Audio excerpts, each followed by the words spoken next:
Alright guys, welcome back. Good morning. It is Wednesday.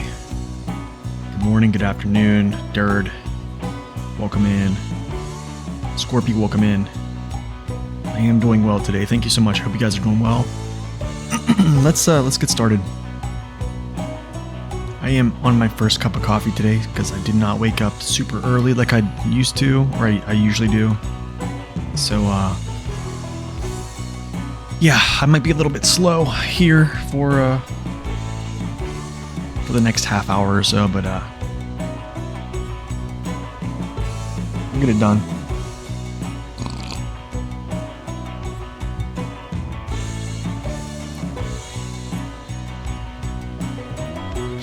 All right, some new things that have happened in the channel. Actually, as you'll notice, I reduced the points of the blurbs to 500. They're down. I reduced them in half, basically, for the blurbs. And then also for the truck requests, I reduced those as well. Drastically, just because we're playing normal mode. So, you know, people that want to request a truck. Really? Yes, sir, really. So people that want to request a truck, yeah. What's up, W? Welcome in.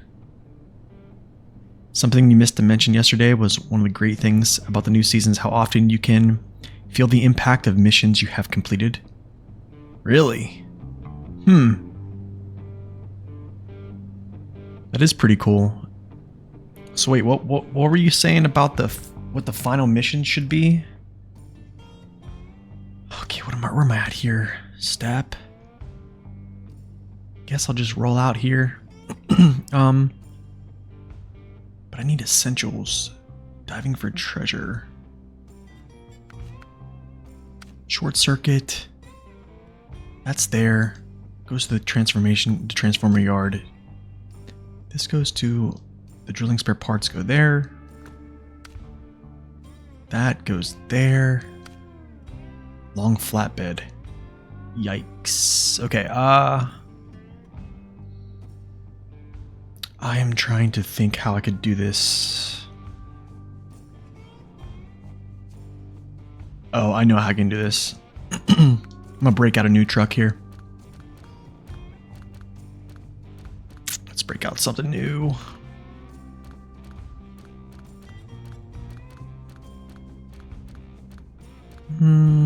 Let's see.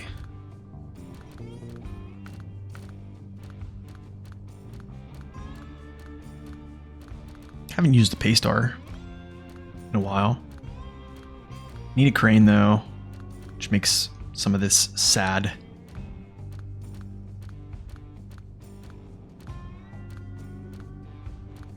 Pike's not bad. I would use the Pike. BM17, I don't know. I feel like using the BM17 right now. Highway. I've used those a good bit. You know what? Yo, W. Thank you for those 3 months, man. The Prime sub. Thank you for those 3 months. Seriously, appreciate it. You just wanted to try that?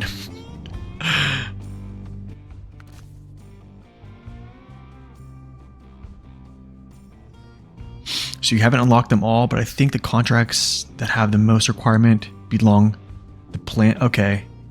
On reactive zone. Okay, cool. You know what? I'm going to bust out. You know, we're going to use this. I really don't use this much. Really don't use this much. Let me swap this paint out. We just put the sand color on here. You know what? I like how they do these two tones. I actually like the paint schemes on this one. Yeah, it looks good.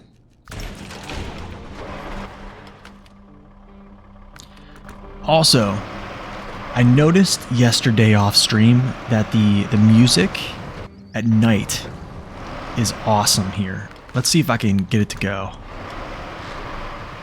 I even like turned down my game sound a little bit even farther. It is very chill. You're kind of double subbed right now. Oh my goodness, man. I appreciate it. Thank you. Seriously.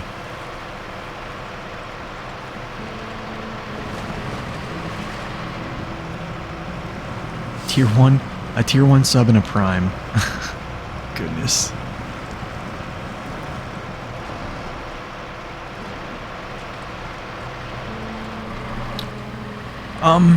Also, I thought about not streaming today because I was going to essentially do my first tier list.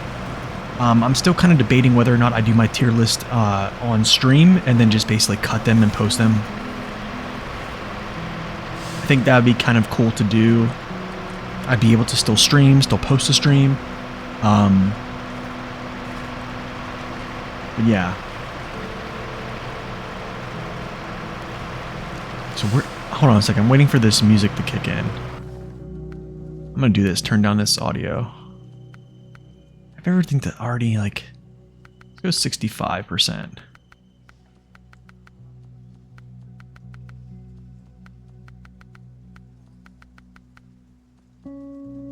Wait, did I even set? Yeah. And just wait, it's like a very soothing music.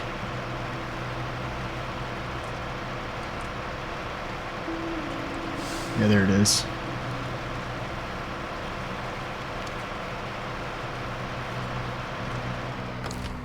Let's just see it. Hold on.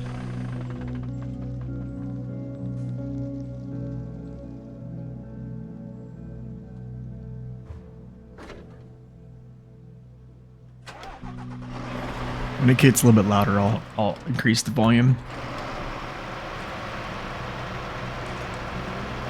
Yo, Trumpet, good morning. But yeah, I was actually debating on doing my tier list on stream. The only problem with doing it on stream is I would not respond to anybody when they made comments about where I was putting a certain truck because I think it would just be a little bit of a distraction, but it could be something that we do, or yeah, I could just do it in an edited fashion, which I've done before, which is essentially me just hitting record and dumping how I feel.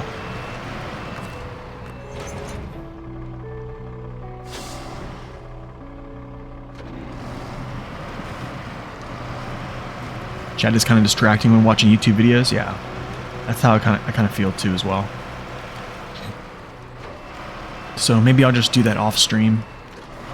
But yeah, I was actually putting together, and I'll probably show this too. There's gonna be a couple things I'm gonna show here. I started setting up the tier lists a little bit. Ooh, can I just pull out of this? I started setting up the tier list, so I'll kind of show you guys the format I'm setting it up as this time.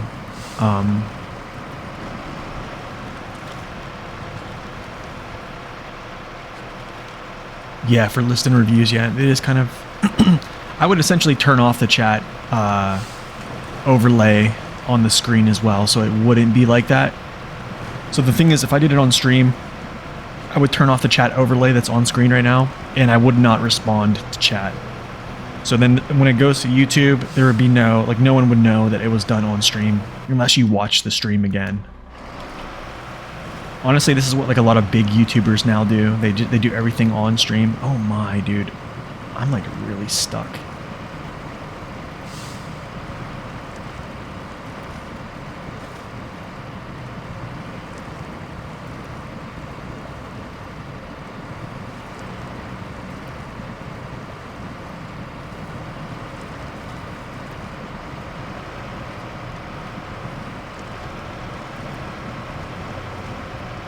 I could do like half the trucks of Type 1 and talk about.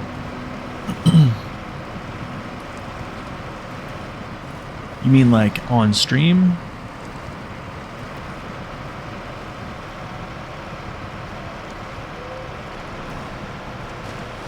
Okay, I need to go get these drilling parts. So this is, I'm gonna try to do like 2 missions here. But yeah, I think the only problem is if I did it on stream, like anytime I would mess up, I would not be able to just stop the recording. Yeah. So the good thing about recording off stream is that, you know, if I I say something, or I throw too many ums in there, or I cough or something in between, yeah, you can just kind of edit that stuff out. But yeah, I'll give you guys a little preview of what that's going to be. And also, I'm gonna open up. I'm actually not going to do like a comment section video. I probably should for some of these comments, but there's a string of comments I've gotten recently that I'm going to highlight actually. I think it needs highlighted. You know what I did wrong? Ah, dude, I did this wrong. I did something really bad. I did something bad. Yo.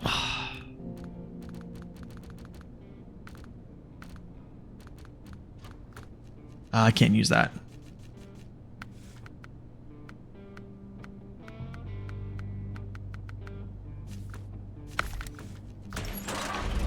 I need to grab this this trailer here and take it to this area. This is what I wanted to do. This would have been like 3 missions done. I should have did this with the cat. There's this trailer right here that needed to go exactly where he is already going. So it would be 1 mission done there. I would pick up the drill mission, or the mission to pull the drill, or the drilling spare parts. I would go down to where the 49X is, start pulling him out as well. And then those basically go around the same area, so that it would basically be like a multi-mission completion there, and I just messed that all up. So yeah.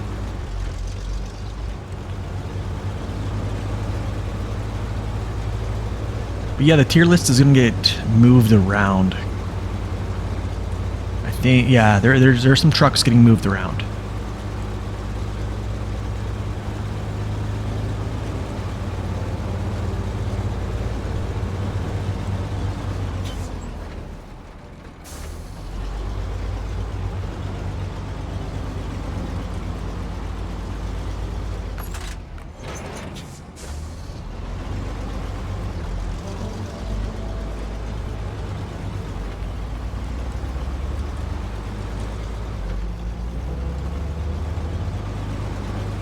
Actually activate this. But yeah, you hear like the music is kind of really chill.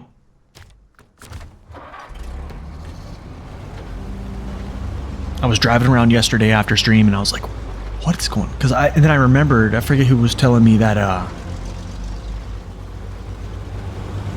the music is just like so much different at night. And I never really like took that into account ever, because I'm always trying to be on daylight.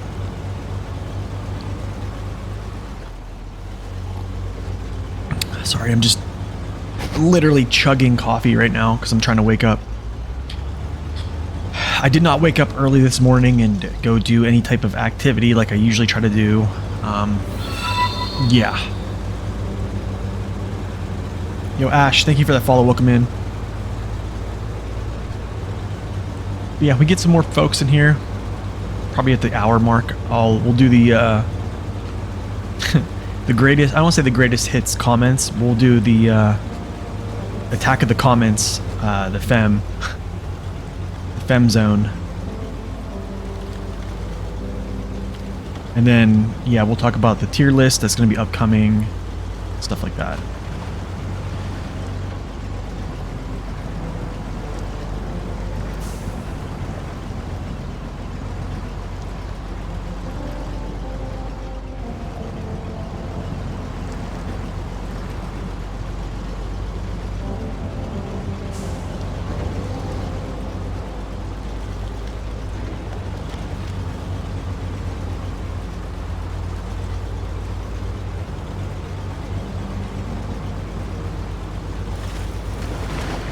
Oof.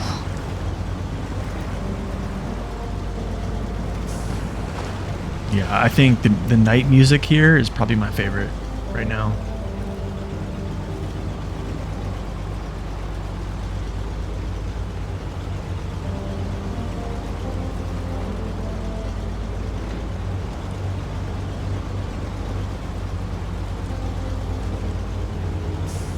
Because there is Prep and Abandoned Giant, I believe they are called, and after that I could not continue at the plant because you need static pressure Okay, so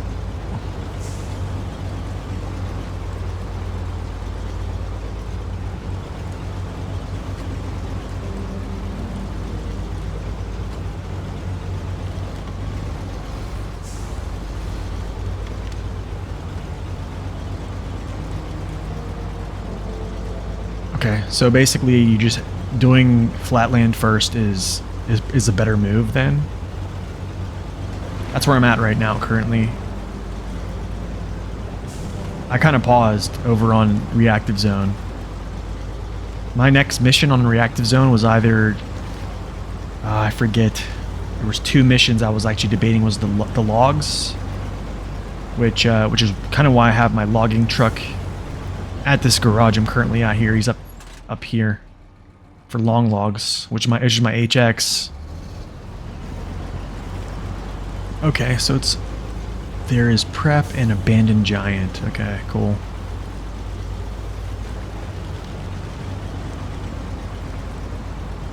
Okay, I definitely should have done this with the caterpillar. It's fine.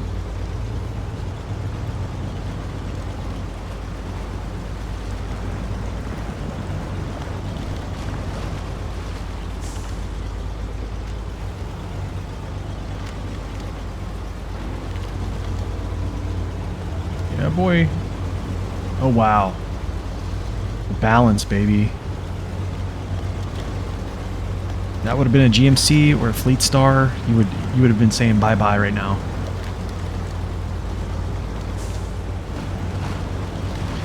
Unlike other regions, Sawmill is no requirement for contracts. You can do that whenever. Okay. That makes sense. All right, let's use this thing to refill. Our cat. Oh, he needs to get out of the way as well.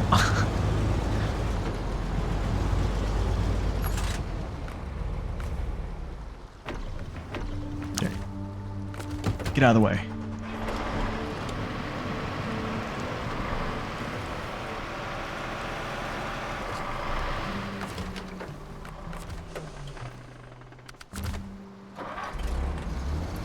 If this was hard mode, you better believe I'd be siphoning all this fuel. Yep, this fuel will be coming with me right now. But yeah, it's not...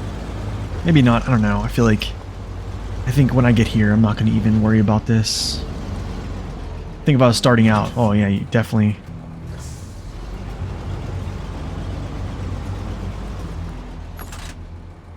Just got some OHS 2 tires over there. They look a little... No, they don't look wider.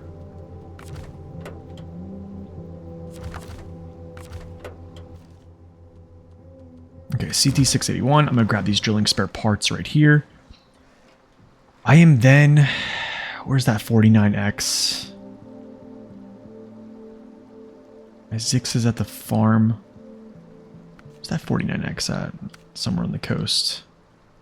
I'm probably going to bring him back after I'm there. Yo, Rapolas. Thank you for that follow. Welcome in. Alright, let's go. Oh, here's my drilling spare parts. Gotta stop here.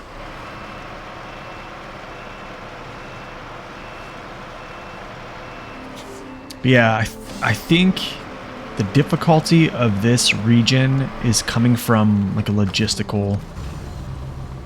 How do I say it, man? It's a very big puzzle. It is a very, very big puzzle. There's a sequence of events, I think, that go a lot different than like the normal order of operations. Yeah, that's the mission right there, backlog. That's what I was going to do before I came over to Flatland. Big puzzle, long distance hauling, yeah. Haven't got into like a lot of the long distance hauling yet. I did a couple of them so far. But I'm hearing that there's a lot of long distance, which is... Backlog is one of them for sure. So we'll get into that.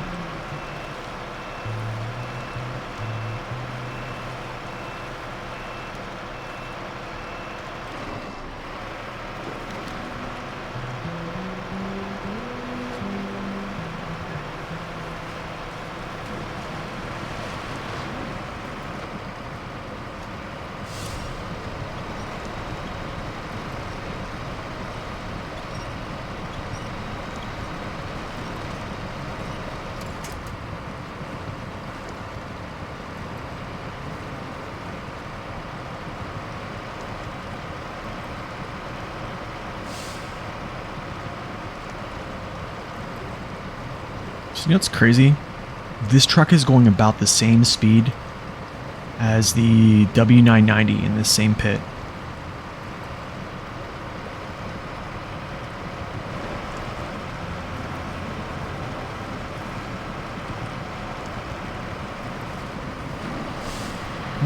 Actually, maybe not. I don't know.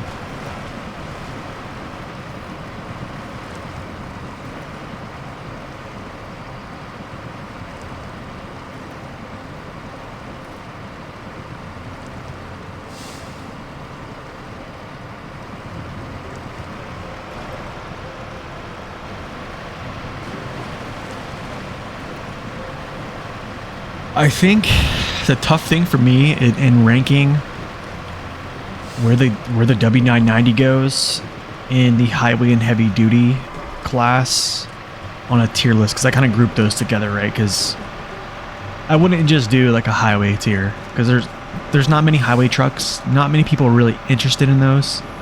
Let's be quite honest. But I think there's a little bit more draw from like the heavy duty class. So that's kind of why I grouped them together, but just trying to figure out where they go is interesting. What's up, District? Welcome in. Drilling. So drilling has to go first. Yeah, drilling goes first, and then the semi-trailer, and then I pull the 49X out of there.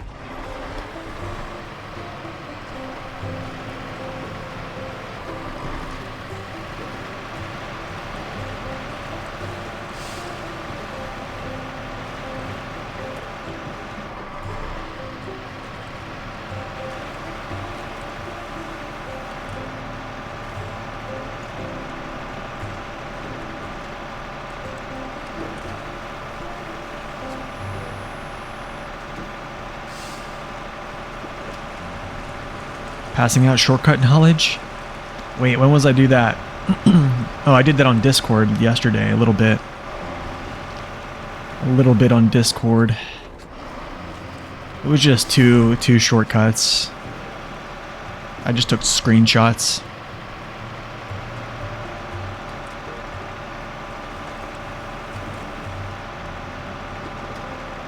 Oh, I should cut through all this stuff. Alright, so here's a little tip zone right here. If you try to put a tire here and a tire here, you're gonna go. This sinks down pretty good. So I like they do some of this stuff like this.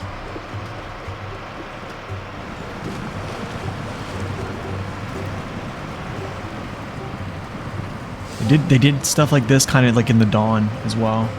I actually almost flipped the FEMM right there. Taking the FEMM through here. Whoa. Whoa. Yeah, tippy spaces and mud. They're back. Finally getting logging over in Season 12. Oh, man. I don't know how I'm going to do logging. I don't know if I'm going to use the sideboard bed method or not. I don't know. Or if I should just run back and forth. I guess we'll go this way. Guess we'll just roll through. Take the service spare parts up there. And then take this trailer back. What's up, Lednor? What's up, Offset? Welcome in.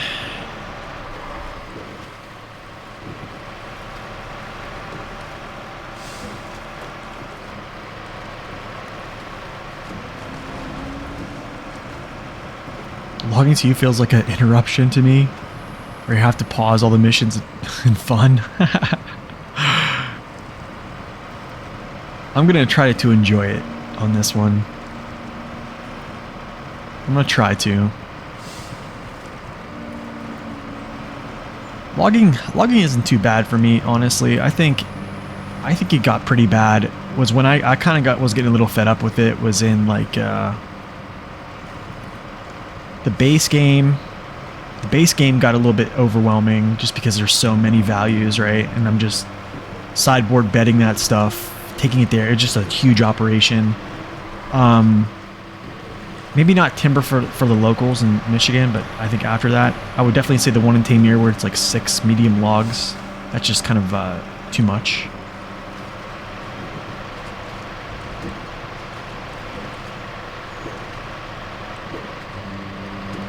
Yikes. District is like your SR idol. I get to play with. Nice.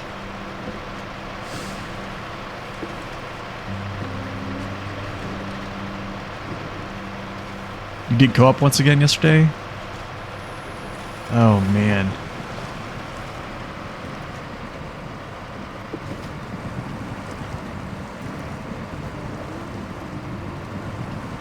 See if I can do this unassisted.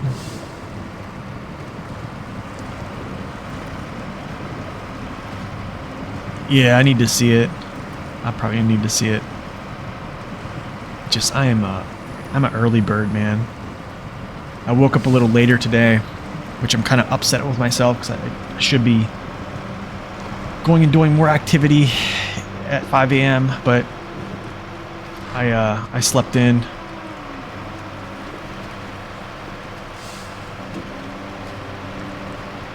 $770G trailer on a trailer to deliver. Oh, I know it. I know it, dude. I've been watching. I already know these things. I've been watching District since 2021 February. Actually, it might be even. Wait, how long have you had that channel, District? Do you start your channel over recently? Like, did you delete and start your channel over, or is this the same channel from way back?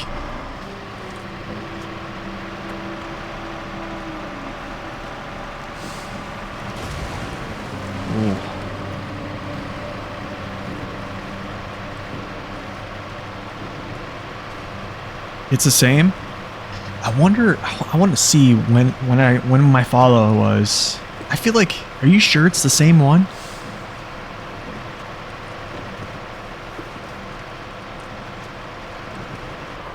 So I feel like I started following you back in like either it was January of 2021 or it was February. One of the two.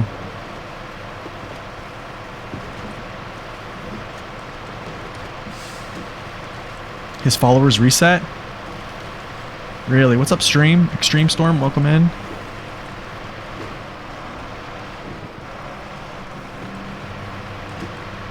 Oh, that's right. You had a different channel called Off-Road Rig. That's what I followed. Yeah.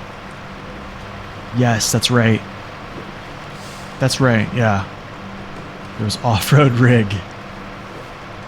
Oh, man.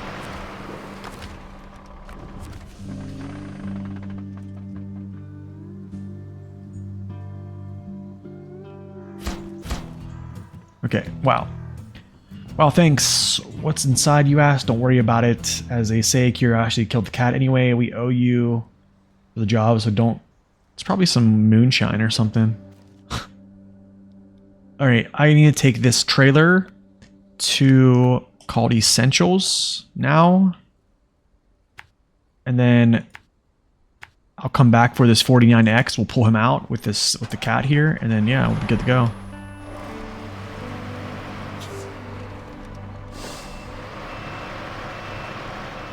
Okay, cool. That's what I thought.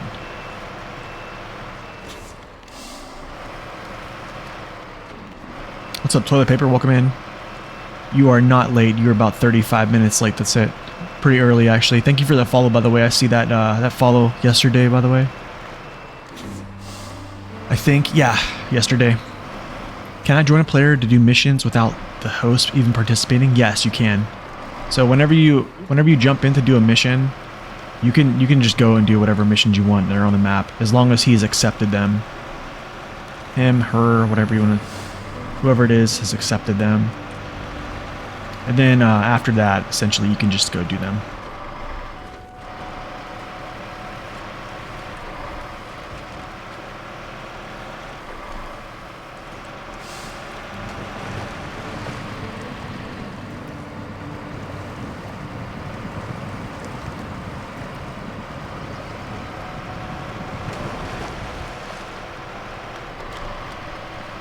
You know, every time I drive this truck, I really... Oh, this tier list is going to be tough. This tier list is going to be tough.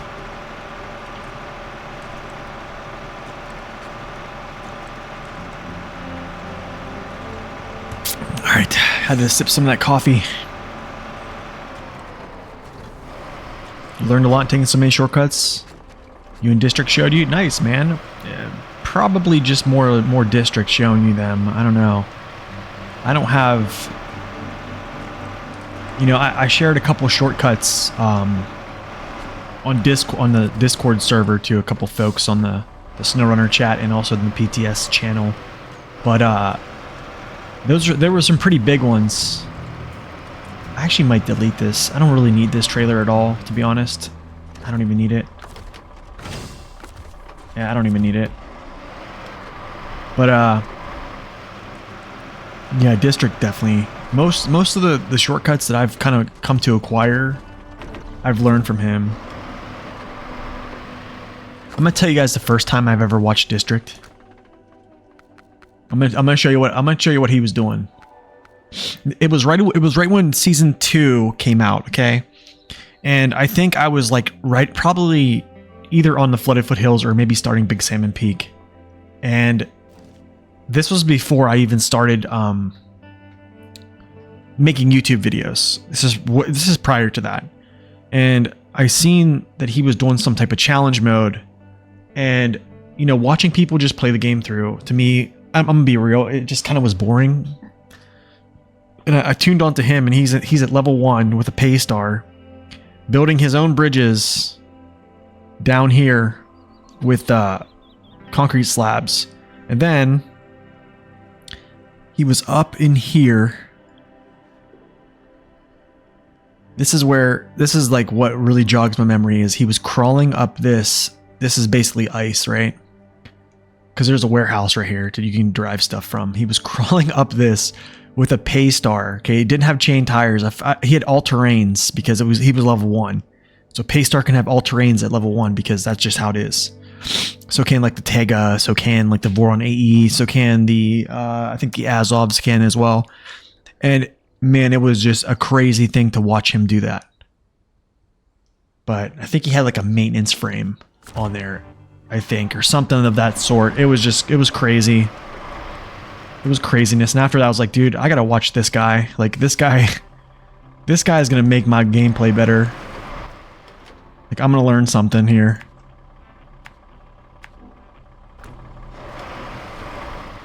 I remember it, man. I remember it. I remember a lot of things, dude. That's probably one of my fondest memory. And I think I was like up late too. I was up late at night, and I was like, I think I had like, I was in my apartment. This is way before I got married. Wait, was it? Hold on, 2021. No, I was married. I think I must have like been staying up late or something.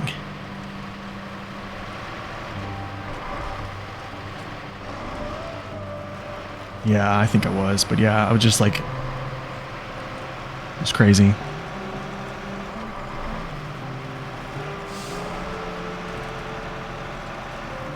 All right, where am I taking you, dude? Last one. This is probably not the last one, to be honest, but it's, because I'll take you out here down.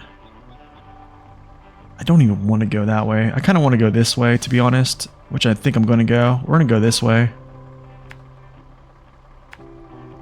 I've never actually went this way with a lot of cargo, so I usually always take the muddy, shorter route.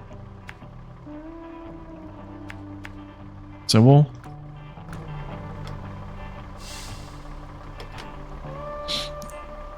You're not surprised with the slab building? Yeah.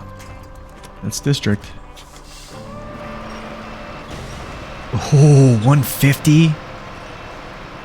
Oh, that's gone. Whatever that was gone. You know what? That's a good looking truck, dude.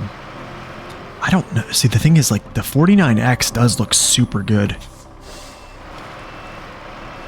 Western Stars are pretty good looking trucks, too. I do like to look at the cats as well. Oh gosh. Austin Powers time.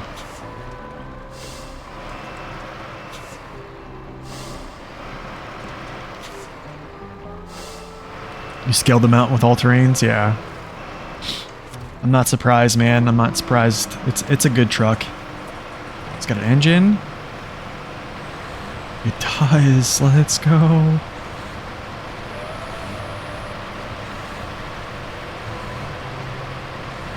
You did not get a free 49X here? Yeah, I don't think you do. I don't think anybody does, to be honest. Speaking of the 49X, I might actually use this next. Haven't used the 49X in a while.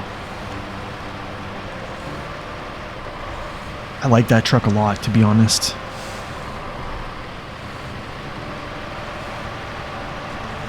Oh, what am I doing? Why did I not hit that point?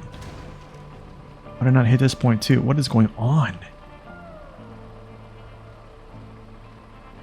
Okay, 3 points in one.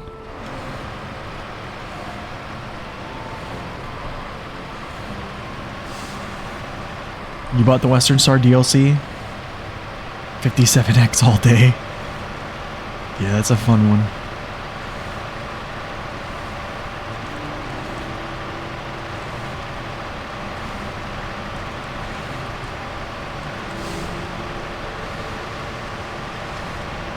You know, I think people sleep on the CT680, but honestly, man, it's a good truck. Honestly, it's essentially almost an exact replica of the CT681. They have basically the same frame type, different cab shapes, different snorkels for sure. But their walking beam on the back is very similar. I'm not sure if the downsloping back end is the same on the 81, but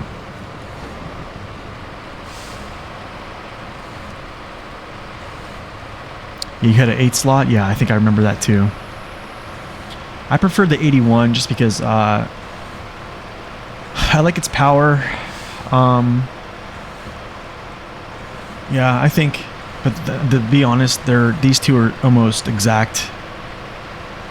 They're very identical. I think how do I say this? Their collision models are a little bit different just because they're just a different truck.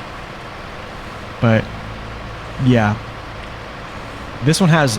I think some folks say that this doesn't have enough power. It's like, dude, 192,000 torque on an 8-ton truck.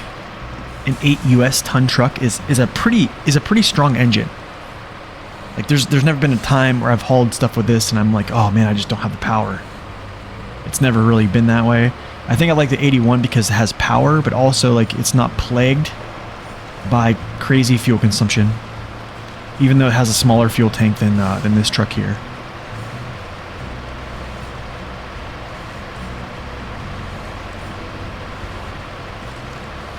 Yeah, it's one of my faves too.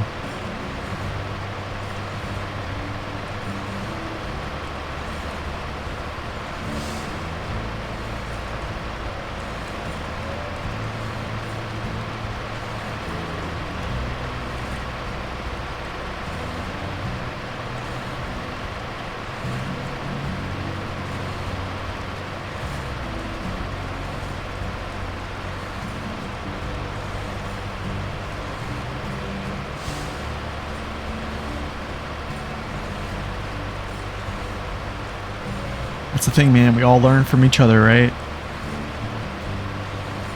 Yep, we all learn from each other. I learn something all the time watching folks play this game. All the time. Honestly, I learned something. I think I talked about this before. Is if you're using a hitched trailer and a sideboard bed, and you want to deliver the cargo out of your trailer first, which is a smart idea. Okay, very smart idea.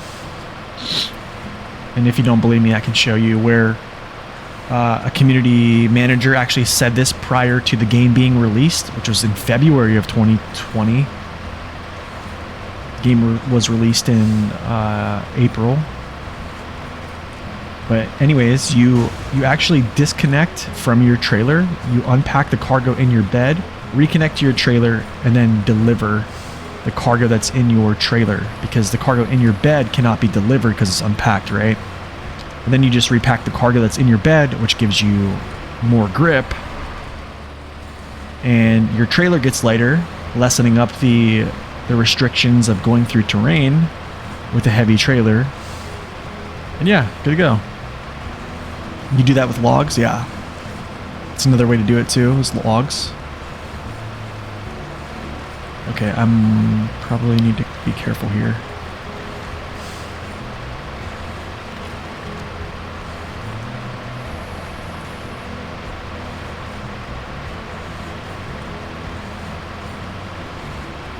Yeah, it's very useful to have weight on your truck. Very, very useful.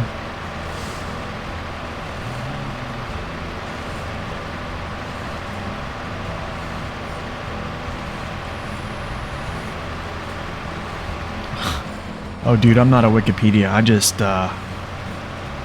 honestly, half the time, I'm just spouting things that get funneled to me, to be honest. But I think my thing is, why not share them? To be honest, I think I'm more of a person who likes to keep my own secrets. Especially, like, if it's going to... I don't know. But it's weird. On this game, I try to share everything I know. I really do.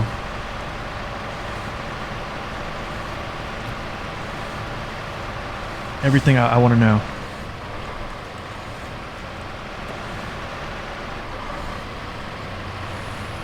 Yeah, CT681 is a good truck. Don't let anybody fool you. That's right, I did bust that tire.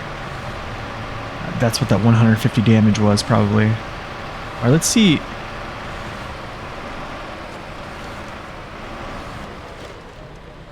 I appreciate that district, thank you. And Prov University. Yeah, no truck. Phew, this time I got away with only a blow to my ego. Yeah, a blow to your tire too. Well, technically this makes 2 times. I hope the story of my mistake will not escape the walls of the factory. Okay. Nice. Okay, that is finished. Hardships along the way.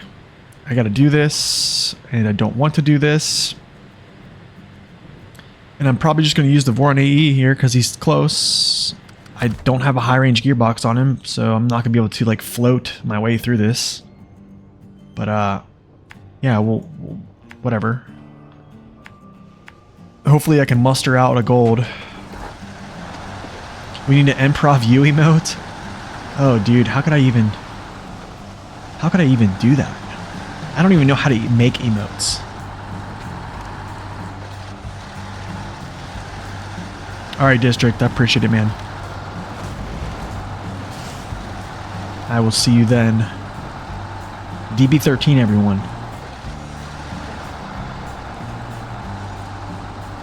You also returned from Wisconsin Hardcore, where I chatted under the same name. I remember chatting about Heavy Scout class.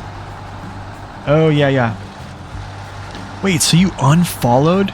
Dude, you unfollowed the channel and then came back? Was it something I said?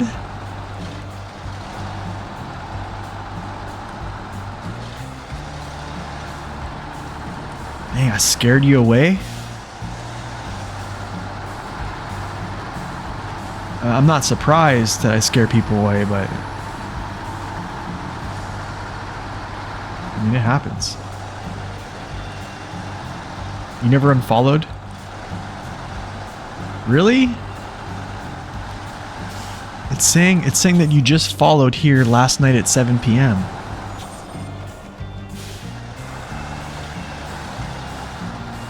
It's alright if you did.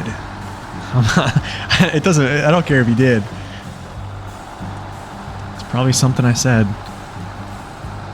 But good to have you back, man. So the Heavy Scout class, huh?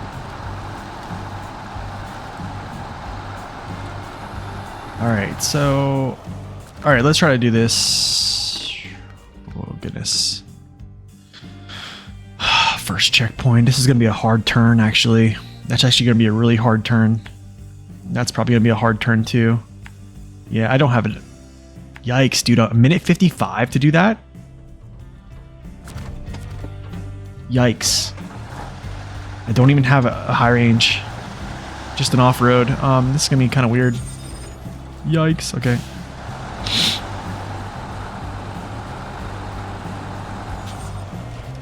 I don't feel like getting like the lodestar out or anything like that. I just want to just do this. But on this account, I have to get gold. It's gold or nothing. Oh man, that suspension in the back, it looks good.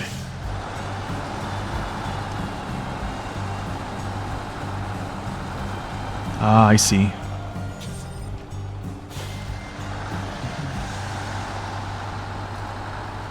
Alright, let's do it.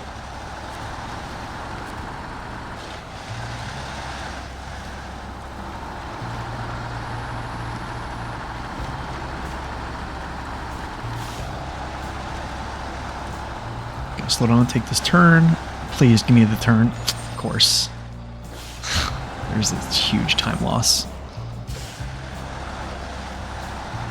Minute 55 is the time. I don't think we're making a minute 55.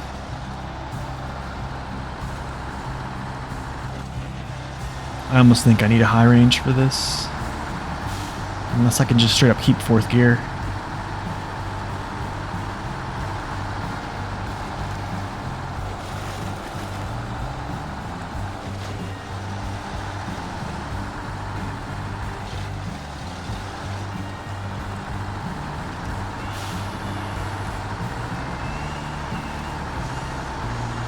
Alright, a minute and 50 seconds left. Can we do it?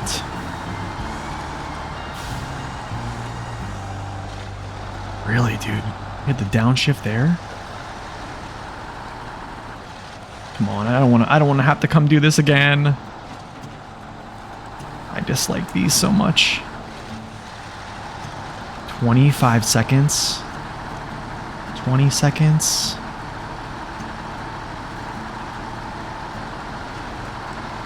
Yeah, we don't make it. I'm gonna have to get a truck with high range. Yeah. Okay, I tried to do what we could do, but no. And silver. Is it 55? Is it 2 minutes? Yeah, it's 55. Okay, I have to come back.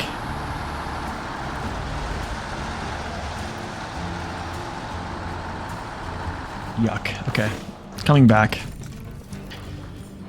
Oh, do I have to do this?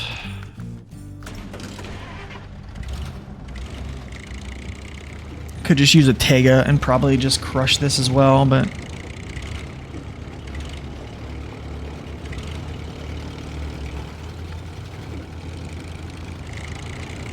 we'll use the good old lodestar.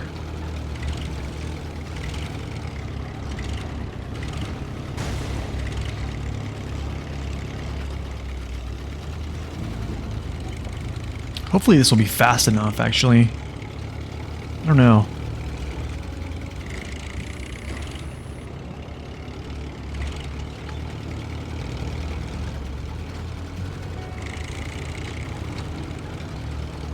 Honestly, if I would have been able to just take that turn without having to stop and back up, yeah, it would have been easy gold. Wow, dude, this thing is flying, bro. My goodness. Ugh. Yeah, let's slow down.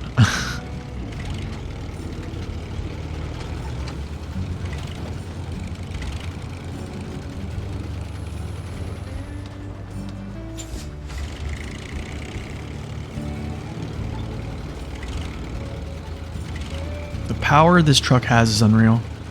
Seriously, just unreal.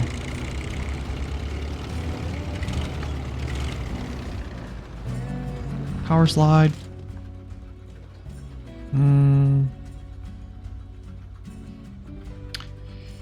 Let's go this way.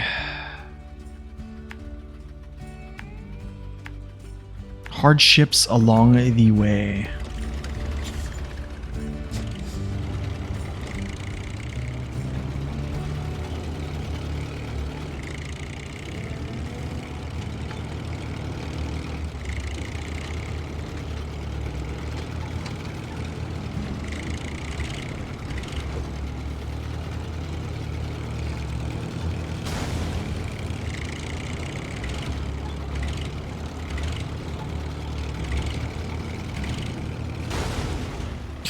Love it. I love it.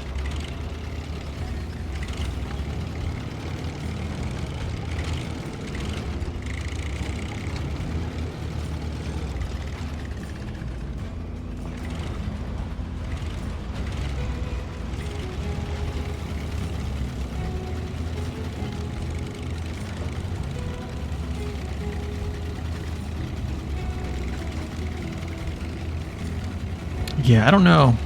It's weird. I don't know if this high gear is as fast as I think it really is. Which, actually, coming to think of it, maybe the off-road gearbox was the better pick. I could just leave it in auto. It'll stay in 4th gear, essentially. It'll be a faster speed. I don't know. Maybe I did make a bad choice. It's like that one... race in Belazur's Glades. Like out in the field where you're doing multiple turns. I feel like I could stay in 4th gear and just make super sharp turns. And it just stays there, but it's okay. We'll try it out.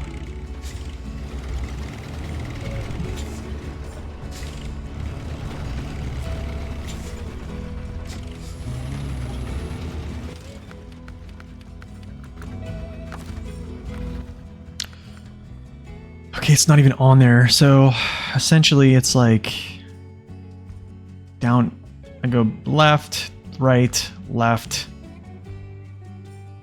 Yeah, so I need to make sure I go left. And then I just follow this, yeah? Okay, cool.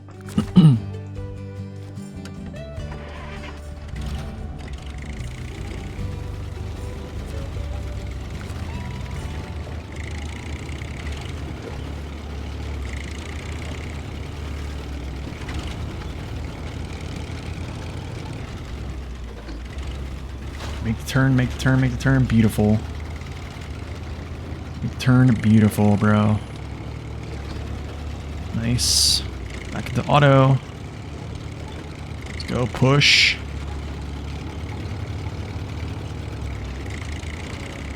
I could probably cut through here, but I didn't. It's fine. It's better.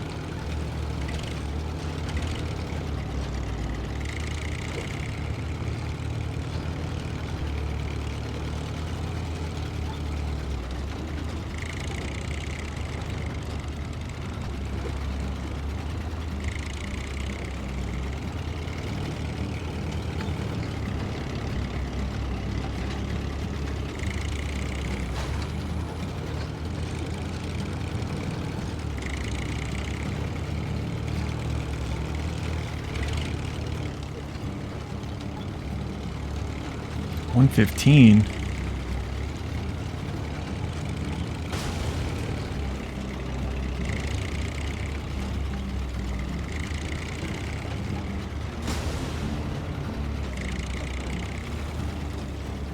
Come on, let's go.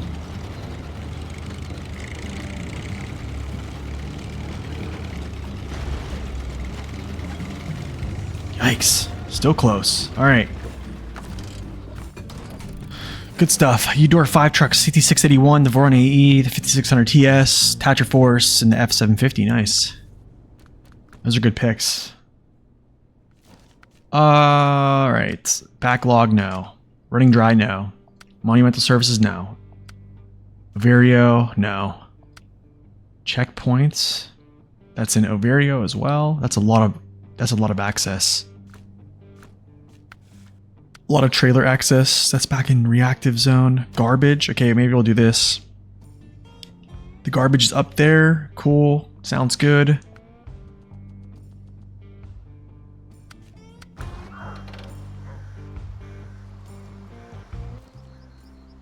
I gotta get myself back there.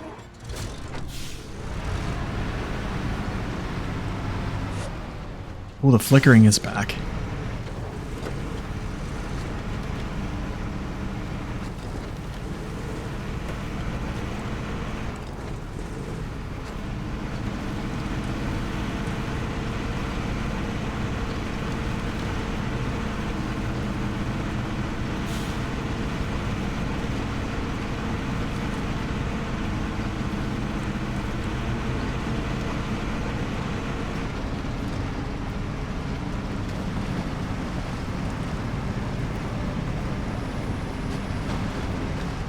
slow down here so I don't crack myself. Your stock rock grinder was crucial to the campaign right now. Brought some emergency fuel to the Forester, which was dry on the way to the Flatland to pipe the pine line. Didn't feel too bad driving in the mountains. You know, that's kind of interesting.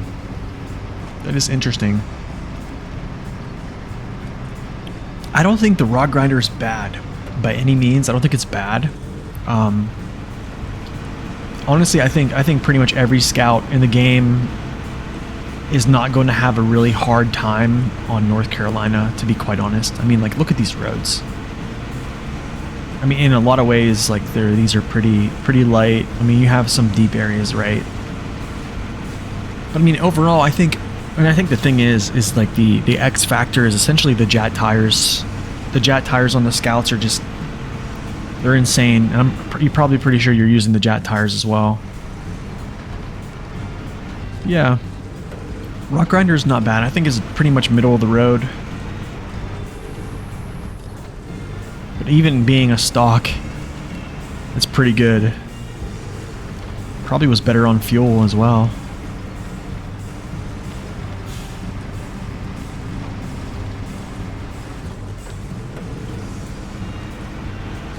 Alright, so back.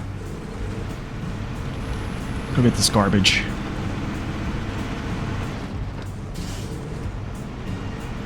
Scout was still in the town when you unlocked it, stock vehicle. Wow. What's up, ITMO? Welcome in.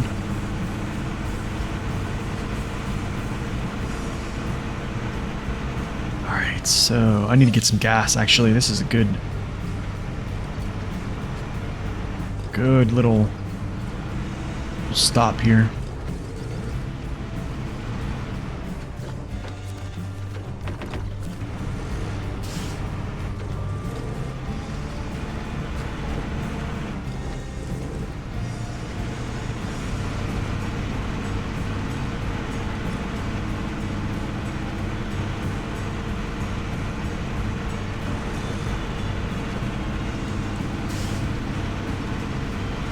What's up, Larpup? Welcome in.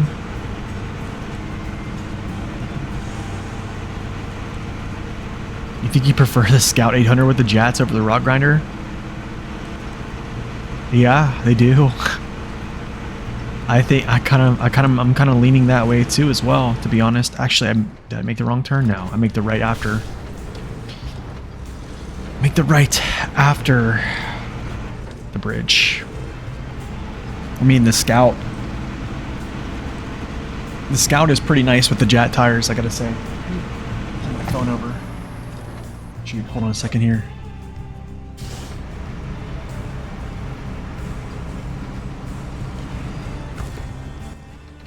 One second, I gotta make a phone call.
Okay, we're back. Sorry about that. My wife is at urgent care right now because I think she has like an ingrown ingrown toenail that's been really bothering her. So she called me like 4 times and to check if the garage door was closed. You're 60% done with the mower? Nice. It's pulling a trailer and not even doing wheelies. Maybe the extra weight and tires help. I'm not sure. I don't know if the... Hold on 1 second.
All right, we're back. Yeah, I hope all goes well too. She's been having issues with her toe, so she kind of went in today. I have my phone on loud, so if you hear a call, I just need to be able to pick up the phone because I missed her last couple calls. So sounds like a recovery mission. Yeah.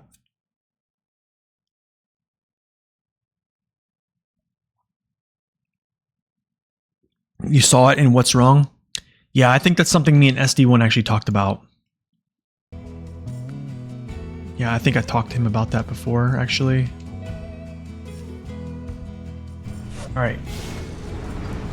So if you hear a phone ring, just be advised. It's I'm waiting for a phone call, or a text message.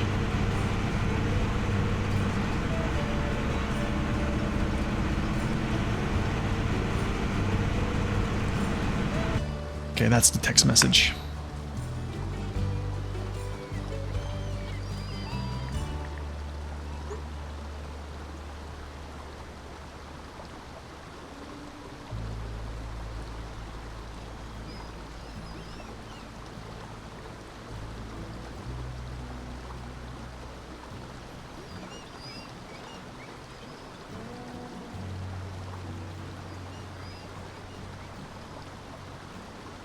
When does a scout become useless? I don't know. I try to keep scouts useful all the time, to be honest.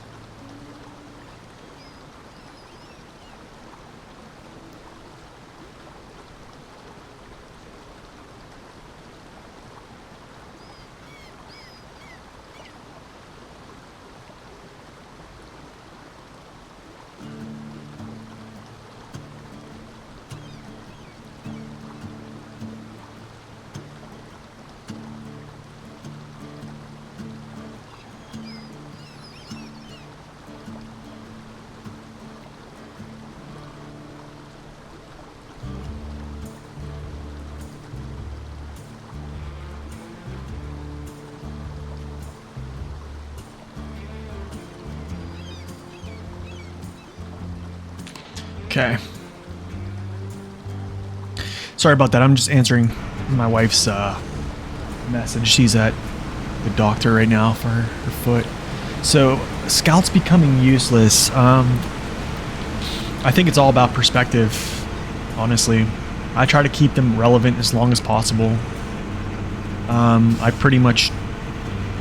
definitely do not like scouts, okay? But I think I try to role play in the game. I try to put each vehicle in a category where this is what I think they should be doing the most out of each class. And I think for scouts, I try to do things that scouts are supposed to do, which is like scout towers, go get upgrades, go get tasks, and, you know, scouting missions that are for scout vehicles, like towing scout trailers to a location, etc. Things of that nature. They become useless when people essentially, I think they become useless in like places like a moor, where the terrain is just too hard to take a smaller 4x4 scout around. You know, you can do it, but you're not really going to have a lot of fun doing it because it's going to burn up a bunch of fuel because you're going to be stuck the whole time. So that's a different story. I think everywhere else, you definitely can use them. It just, I think it takes more of your patience as a player in that regard, to be honest.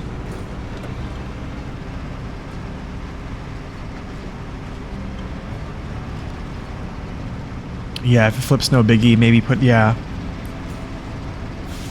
Yeah, you can do that stuff too.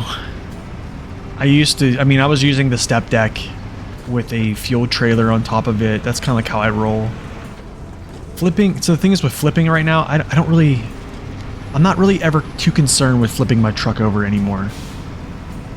I think I'm pretty good at saving it just by either turning into it or just creating angles with trailers and such like that. So like the scout on top is not necessarily something I would do, but I mean, it's a good idea because if you flip over, your scout has an autonomous winch, you just get him back to his wheels, you get your main truck back to his wheels, you're good to go, pack him up, and then yeah, back on your way, right? All good to go.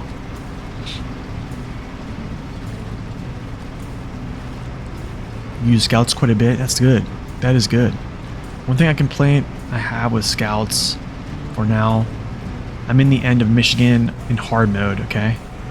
First run ever, is at 90% of the time in first person, and scouts really make me vomit due to their bounciness. Yeah, that's an issue.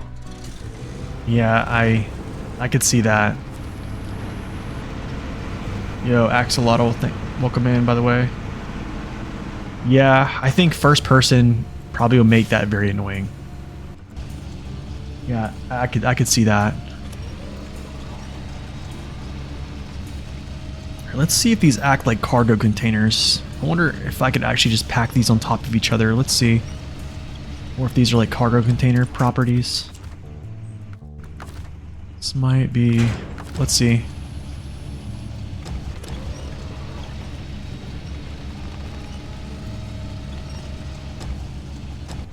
Does it work? Yeah, it does. Okay, it's like a metal beam then. You've used the burlap in the Ford 750 and more. Nice.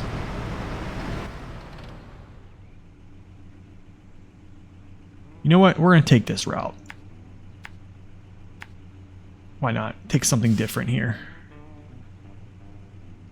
Yeah, we'll take something different. Take the long way.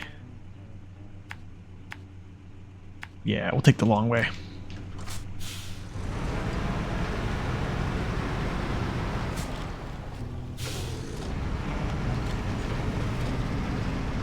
Yeah, you can use the burlap as such, yeah.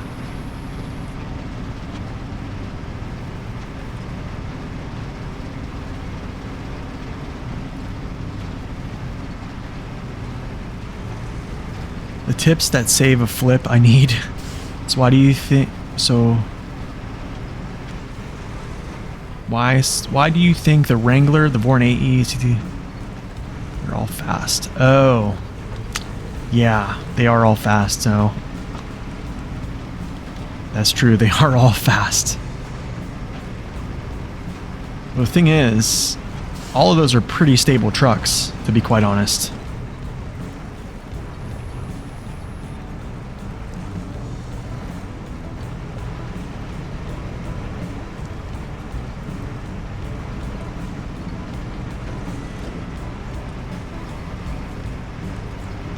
Yeah, pretty sure by the numbers, those are pretty stable trucks.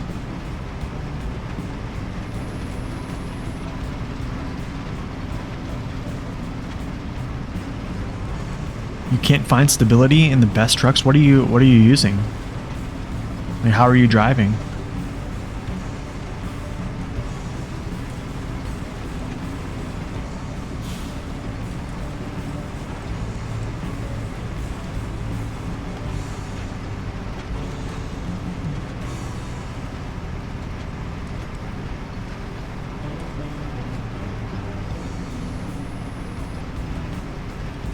So you're essentially just speeding it. So high range gearbox, I take it. I mean if you're flipping and you're using the high range gearbox, that's your problem. Your problem is you probably need to slow down. The thing is, like, the high range gearbox is great because you can vroom vroom, right? Get things done faster, burn up a bunch of fuel. But the problem with that is that all is all well and good and all, but it's junk whenever you just flip your truck over, and then you have to either come rescue yourself or take time to flip yourself back over. You gotta understand this. You're going so fast that you're not giving your truck any time to respond to terrain it's hitting, nor are you giving yourself any time to respond to what you're hitting. So the high range gearbox is cool. I played it yesterday. I'll play it sometimes. Usually when I review a truck, I'll do testing with it. I'll even record stuff with it. But yeah, I mean, you can make the. I've had people even tell me, like, oh man, I've had people tell me that some very stable trucks are unstable, and I'm just like, why do you think that? Because by the numbers, they're actually really stable. And then, you know, they tell me that, you know, they're driving a high range gearbox. I'm like, well, that's the problem. Like, it's just you're rushing a little bit. You have 2 videos of me flipping on my switcher. Says, oh my goodness. Yeah, I would just slow down.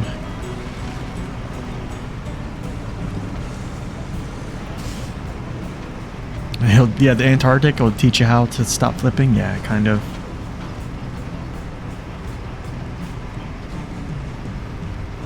I think I'm gonna be real, I think finding balance in tippy trucks is using a trailer like this.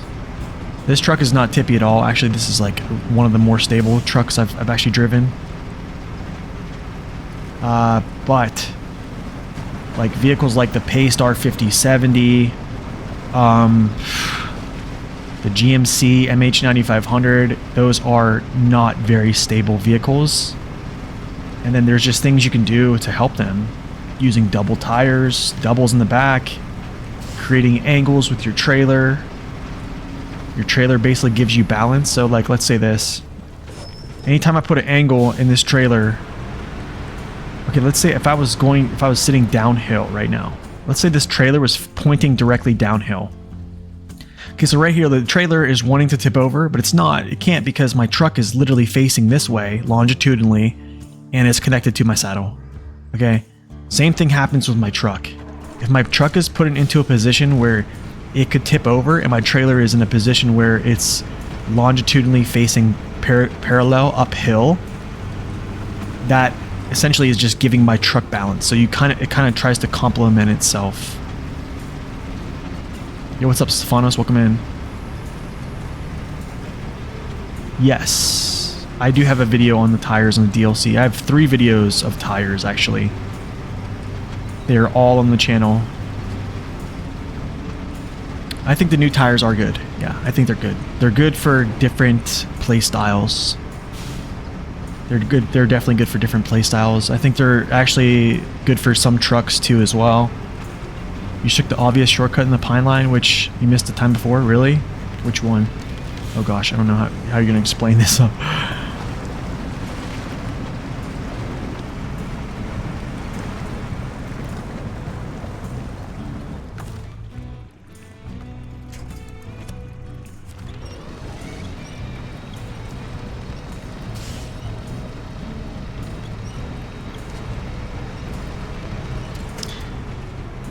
In real life, you would have no saddle, no trailer finger, and a big headache.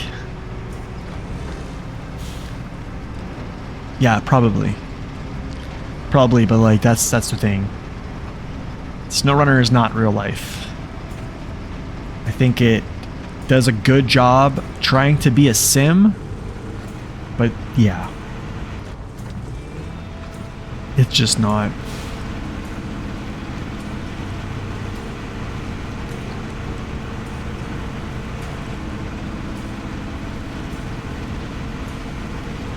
But in the game, yeah. This is why I think using a saddle trailer is a much better option. Not only that is if I'm actually using the weight in my trailer to directly affect my grip instead of just pulling something behind my truck that's essentially just holding me in the mud and is complete dead weight with no giving me nothing to my truck's ability. See right there? See right there, I had to turn in. So in that position, I was going straight here.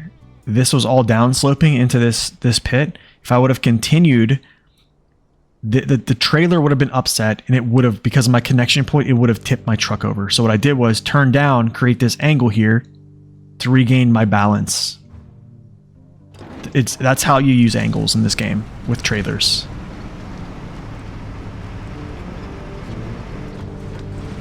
From the garage, take a left. Left again, dirt road. After that, stick to the edge of the lake. Oh, okay, I see what you're saying. So this right here, then. So left. Oh, take the lake. Oh, I see this. All the way up. Oh, dirt. That is the best. That is the best shortcut I've seen so far. That right there might be one of the best, because I never even, this is crazy. This is a good find because they usually funnel you right into this zone right here with just muddy, right? This is huge. I'm actually going to go drive this real quick. Give me a second. We're going to go drive this.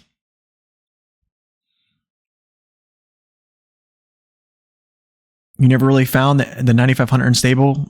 You can leave the race suspension off altogether. Ground clearance, you get, yeah, that's true. You can, but here's the problem with that is I would use the raised suspension with that vehicle because it gets you farther off the ground.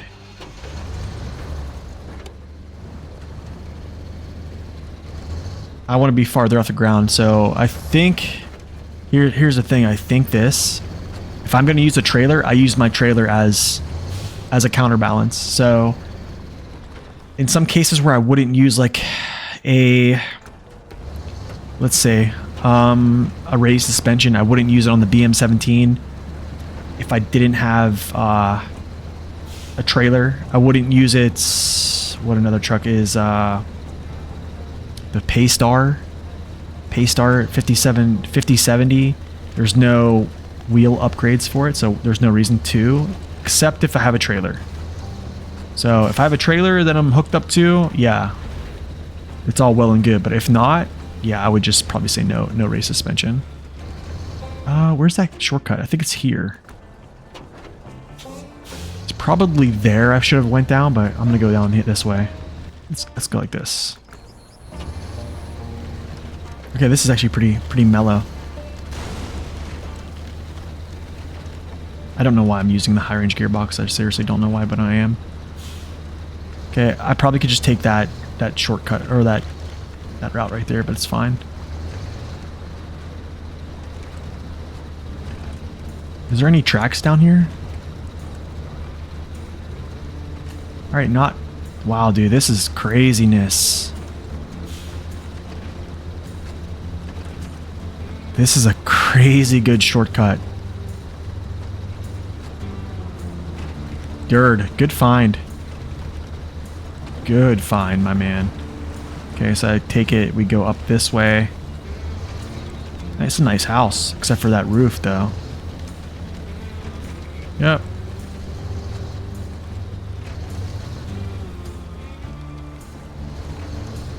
Your mind is a bit blown. Yeah, this is a really good shortcut. I mean, we're kind of floating through this right now.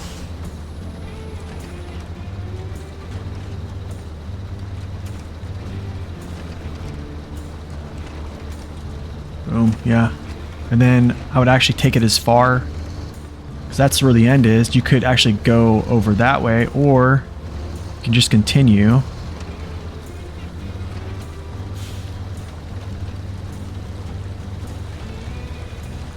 Boom. Look at that, man. Look how fast that was. That took probably 2 minutes of time, when this getting in here is much longer. Yeah, that's a good one. Dird, good find. Gonna be using that. Kind of stinks though, because I can't use it anymore. You run flatbed with no raised. So let me ask you this: why are you running a flatbed? Here's why. Here, I'm gonna let's talk about something. Okay. This is just not a Nathan Province. This is not just a Nathan Province-ism, okay? Which is like me pressing my point of view on you guys. So it's a little bit more than that.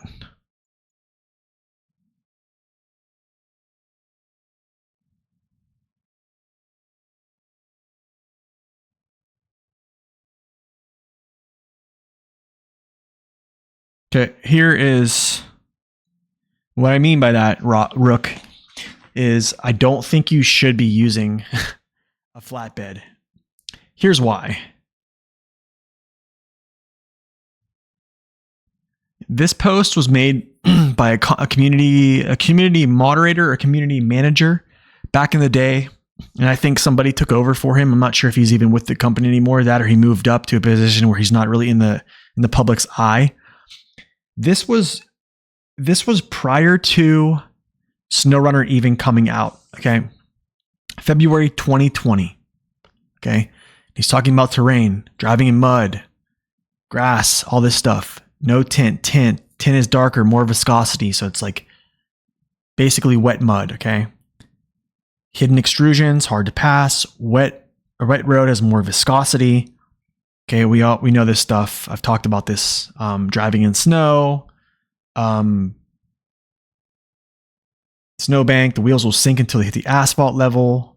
Slippery ice.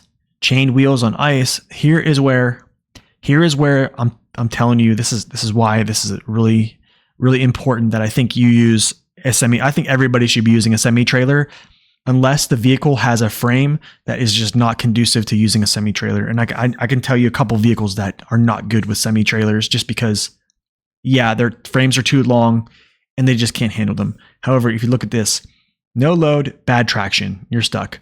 Load, good traction, sinks deeper. Okay, this is literally someone from Focus Home. This is on Focus Forum right now, from people who work at Focus Home and Sabre. And then lastly, a loaded trailer and no loaded trailer. Even if this was a loaded trailer, you're still, this weight right here is not benefiting you any by just literally being pulled along in the hitch. It's all accumulating ground resistance by getting pulled through this surface, right? Because you're pulling this through, even though you are loaded. If you are loaded, okay, yeah, you are gaining traction through, but only, what is this, like 5 tons, maybe? It might be 5 tons, maybe more, if I actually need to look at that. And then you're just pulling this dead weight through. So you're actually making it hard on yourself. But with a semi-trailer, you're actually putting all that weight down on your axles, and you're gaining much more traction.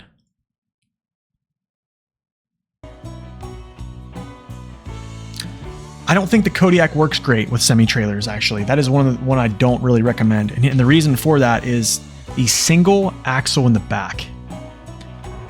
The single axle in the back with a lot of heavy load on it doesn't really act really well. I think that's where the Kodiak kind of suffers. It doesn't have the doubles. It doesn't have 2 axles in the back. A 2-axle truck in the back like this, like a true 6x6, it just does so much better. I mean, the Kodiak can do a semi-trailer, and I have used it as such, but it's not optimal. And its frame length that comes off the back of its axle is very long as well.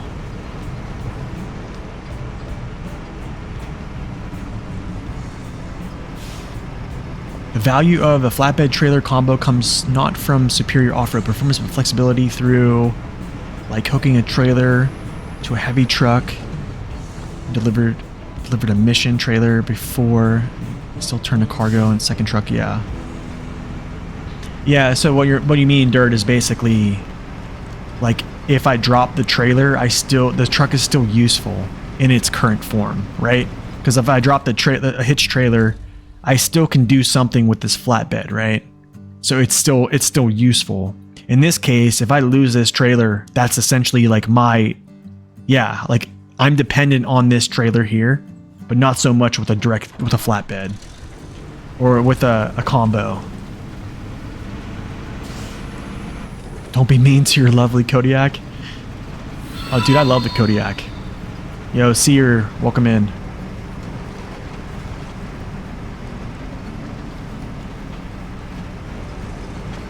You find semi-trailers are better overall and they need less setup? Yeah.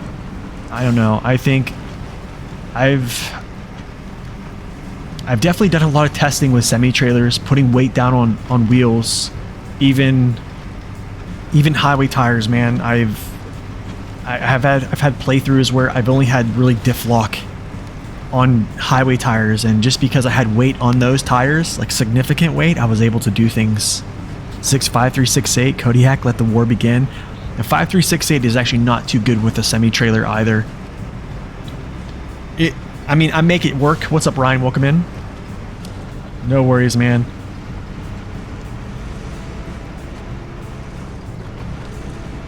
I never run the pull behind trailers for that reason. I'm a day one player, so I got used to smashing weight in the back axles, traction early. It's either flatbed or step deck. Step deck's nice. Okay, let's see. Is it possible to beat SnowRunner without a flatbed and doing it 100%? Just go with Smithfield Dam Garage and then come back with a...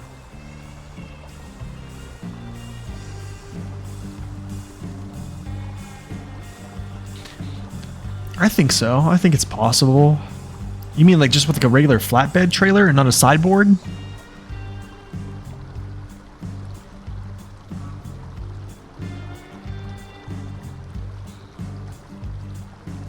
You must be getting tired of the floods and the construction project still. The pickup went well, so I think something in the minors. There's a lot of experience, a lot of...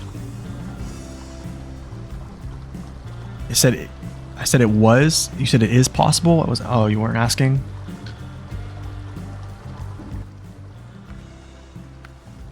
Okay, scanning the area. Please tell me this is not here. Oh man, please tell me this is not here. Tell me this is like in another map. It is here. Oh man.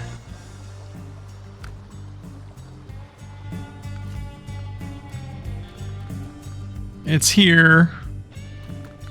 I'll do this. I'll pull out the squeakers. Does Squeaker have the... He doesn't have the... I thought he did. No, he didn't. Alright. Whatever. Seismic.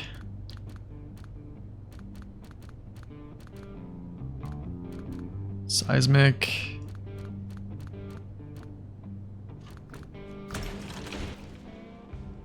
Oh, dude, are you serious, bro? I gotta do this again? Hold on, you know what? Let's see if it's the same as last area. All I gotta do is find these picnic spots, right? Like right here, look. I guarantee this is one of them. Even though I need to switch over to metric real quick because it's more... For this purpose, it's my jam. I guarantee it is. Watch. Watch this. I almost guarantee it's here. Okay, let's go like this. We'll come down here, over, right up through here, and I think this is the first zone. I almost guarantee this is the first zone. Like right where the fire pit's at. It's not the camping? Really? Is it really not the camping? You're on Yukon, you currently... Is this map less tedious? I don't think so. I don't think so. I think it's... You're gonna do a lot of things on this map. Okay, I need to go the other way. Yes, I do want to know where. I hate these missions. It's probably up here somewhere, to be honest. I feel like I'm getting farther away, so I think it's actually up this way. On the second area. One is near the mine. So the mine is up here, right? I think the other has to be up here. Because, yeah, hold on a second. I think it is. It would have to be. No, it's not. Watchtower by the plant.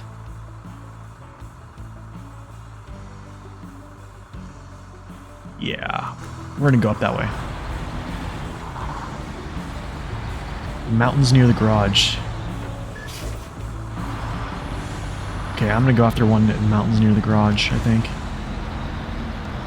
Spoilers! Spoiler alert!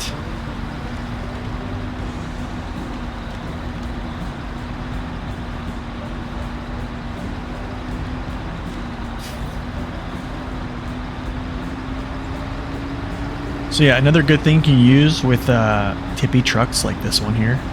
Okay? Especially if you have race suspension, put the Jat tires on it. Wider platform, it'll help.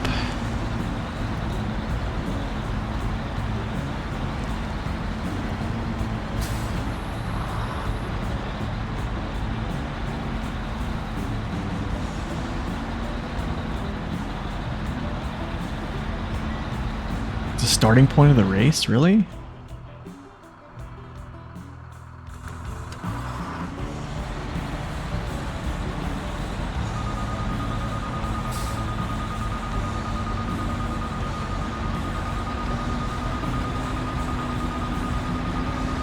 Okay, 18, 15, the race in the center of the map, so like on the right side of the map, I'm guessing. 97, 93, 93, 79, 65, 1, 58.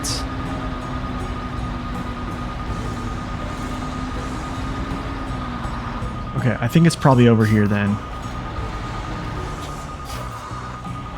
Let's see.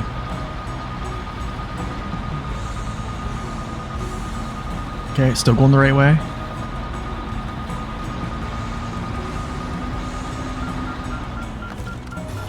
Okay, that's kind of stupid. The other one is by the mine. Okay, so I'm guessing it's here's the mine. Yeah, that's the mine. Okay, I'm pretty sure that's where it's at. So I'm going to go this way. I'll probably cut down through. And I'm actually just going to go right up through. A bit southwest of the mine, so probably like over here-ish. Okay. So we'll go like this way. Yo, what's up, Victor? Welcome in. You're almost 100%. Sure, it's possible to only beat with the Tatras? Yeah, I think so. Yo, Scott, welcome in. Thank you for the follow.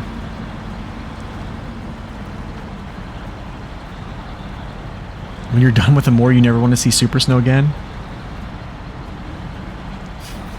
No, Amore is not impossible. No, it's not. I actually don't think Amore is that hard, to be honest. I think if you start playing Amore, you can check out my 0 through 100 playthrough on my hard mode. It's on my YouTube channel. I beat it in 75 hours on hard mode.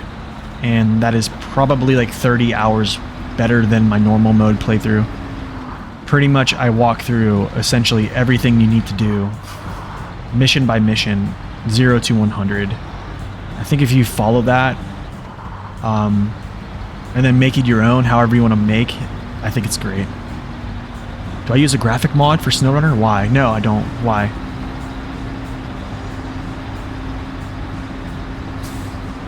But no, I don't think Amore is hard.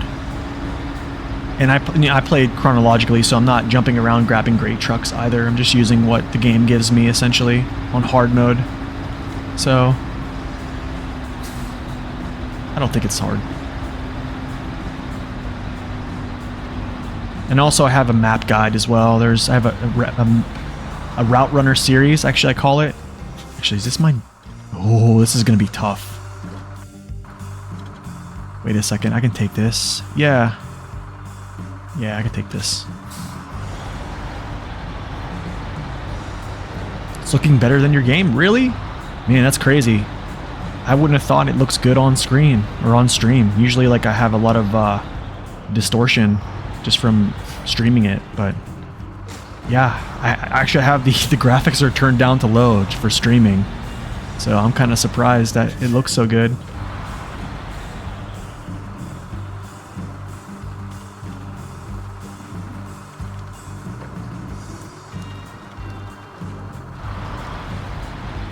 Alright, like we knew what we were doing. Yeah, North Carolina is so fun, man. The puzzle solving, the scenery is fantastic.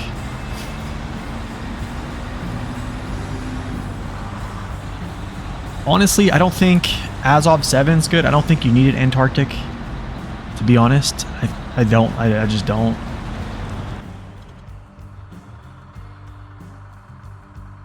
I don't really think you needed Antarctic. I mean, you could.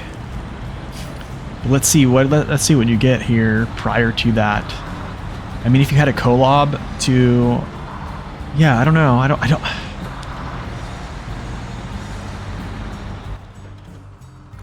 Okay, let's see. Let's go down here.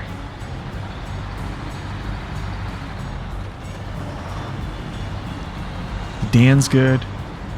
I mean, I'd probably have one truck that can go through like super conditions just to get the how far down is... Oh, okay, it's actually up here. It's actually like up here.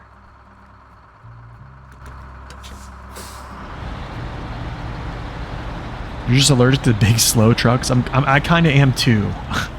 Right now, I'm not really happy with all the big trucks in the game right now.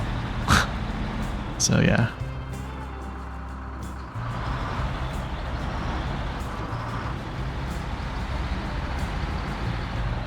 A13 is a good truck too, yeah. It's very efficient too. As long as you're diff locked, it's really nice. Right, hopefully this is it.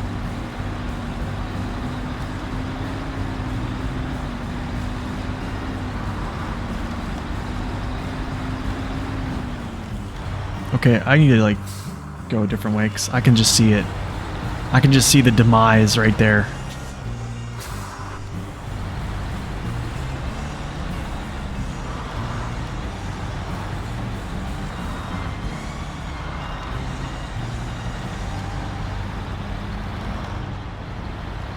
Yikes, dude. I think I probably just went the wrong way. I probably just made this so much harder on myself than I should have. And I probably just should go like that way. Yeah, let's do that. Where all the military stuff is used to pull some consumables for Bill's mission. Yeah. Yeah, honestly, man, I have, there's someone who has made comments in the channel, which I probably could go over here shortly, about how the game is realistic. And I am doing the developers a disservice by saying the game is unrealistic. So, yeah, we'll look at those a little later.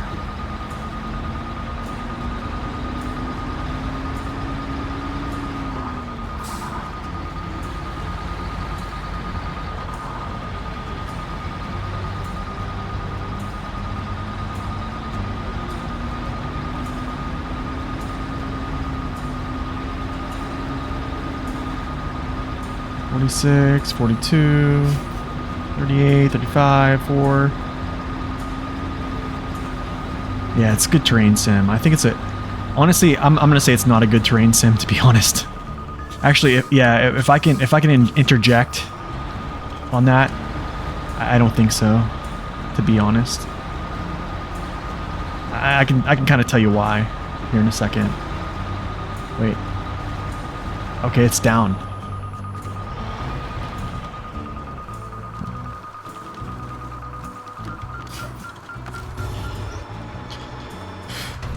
So here's why it's not a here's why it's not a good sim, okay? Because one, let's talk about one thing is the terrain, like the surface model in this game is just totally unrealistic, okay? We know for a fact that trucks would not go through a lot of these things they're going through. They would not pull as much weight up these grades that they're pulling, okay? That's totally unrealistic. And here's where it kind of showed with season 10 when they first brought out the MAC defense. So they put season 10 in, and season 10 has these super big ruts in their trails, right? And with those big ruts, the truck is literally getting bottomed out from hitting its transfer cases in the trails, right? So, and all these trucks here, all these transfer cases are modified because they can't make and we'll just talk about this as well. I'll bring up some, let's go like this. Highway heavy duty, collision models, display. All right, so like if you see this one's probably a little bit more realistic, but maybe not. It still kind of isn't, to be honest. It's not all the way down. So let's say like the Kenworth. This is not realistic. And this is how they have to make the truck to be able to go through their terrain that they have. These deep rutted terrain, this crazy mud. Because if they didn't, all this stuff would get caught up. Like you can see, look at the line even for its fuel tank. It's not even down. Look at the line going through its axles. Not even down. Not even through it. So the thing is, same thing with the MAC defense. If I go back to the MAC defense, let's go MAC. They made the MAC defense much better. This was actually farther down before. And because they made the model farther down, this thing could hardly go through anything. You know, it was getting stuck on the roots. It was getting stuck in the middle of the trails in mud because it was just dragging itself around. So that's why the game is just not realistic. It really isn't. I think they do a good job with like terrain deformation and stuff like that, but I think we got to be real. Like it's not based upon realism. If you look at off-roading in like Russia and stuff like that, those trucks do some crazy things, right? But they're not loaded up. They're not loaded up with like a sideboard. They probably have logs on them, but we're not talking about like a semi-trailer or like pulling a trailer behind them with all this stuff. Like if they are pulling a trailer, the wheels are probably powered. I've seen those.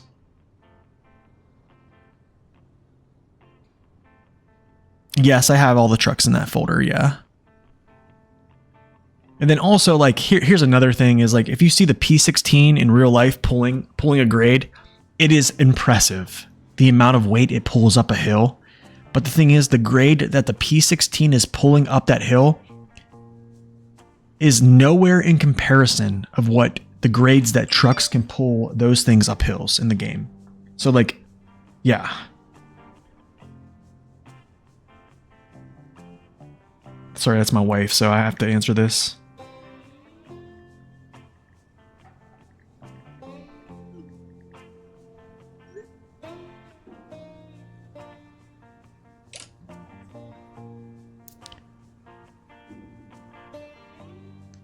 Yeah, that's what I'm saying.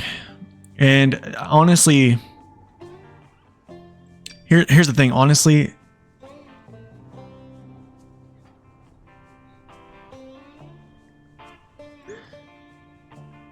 yeah, I mean, the thing is, I can pull more of a load.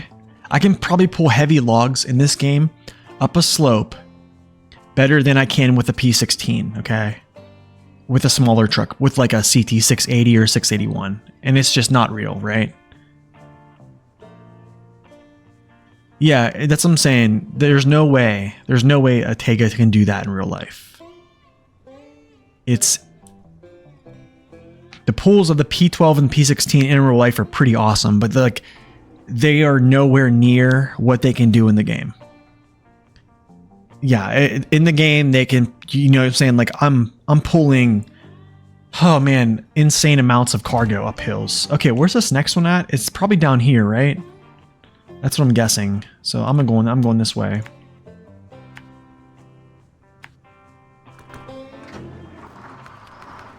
I'm not trying to be some troll like, hey, the game's not realistic or blah blah blah. Like, it's just not. It's not a realistic game. I think they did a close to hardships. I think it's okay. Cool. I think they did a really good job. Don't get me wrong. If they didn't do a good job, I probably wouldn't be playing it as much. But like, I think people get wrapped up into, they think that this game is based upon real life, and it's not. It's really not. In so many ways, right? In so many ways. Yeah, exactly, with the tanks, tank sizes, all those things, right? And even if we want to dive even deeper here, let's talk about like add-on configurations. Most of the trucks in the game, they do not have those type of add-on configurations in real life, and they would not have them. Case in point, the Zikz 612H Mastodon. Where in the real world do you see the Mastodon having all those add-ons? It's just not there. It's just not there. Yeah, the P16 barely sees mud. Yeah, it goes on dusty roads. Exactly. And the thing is, like, the hauls we make in this game, and if those were presented to people in real life, they would say, no way. Like, no way. I'm not pulling that grade. Like, with that load, it will not happen. It just will not happen. So like, that's the thing, is like, people love to say that SnowRunner is realistic, and it's just not. But like, let's take it for what it is. So like, I judge the game based upon like how trucks compare to each other, right? Yeah, it has one add-on in real life, a missile. Yeah. It's a balance between basically like realism and playability.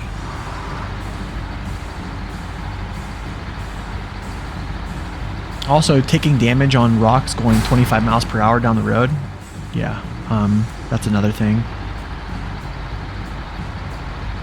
Oh man, I need to get some coffee too. Lednor just reminded me. Wait. Okay, I'm going right away. Okay, cool. Yeah, let's go. I'm gonna do that here before we go get this next point. Actually, I'll get this next point and I'm gonna get some coffee real quick.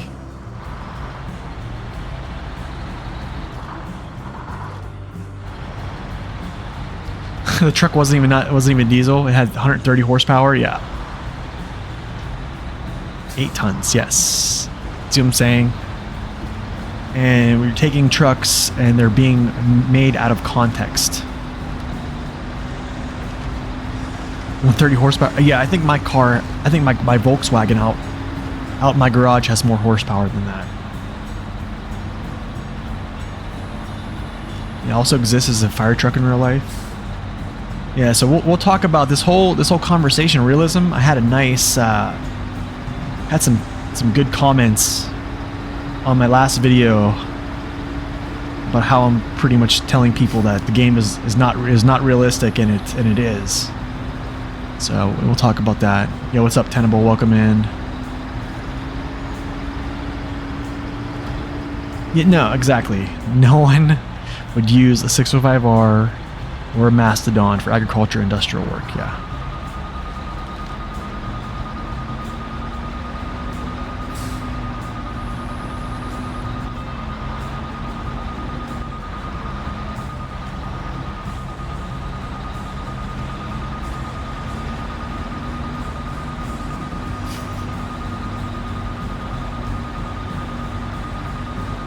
.55, 54. Okay. Okay, basically it's up there. All right, cool.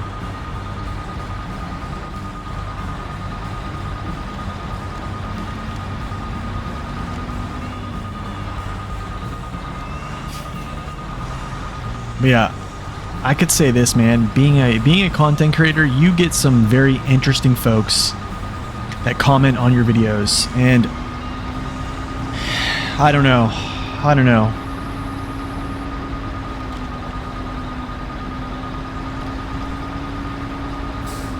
That I gotta go straight. It's over here. It's over there.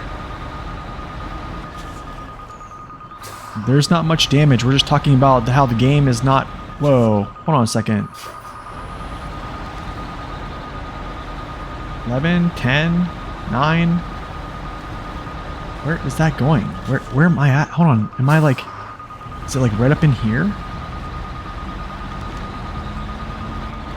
I don't get it. Where did I go that was so close? Weaponized ignorance? Yeah, right? Where is this tower? Where is this at? It's definitely not there. You'll second that? I definitely get some interesting comments. Yeah. Here we go. Wait, 6? Hold on. That's like right here then.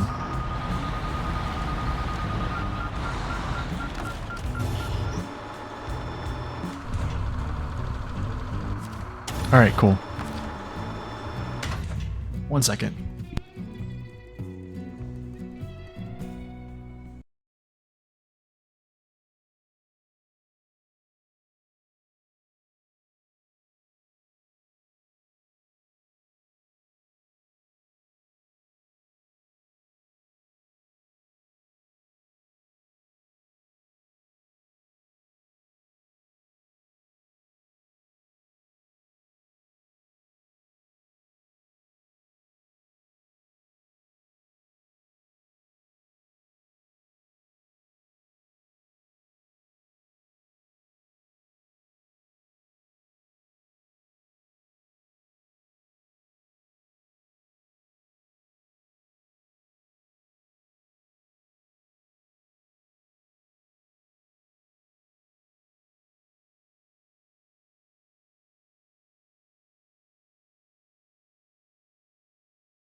All right, we are back.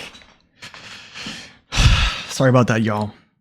My garage door is not opening.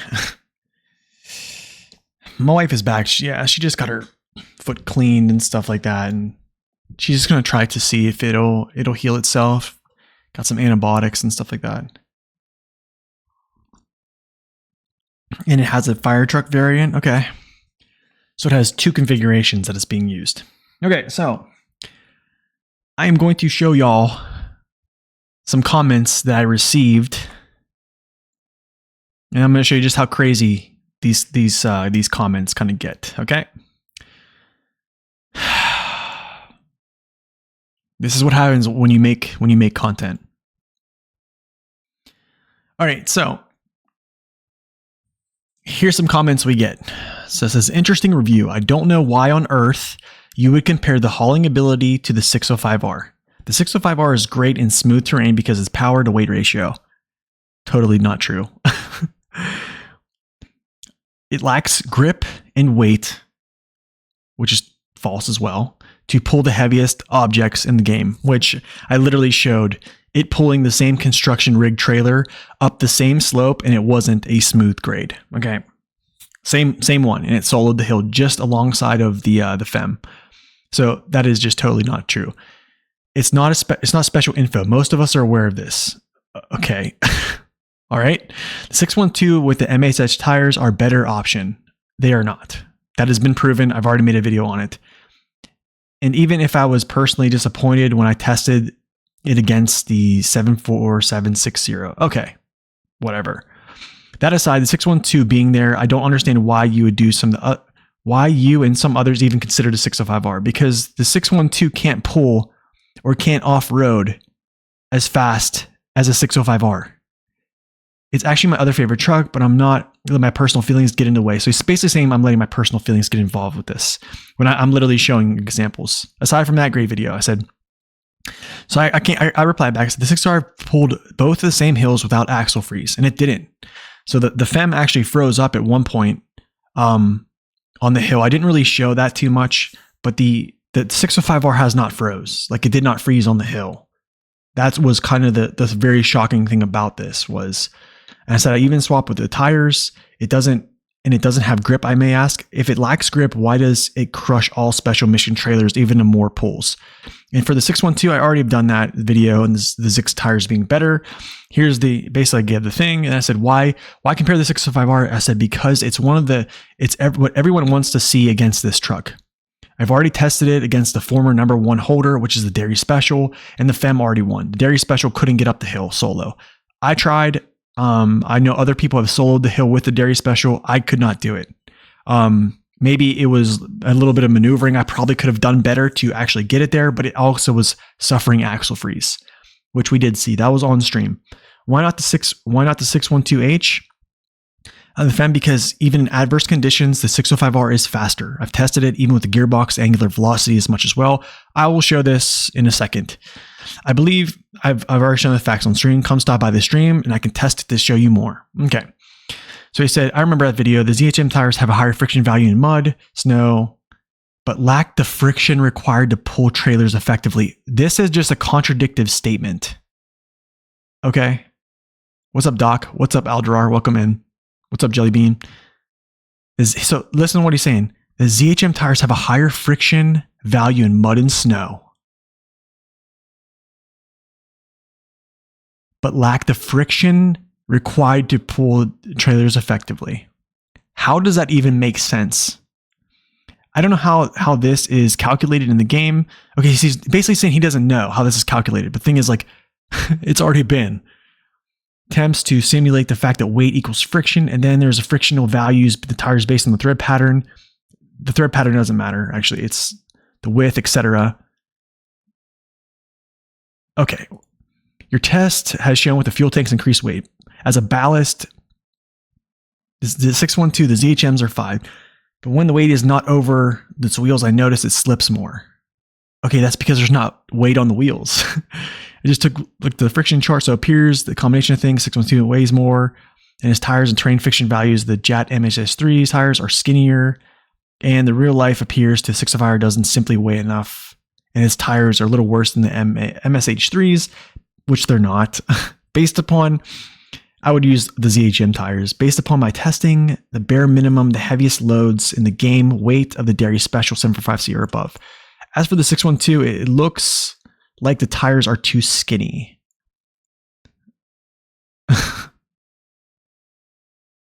Oh my goodness. Lastly, you should try to test the fine-tuned gearbox. While the transmission and SnowRunner don't seem to multiply torque, the real-life ones do, it's so extremely obvious that you're getting more torque out of lower engine speeds. This is false. Here's why this is false. Because the fine-tuned gearbox and the off-road gearbox give you the same amount of torque values. And also, the fine-tuned gearbox is not necessarily faster than the off-road gearbox. I've looked at this on 2 different trucks, and the off-road gearbox has been a little bit faster in each gear ratio. I don't know why. I don't know why that is. That was on the Boar, and that was on another truck. I forget which one it was. I did. But even if the values are probably more similar to what I think what Naked Davis said, he can't really plot this out on a chart because there's so many like little fine-tuned little places in between those. But what he's told me is the effective torque values in like the lowest, the middle, and the highest is essentially very similar, like with torque throughput as the off-road gearbox. So this is actually a trap, which is still improvement overall. The gearbox is multi-purpose saves fuel, understandably so, weaker than the fine-tune. So you're using the strongest engines, you might as well use the strongest gearbox. This guy said, 605R lacks grip and can't pull the heaviest trailers. Are you playing a different game? That's good. It does a disappointing job. Maybe you weren't around when the 605R was released. The problem is when the 605R was released, this is probably the most used truck in a Moore still. Pulling those trailers out of NAI. This is probably still the most used truck to this date. Like literally this was put in the game for a Moore. Like they literally gave us this truck for that. But looks a little similar to the 74760, and it seemed like a replacement. It was a sore disappointment, but a trade-off that was ended up being overall the best truck in the entire game. Okay. Then the 612 came. When it came playing the heavy trailers, the saddle was a bit low, and it really didn't say the dimensions for it. Okay, whatever. Later I learned that the ballast tractor was promising, but it lacks, the Dairy Special was promising, but it lacks the weight required on occasion. The Kenworth 963 was the most promising, finally had something new. Yeah, up hills it's slow, and God forbid you come to a complete stop, but aside from being overall the best truck in the series ever, it was also best at hauling. So here's another contradictive statement. How is it the best hauling truck if it's slow and it completely stops up a hill? There's another contradictive statement. So honestly, it's almost like he's talking just to hear himself. Now we have the FEMM, which aside from the fact that it's quite long, being a prime mover, it's undisputably overall the best pulling the heaviest loads in the game. That is true. Okay. Pulling the heaviest loads in the game. Yes. And I mean, in all kinds of terrain, not up smooth hills. It's ridiculous. The 605R in real life pavement also pulls artillery or something like that. It was designed to handle heavy loads in her life reflected in the game. Okay. It's basically an OP Tega. It's a super truck. The Tega is not. So consider the 612 for stream task. But one thing the 605R wasn't built for, and it shows, is real life for in-game sign-off version vehicle. All right. So my reply was, I'm gonna catch up with chat here. I'll show you that in the game, Jelly Beans, actually. Yeah, the 605R is a racing beast. So we'll talk. I'll show these in a little bit. It sounds like the Burlak argument. Yeah, this is. I don't know if this is the same person, but oh my goodness. So I said, I see you have a lot of passion in the game, and that's great. But so do I. I've spent the last 4 years playing SnowRunner, only making content and talking to other content creators and data miners all the while. Regardless of what the vehicle was used for in real life, the tests show what they do. If you think the 605R is only good on smooth surface, plot me a course across the map and watch it finish before the 612H and the FEMM. I will put money on this. Yeah. I'll put money on this. The slope it pulled with the construction rig wasn't a smooth surface, and more people have depended on the Zikz to pull some of the hardest special mission trailers in the game still today. That is true. And your mention of the fine-tuned gearbox being the best, no, it's not. The Advanced Specials by Pavel's original code has more available torque from low gear at a standstill. Also, in lots of cases, off-road gearbox is faster in all of its gear settings, proven on stream. Fine-tune is a trap, essentially. Like I said before, you have a lot of great arguments and passion for the game, but so do I and a lot of other folks that make it their job to find out details. I said in the video the FEMM is the best at hauling massive cargo up hills and through deep areas, but where are those deep areas anymore? Since the year one passed, they've been pretty much all but gone. In truth, there are a lot of jobs I do faster with smaller trucks. This is true. And my point is, you don't need a truck nor the game, the super heavies with a ton of add-ons. That is my small, humble opinion. Okay, so then here's his final reply, and then I'll actually go into the game. If you believe that, then have the 605R pull something up a muddy surface and compare it to other trucks, and do a comparison test between the off-road and fine-tuned gearboxes. Like, here's the thing, what he's doing, he's trying to bait me into doing research and testing for himself when I've already done this stuff and I just haven't posted the video, or we've already talked about this stuff on stream and I've already done this on stream, but I'm not going to just simply post a video because this man is telling me to post a video. Okay, it's just not going to happen. Okay. So, and then he said, lastly, you're entitled to your opinion, but the super heavies are objectively superior in performance. Are too big sometimes. Saying we don't need super heavies in the game is like saying we don't need Formula 1 racing cars in a street racing game. Yes, the super heavies are the best in real life, but it's also depicted in the game. I think you are selling the game developers short with statements like that. So this is kind of what we're talking about. He's basically saying I am selling people short by saying this is not a direct reflection of real life, or it's not depicting as such. You imply to the casual viewer that a relatively realistic off-roading trucking game indulges in nonsense. It does. We don't need F1 cars in street racing games. But like, I don't think it's relatively realistic. I think it's somewhat realistic. It's not relatively realistic. Like, I think we all can agree. The likes of which the Dawn 71 is better than a semi. Semis are unnecessary if you ask people, I'm sure. I simply don't like how the game developers did a decent job of making a somewhat realistic. There he goes. He backed off and said somewhat. And you imply it's not. Larger trucks for heavier loads, smaller trucks for smaller loads. It isn't complicated. If you believe otherwise, at least do test. I appreciate it. Larger trucks for heavier loads, smaller trucks for smaller loads. Okay, well, if that is the case, then why can I pull more weight up a grade with a 681 than a P16? You see what I'm saying? Like, and I'll go in here and show this quick thing with the fine tune, but these are a lot of the comments I get. Yeah.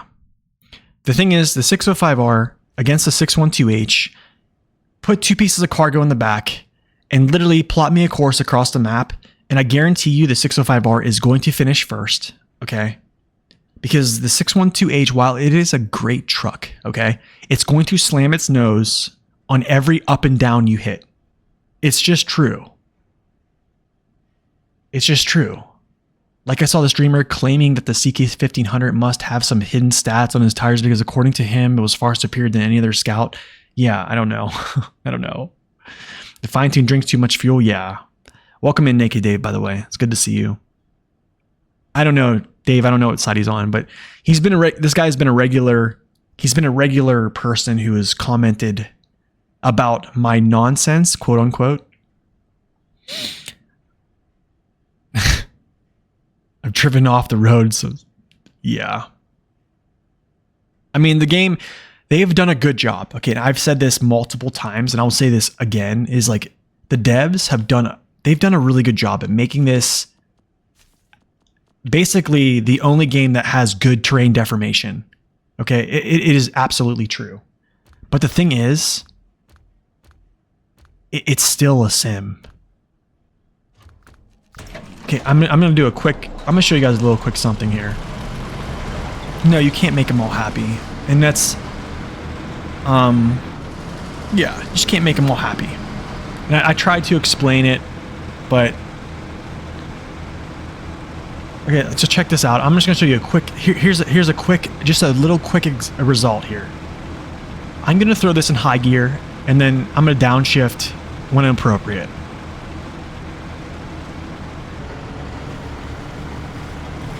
This mud strip gets steeper as it goes. I'm just going to do this as a quick result, just a quick test here between two of these trucks, okay?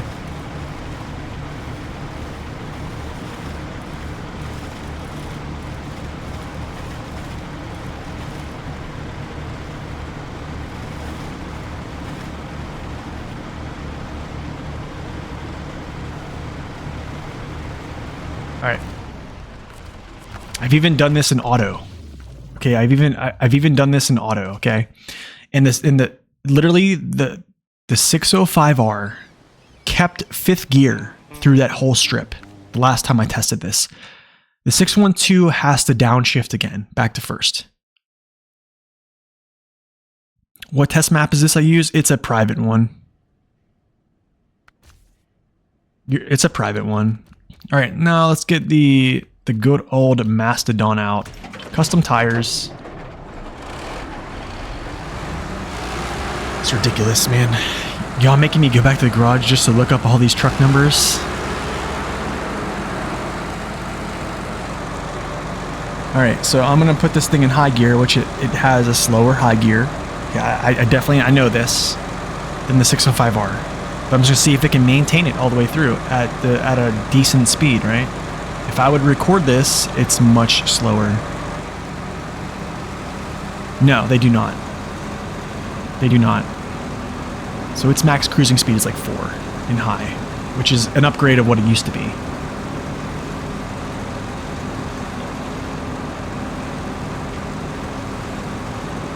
They both have somewhat unique stats. They're somewhat unique. I didn't do a trailer review tier list. I did a trailer review. So. Alright, so not too bad. Now let's start this over. I'm gonna leave them both auto. Okay. The fine tune fixes high gear, yeah, but I just wouldn't use the fine tune.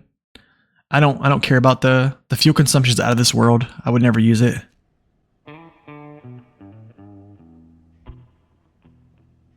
It result in the favorite for date, yeah. All right, here's the last test I'll do here. Okay, I'm just gonna leave this in auto. Okay. It wasn't a tier list, Dave. It was just essentially I was just talking about. It probably is not gonna be any information that's new to you, to be honest. It was just me talking about like what I think trailers are, how good they are, and how to use them. So I don't think it wasn't a tier list. It was just like my review. Okay, I'm gonna leave it in auto here, and we'll see how it does.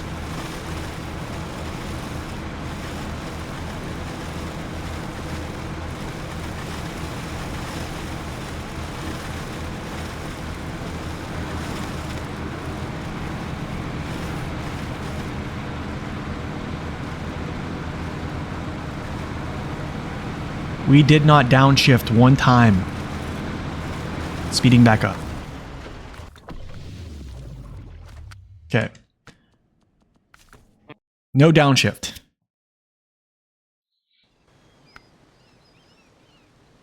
You could put crap tires and see which one survives. I think using in their biggest and their best states probably No, it's a private one. It's a private testing ground that my friend uses. So him, I, and SD1 use it. Yo, what's up, Miles? Welcome in. You wondered if I got the test strip out? No, honestly, I'd like to do a tier list like that, Dave, but I think how it would go is I would just put all the semis at the top. I'm too partial when it comes to semi trailers, to be honest. All right, I'm gonna leave this in auto.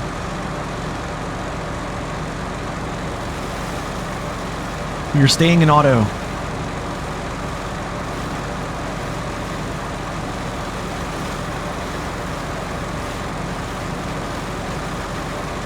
Actually, wow, it's actually going really fast. Dang, maybe I was wrong. Maybe I was wrong. Well, that didn't go. That didn't go as planned. All right, we'll do this last one. Nuke the VOD. Last time I did this, it downshifted. It's kind of funny. All right, so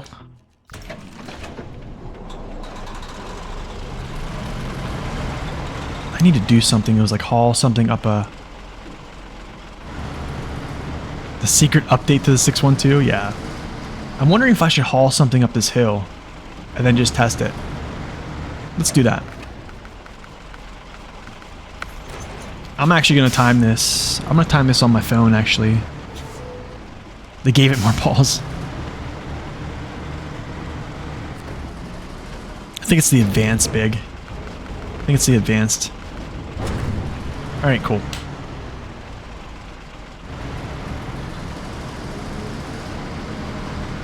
Alright.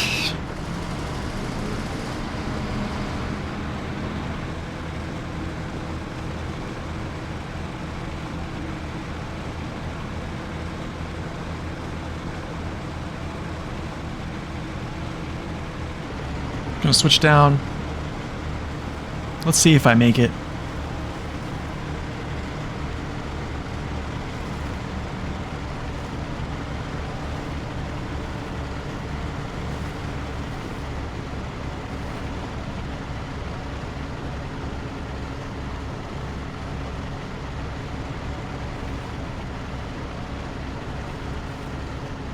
Nuclear casks.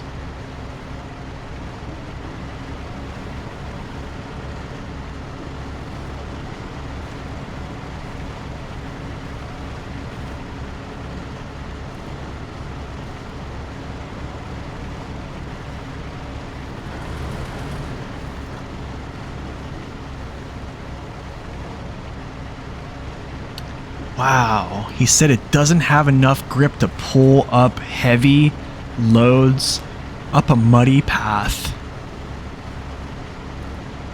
Up a muddy path. Like, look how deep this mud is. You're telling me that this truck doesn't have enough power. It's literally pulling the plane with the 5 slot up this hill at a pace that is actually pretty respectable.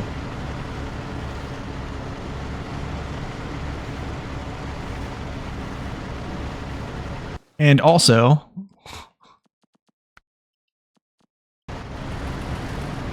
the consumption is not even bad.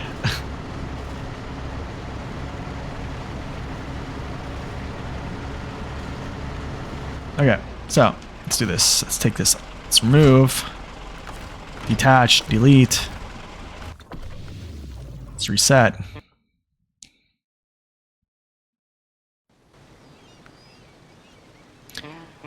Okay. So, I mean, here's the thing. Him saying, when I pulled, if you go back, actually, you guys want to see something? I'll pull some actual footage after this of the 605R on the hill that we pulled, and I kid you not, it did not axle freeze. And I'll let you watch the whole thing. And the FEMM froze. And if so, let's just yeah, we'll look at that too.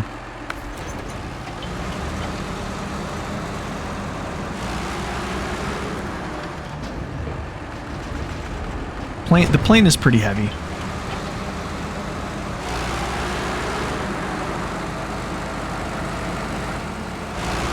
Now, I don't doubt this truck is going to do really well. I don't doubt it.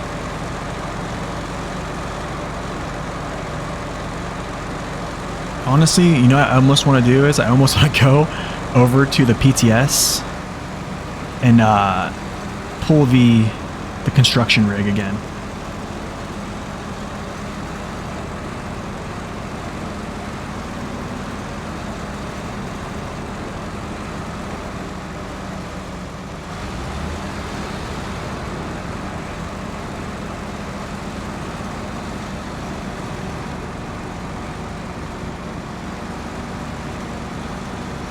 pretty much about the same speed. Pretty much about the same speed.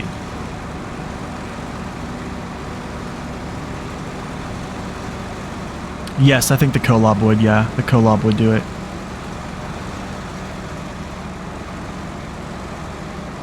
Yeah, pretty much the same speed.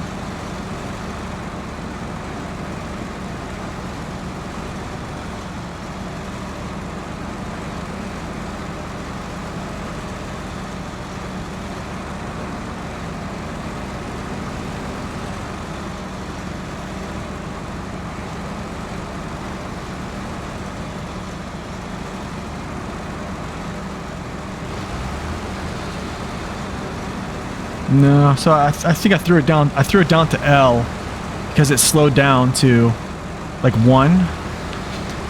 But yeah, it can hold. It can hold L. Here's where we're gonna test it. We're gonna do a little deviation here. Here's gonna be the ultimate test. Let's do this. Let's go over to the PTS. I'm gonna pull out the Mastodon on the PTS. I think, do I have the Mastodon on PTS? Oh, do I? Hold on. I need to think. Do I have the Mastodon on PTS? Do I? I'm trying to think. Let me see if I have the Mastodon on PTS. If I do, I'll pull the construction rig up the BC slope. But until then, what I will show you guys is this.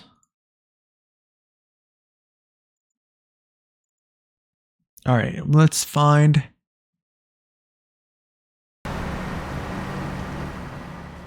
Okay, here's a recording of the FEMM. Can you all see this? Hopefully you guys can see this. This was on the video. All right, so there is the FEMM locking up. There's the FEMM locking up right now. That was one time. That's literally the start of the hill. I know. That'd be awesome, Dave, actually. All right, so check this out. There he goes. This is where I kind of had trouble with the steering and stuff like that. Which is just, this is where I kind of had trouble with like the articulation and getting in the way. Okay, so go around this turn. Here's where, this is the hardest part of the hill, okay? Let me explain this. This is why the hardest part of the hill is here, because if you do not get yourself to this tree, it's game over. This tree winch really can't help you unless you somehow can get around it and then kind of like float this way and then grab this, which I could try to do in the dairy special. And then also you have all these boulders, okay? And these love to lodge themselves under your wheels, okay? This is something that happens as well. The dairy couldn't do it. Honestly, I'm almost blaming myself for that because I feel like I didn't maneuver this as well. But the thing is, I think I did because I gave it so many tries to try to get it out of the way, and it's still, the axle still froze up. So here we go. We'll watch this here. This is just kind of the comparison. I just left low, okay? Yo, Ranger, thank you for that 2 months, man. Appreciate it. Its axle's freezing up right there. So I'm wiggling. I'm testing. I think I throttled down to test every, and then it made it. So yeah, it made the hill, but right there, even the FEMM, this is the king of power. This is literally the king of power. He froze on the hill. But I think because he made it farther up on this initial push, he was able to pull over these rocks. I mean, it's amazing feat. Don't get me wrong. I'm not taking anything away from the FEMM. That was amazingly impressive. But right there, I mean, after that, I'm winching.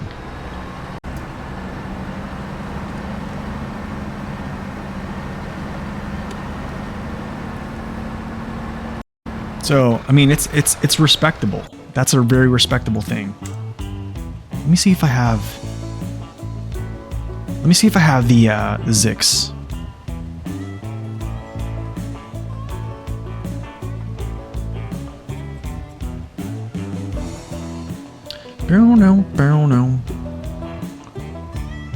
Yeah, let's see if I have the 612. If I have the 612, I'll pull this same hill. I kind of reserved this little spot.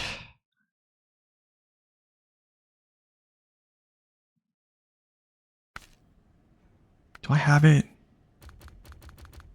I don't know if I bought the Zikz 612. I probably didn't.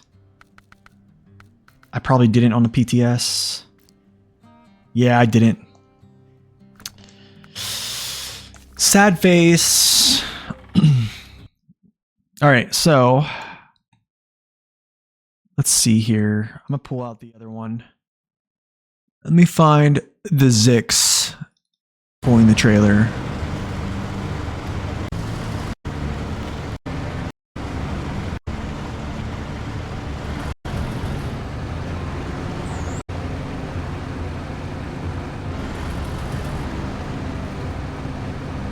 Okay, there we go. All right, here we go. Here is the Zikz 612 on the same spot, okay? I'm not going to lie, I struggled, okay? Because of these rocks. I literally had to kind of maneuver my way around. But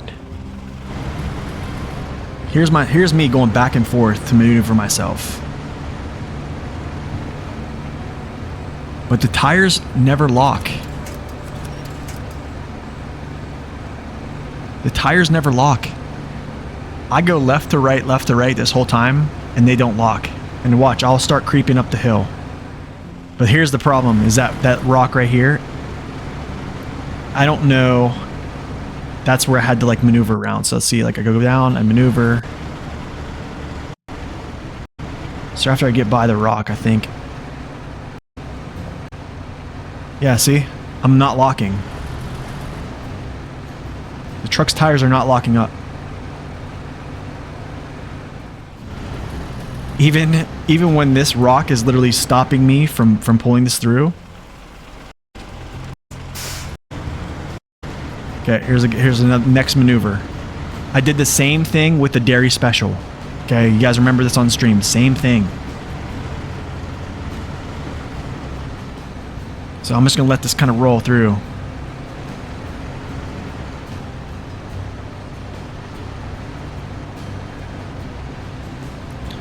This is like the biggest issue with this trailer is you just need the Jat tires? No way.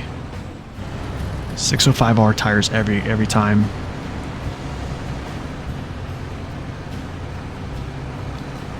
Yeah, it is kind of bad. It's actually not the 605, but look at this. Look at that. Boom. Didn't lock up the whole time. Tires did not lock up. As long as I could get myself out from under that thing. There you go. It pulled through it. And then yeah, of course you have to winch up. Same thing with the but just being able to solo this hill is incredible. And yeah, Dave's right. The 605R's ground clearance, or even its ground clearance, even its saddle height is not the greatest. It really isn't the greatest. But it's just such a strong truck. And people wanted to see the 605R against the FEMM. I thought to myself, if the dairy special axle froze on that hill and I needed to bring the Cat 745C on stream to actually literally help it, the next truck that was up next, if it wasn't the dairy special, if the dairy special couldn't do it, to me it was the Zikz. Like that's my next try. That's my next try.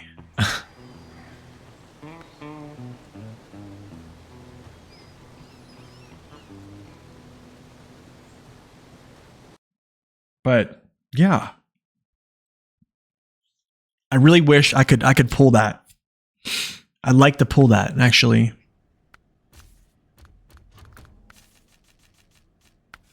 Okay, let's do something else. Here's the Here's the final. Here's the finals.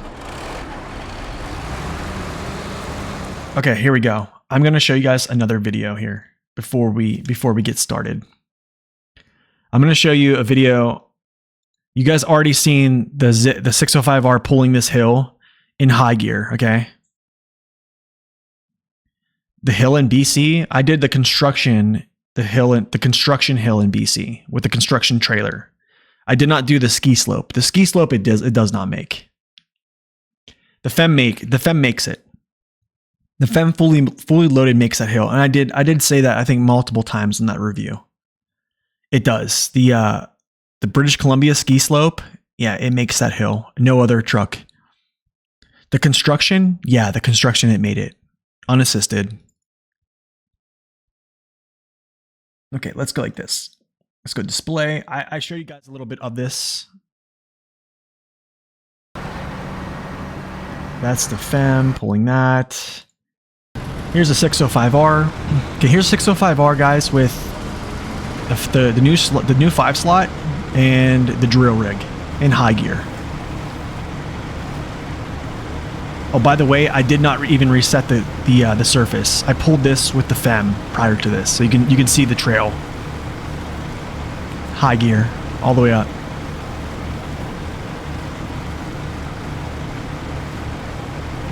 Like it wasn't nothing. FEMM.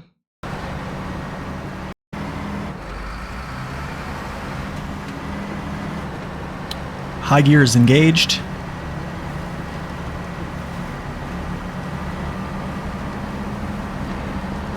Okay, here was my plan. When it went below 2 meters per second angular velocity, that is literally my cue at 2.0, my cue to throw in this. Okay, because the angular velocity, I would probably still retain 100% of my torque here. Okay, or somewhat near it. My next move from 2 is down to low. So it couldn't maintain this angular velocity that it hit here. I'll show you. Okay, it's at 6.0, 5. Okay, around 6.0. So you see how it just dramatically dropped off. So me, when it's about to stall, I'm going to throw in diff lock, right? So yeah, I just throw in diff lock, low, high, and it maintains it all the way up the hill. In low gears, differential locking, boom, it's amazing. Like this is, and I mentioned this in the review. Like it's amazing truck when it's locked down, everything's engaged. You see the fuel consumption there. It's kind of crazy, right? That was the 605R. This was the fuel consumption up a hill. Now keep in mind, after you damage this truck, you take 79 damage. I explained this on the review as well. Literally, it goes to 180% consumption and you lose 50% of your torque. So you go from having 288,000 to 144,000 torque, and it cannot make the hill. I literally did everything. Usually if low minus can't break it and low can't break it, those are my two options. I toggle between these to see if one can break it, and neither of them can break it. So now, next part is this hill. Was this it? What? Let me see. Which one is it? Which one did I record?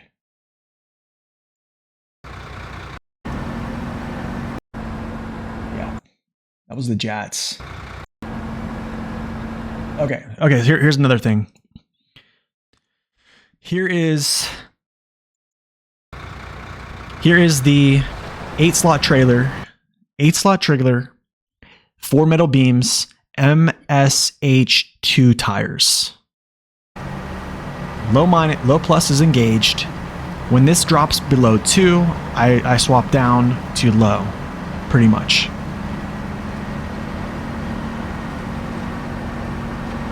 Boom. Because I know I'm getting slow. And my movement is, I'm wiggling because I'm trying to get some type of grip. Anything, right? Low minus, can't break it. Low, can't break it. I try to like fall back a little bit, maybe just to give myself a little spring forward. Can't make it. Here's the Jat tires. We can talk about the P12. Actually, I actually did testing yesterday on the P12 hauling this same hill with weight, going up this hill with lesser tires. Okay, this is the Jat MSH3s. So same order of operations. And it dies. I'm gonna go through all the things I go through. Low minus to low is usually like the operation, the wiggle, nothing. I'm actually just at a standstill. All right, so now 605R.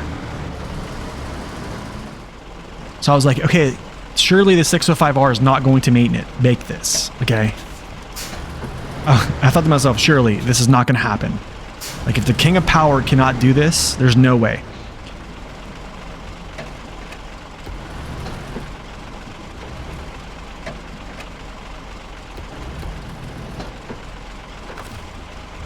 Okay. Always start out low plus. When it gets to below 2 angular velocity, I downshift. And downshift. You can't, well, cycling diff is not, why would I do that?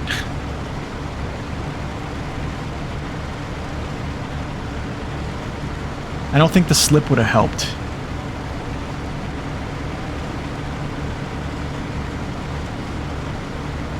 If it had all-wheel drive as switchable, that switch would have helped under diff lock, I think. And the 605R just walks this hill. I mean, it did have trouble. You can see it had trouble.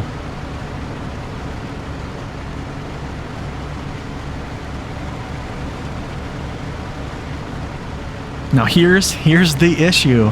And Dave brought this up later, or Dave brought this up before. Watch when I crest this hill. We get stuck right here because the legs, this truck doesn't have a ton of ground clearance, nor does it have a super high saddle. That literally is what happens. So, with that being said, let's try the same thing with a 612H. Okay. Shall we? And this is why, honestly, this is why, like, when a new heavy truck comes out and the new shiny thing and everyone's so hyped about it, I don't buy into the hype. Like, I don't start throwing out titles. I don't buy into the hype right away. Because while I think the FEMM is literally the king of power, there's no joke. No joke. You put it into a mud strip and lock it down, diff lock, it's going to get through pretty much faster than any other truck in the game aside from the K7M. So yes, I'm 100% gonna say the FEMM is a stronger puller by large, okay? It pulled that slope much faster on the BC slope. All right, so I'm gonna do the same thing here.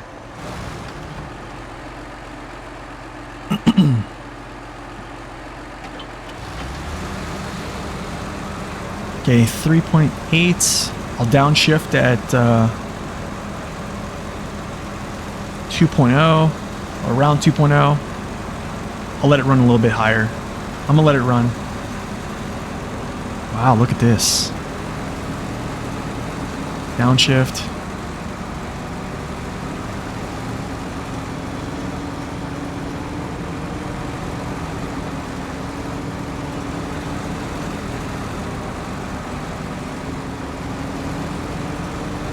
Very similar to the 605R right now. 605R didn't go to 0.5 though. It's doing a good job.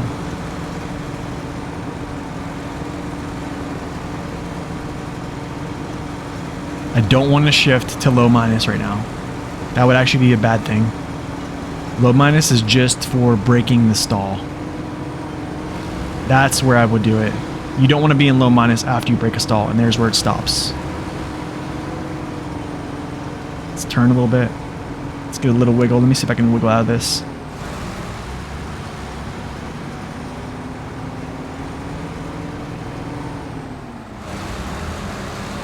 Let's try this again. Let's try this again. I'm going to wiggle a little bit.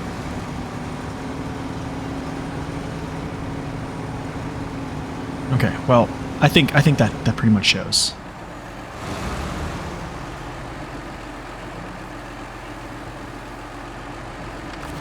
That's pretty much it. Okay, let's go delete trailers. Okay, so now we're going to talk about the P12. All right. Everyone knows the OHD tires are some of the best, right? For using P12. All right, I'm going to show you guys something. Okay, I'm just going to show you guys a little something here. Okay, so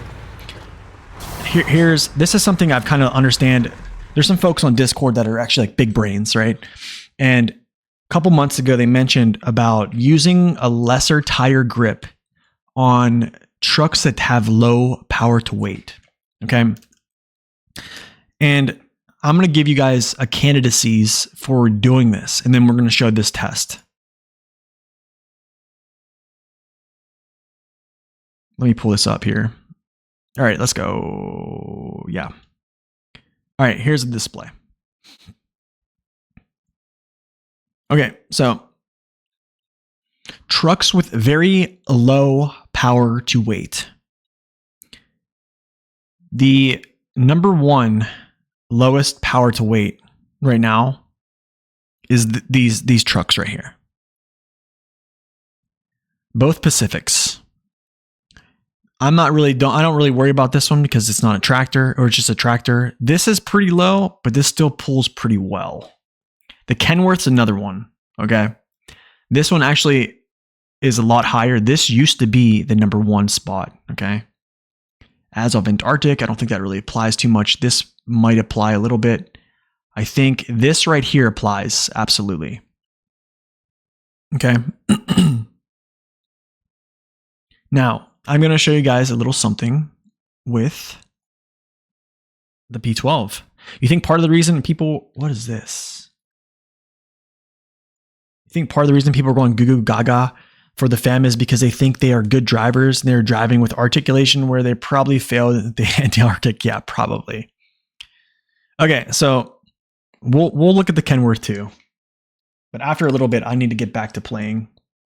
All right, so let me go like this. Put this on. Okay, so same thing. All-wheel drive is engaged. I am going to put in a low plus at around 2. I'm going to drop it to low and just run through my cycles, right? If I need to disengage all-wheel drive to send force to my back tires, I will. This is the P12, and this is the LKNY heavy crane. All right, let's go. Let's hit it.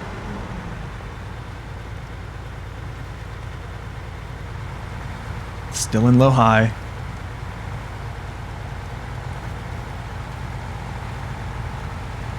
I'm gonna let it go for a second.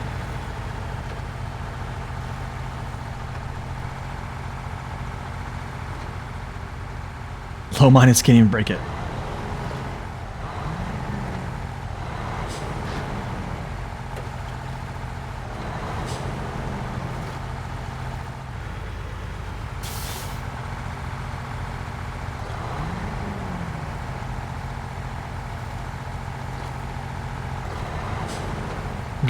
Okay, you pretty much get the picture, right? I'm gonna reset the texture.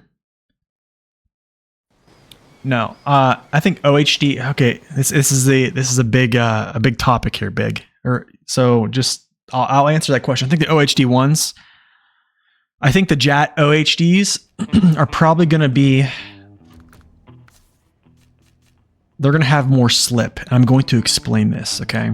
Now watch, because I was getting axle freeze, I literally just switched to the JAT all-terrain tires, doubles. I've tested these with the actual P12 single tires, and they still froze up. I was able to actually get up this hill the last time, but I had to disengage, all-wheel drive, and then, yeah, kind of work my way up that way. I'm going to show you why a little bit less grip pulling hills can be advantageous. Okay, same thing. Downshift when it hits. Round 2. And 2. Downshift.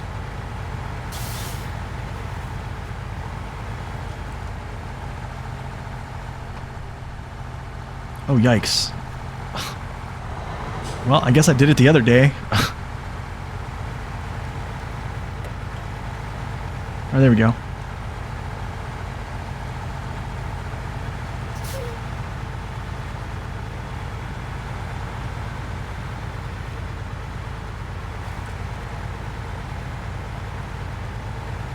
Okay, so I froze down there, redirected my power to my rear wheels, got going again, then I switched back into all-wheel drive, and yeah, you see the result here. There's such a thing as too much grip, yes. This is something I'm coming to learn a little bit more. And the thing is, it's actually a pretty... I almost want to say it's like a common knowledge thing. Like if you have too much, I mean, realistically, if you have a truck that has... We did it! No! If you have a truck that has too much grip and not enough power, you're going to have axle freeze. Okay? So what I did was I just downgraded my tires. Oh my goodness. And then there you go. So that's probably what I would do. So if you want to check this with the Kenworth. Where are the turtles? I should have never reduced those. I should have never reduced those. All right, so let's go. We'll do this. Let's try the Kenworth.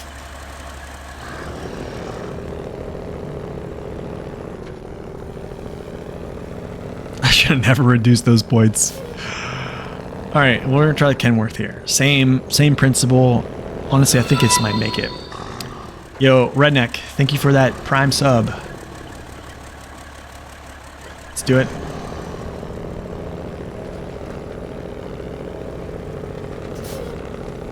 Dropping at 2. This is the worst.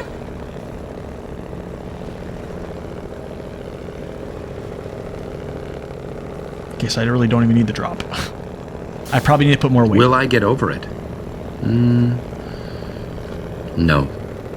But life goes on. I probably need to put more weight on this one to actually freeze it up. Alright, maybe we do. More weight. What'll be more weight here? This? Maybe? Maybe this? I think this is it.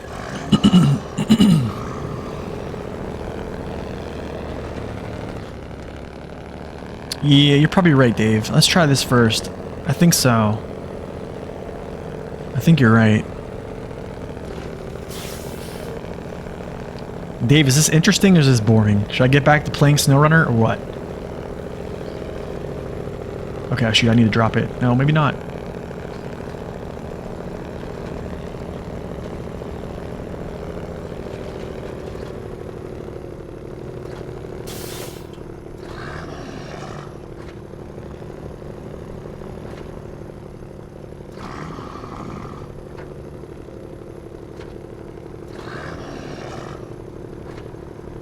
Okay, that froze it. Okay. Improv science. This is literally, guys, what I do in my off time. When I'm not streaming, I'll do stuff like this. But the thing is, like, I love when people say that test maps, they just, anytime you bring a test map into something, they just say, oh, that's not even true. But the thing is, like, testing the 605R against the test map with the FEMM and then moving it over to SnowRunner and testing those two aside and just comparing the results, they were literally similar. The results were similar. Okay, so watch this. Okay, here's the Kenworth tires, right?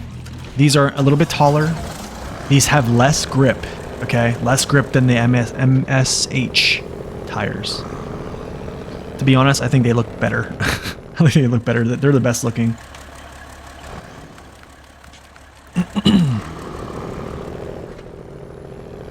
Okay, reset the textures or the surfaces. Engaged. Dropping when I hit 2. When I hit 2, I'm dropping, period. Dropping.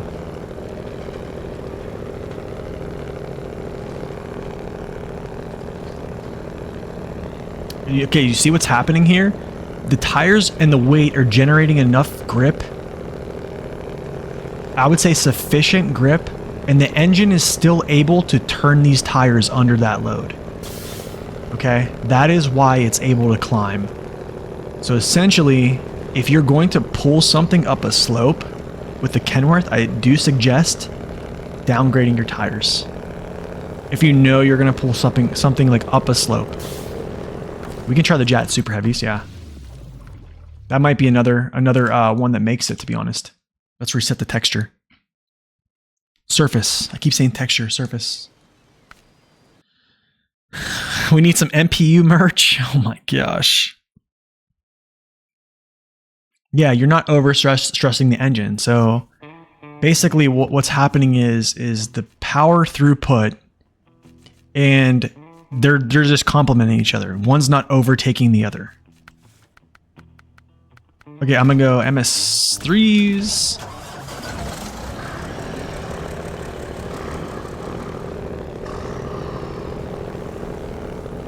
There you go. Dave just said it in a way that's so much better than how I could. When the truck loses grip and the wheels spin, the wheel spread is higher, which directly results in the gears giving you more power. Yeah, it's less friction down. Okay, let's go like this. Dropping at 2.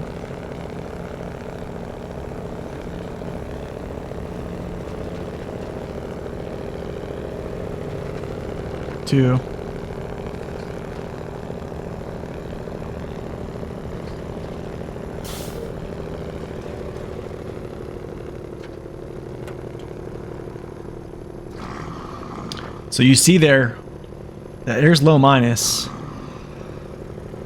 There's low. Ooh. So like this is what happens is like low minus will sometimes break, sometimes it won't, and then this is why.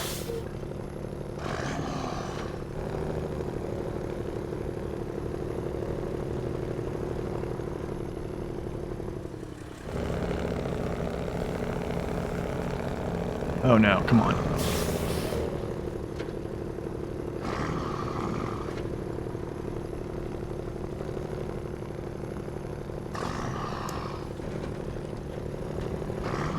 There you go. See, that's kind of how you want to use low minus. You just want to get it to break and then you switch immediately. As soon as your tires start to break it, switch out, but it's not doing it. Okay.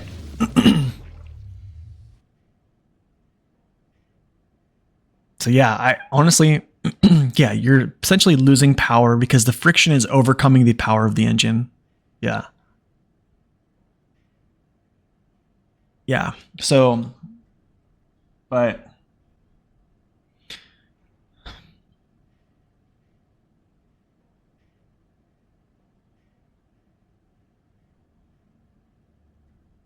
you've literally watched me make this hill with this setup I have.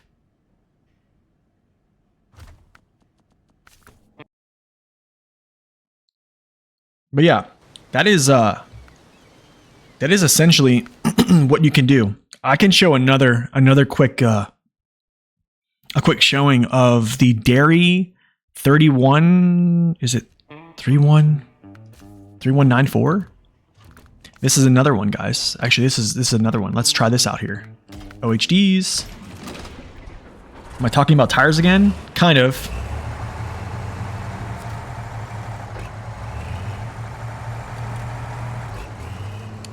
does putting it in low a bit before you hit the incline keep a steady momentum? Yes. So each of these gears are essentially speed limiters, okay? So the maximum speed for this truck 5.3, 5.6 and or around that. Here is around 2.9. Here is around 1.9. But you see how it's kind of like weird? I would never go there. So usually my rule of thumb is whenever you drop below 2.0, you immediately switch to low. Or low, when you're in low plus, when you hit 2.0, just drop. But the thing is, you will never have these numbers. It's all gonna be by eye. Let's go like this. Oh, saddle low.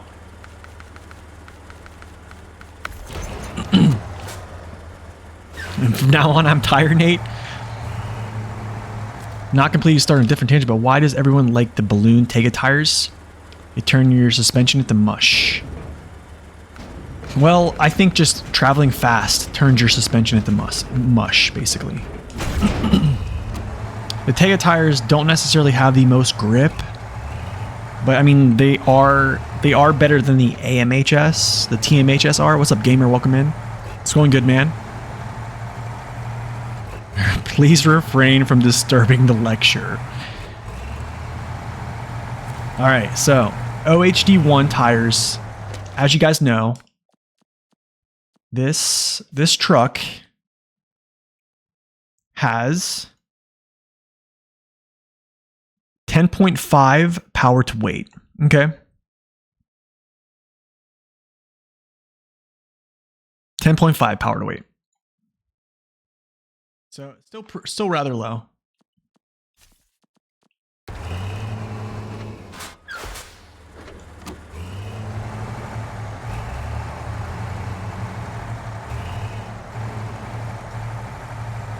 There's a direct effect on spin rates. You can see it cycling through the attachments in the garage. Wait, I'm not really sure what you mean by that. All right, here's what we're gonna do. Same thing. Low plus, downshift. Let's go.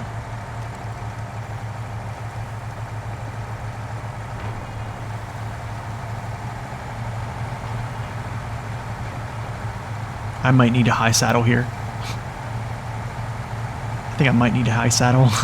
It's gonna pull this whole hill, I think.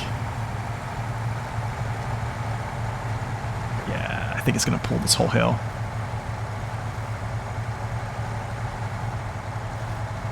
I need more weight, I think. I think I need more weight. It's pretty good though. It's kind of promising.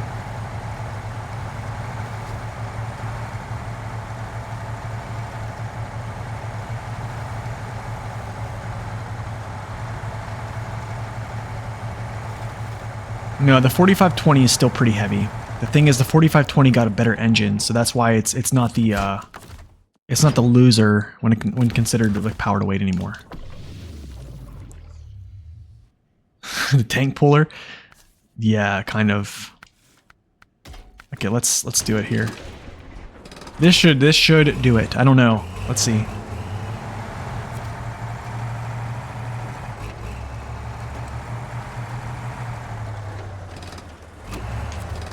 We'll get the new trailer out. 3-axle. I don't know if I really like this one, to be honest. I think... Let's try this. I think this one's pretty heavy. I know the rig is like 10. This one has to be close to 10. I think the drilling rig is like... Actually, hold up. Let's just do the rig. Pretty sure. Just do this. This is 10 tons.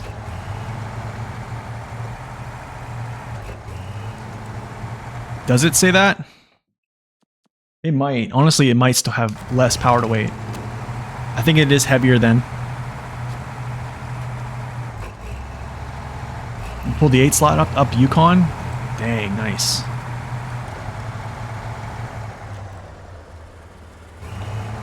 Alright, let's do this. Alright, let's see what happens.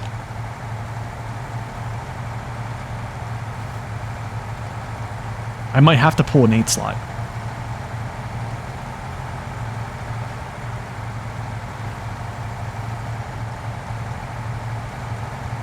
Honestly, I might have to pull an 8 slot.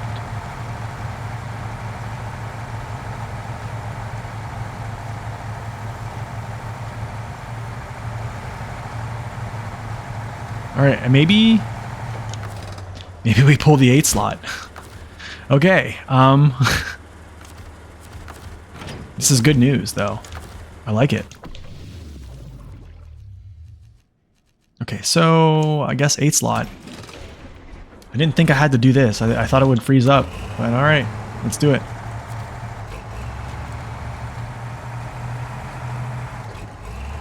Now it will beat the 605R, watch. Hey, if it does, I'm all for it.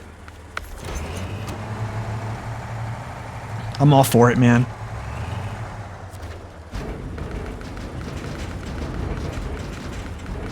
It's got middle beams.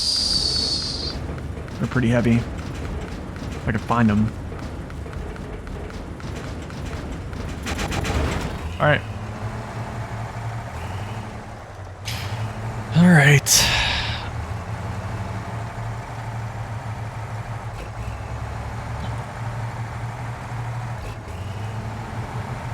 Yo, don't sleep on the dairy, you know what I'm saying?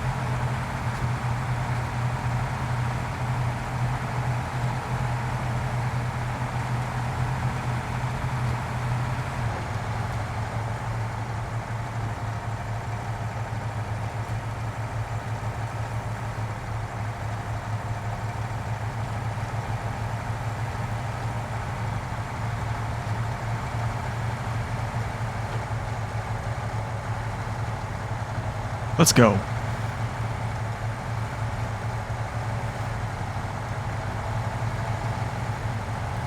My goodness, it's actually gonna pull this. Okay. Alright, cool. It pulled pretty good. We're gonna swap tires and I'm gonna see how far it does. Swap tires, reset the texture, or reset the surface.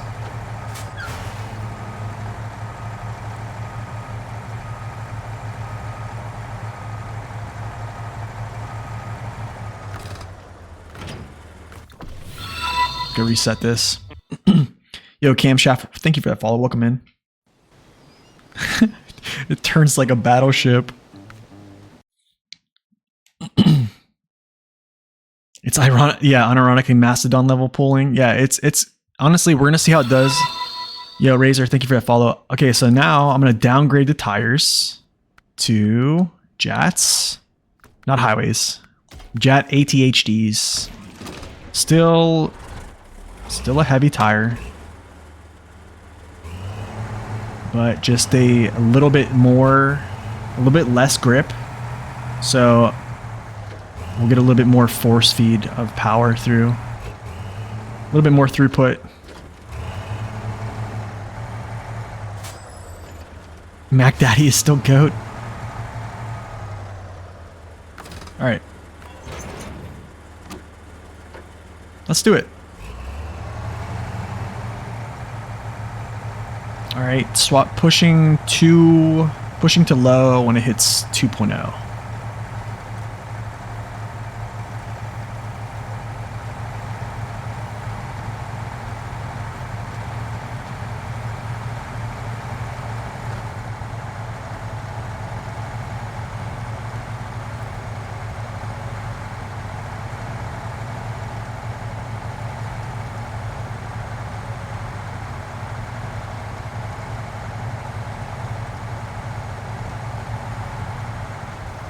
That essentially just pulled the hill.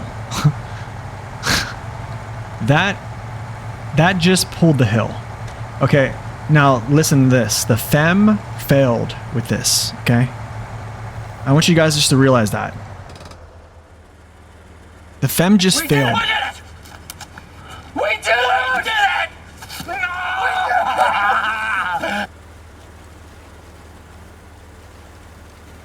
The FEMM failed in this hill, so I just want to set the, just give you a little reference point here. Now that's not saying that the Dairy 3194 is better than the FEMM, nor does it have more pulling power. I would say this just has the ability to have an exploit. We play on Xbox or PS5. I play on PC. PC with a controller. Too far! God! All right, so what do you want to see? Which one do you want to see? The bore? Oh, we can check the bore. Okay, so now, for those who think the fine-tuned is a better option, all right, I'm going to, actually, if Dave is in chat, Dave, is there a difference between the torque throughput from the fine-tune versus the off-road gearbox? I think the last time we spoke, weren't they basically the similar as like basically the same values as the off-road, but you just can't plot it? Okay, so I'm going to show you guys the speed of the low plus and the maximum setting. 6.3. High gear, 8.3. Okay. It should work the same as the off-road? Yes. Okay. Assuming the same gear slot ratios. Okay, that makes sense. Because I had a comment that the fine-tune is the better gearbox. All right, so here's the off-road gearbox.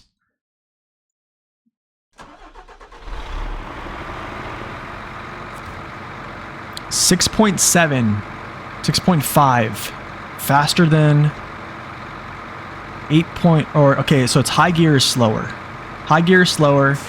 It's low high is faster.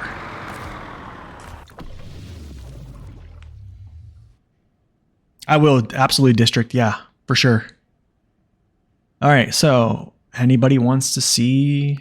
I guess we'll check this out. The bore, right? Does the bore have? Yeah. No, we're not testing all day.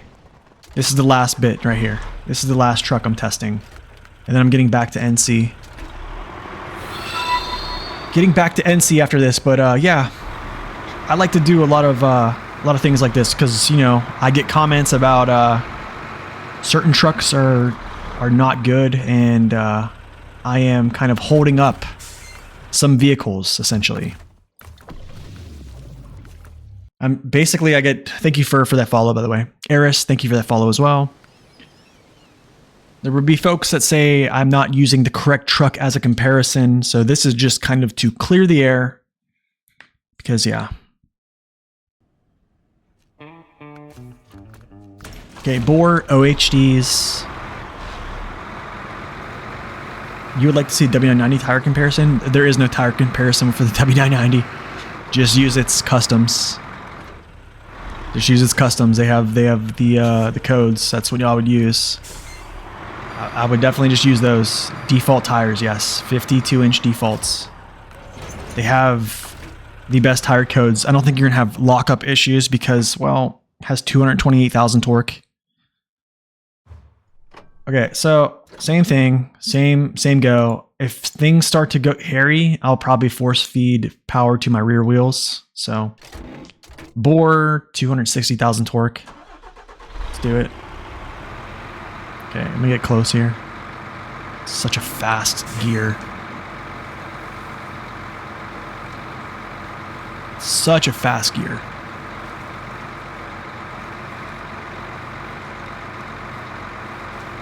This thing is insane. Okay.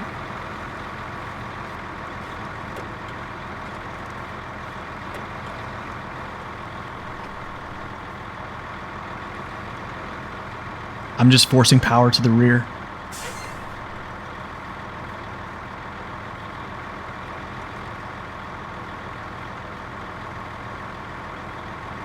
All my power is in the rear right now. All right, cool.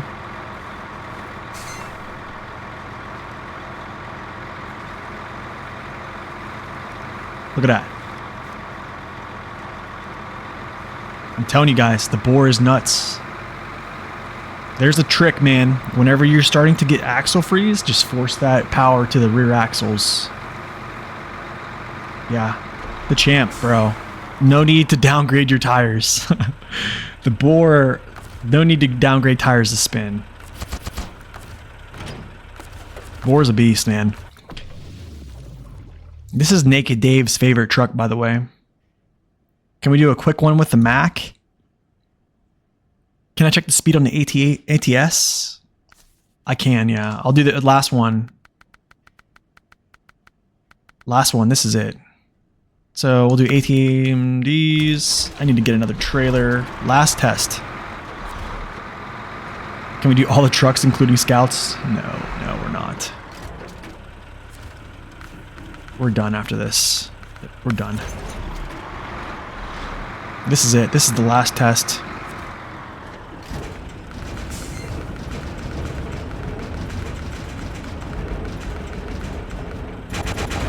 Okay. I need to reset. Need to reset. Fox, what's up, man? Welcome in. iDrops, welcome in.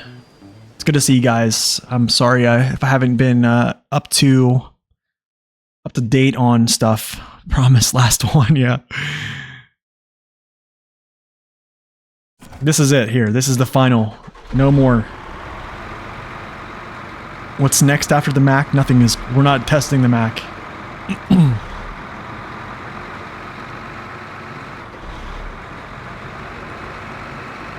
This is it. Back to North Carolina. I need to get some stuff done.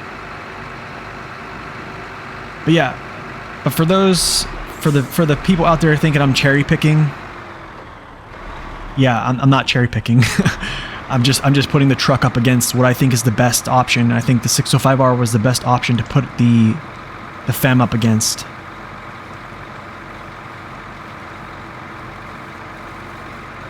Okay, when it hits 2, I drop it. Oh my. It's gonna pull this whole thing. What in the world just happened?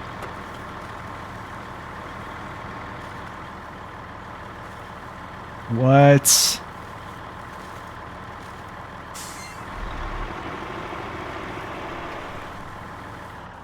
Let's back it up.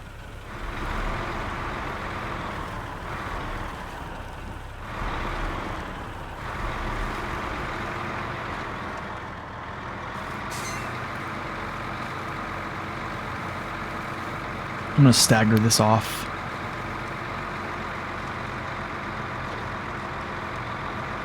So I disable all-wheel drive when it goes too slow and my tires aren't.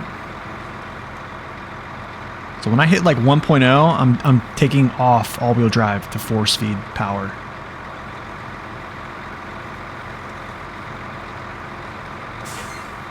Okay, I kind of staggered off there because I went the same track, but alright, we're fine. So yeah, it makes it.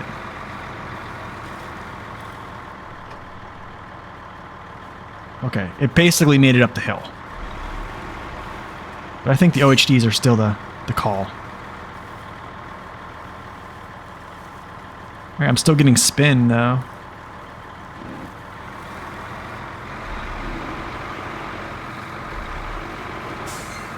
Oh my. Oh my. Yeah. Okay. So yeah, OHDs. Stick with them. That pork torque. All right, let's go back. We're getting back to the main gameplay. You did 16 cellulose. The mission Wisconsin yesterday. I planned it on. Yesterday you slept it over. Today I planned a wrong map. Oh, 8 slept through the tunnel. Oh. That's tough, man. You're welcome, man. You're welcome. We're not doing the Mac.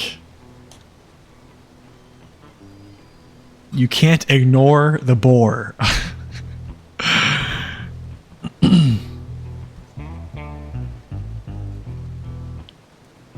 Alright guys, well, you've seen it.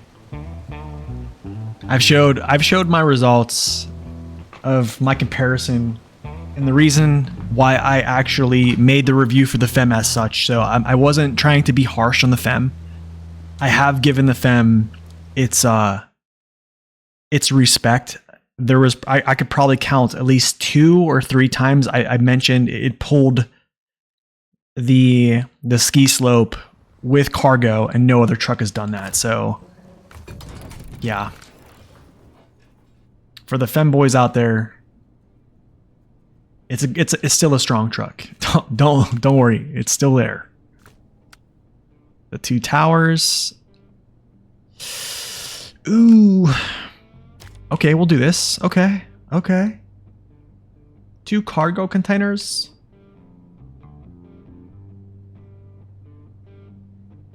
Nice, we'll do this right now.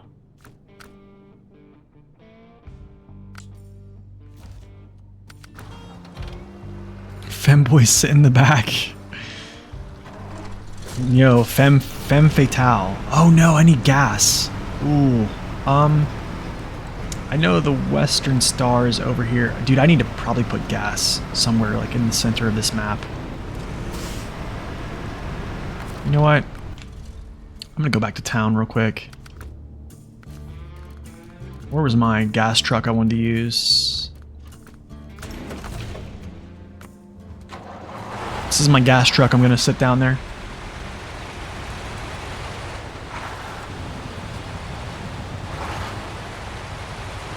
Can never go wrong, canceled it.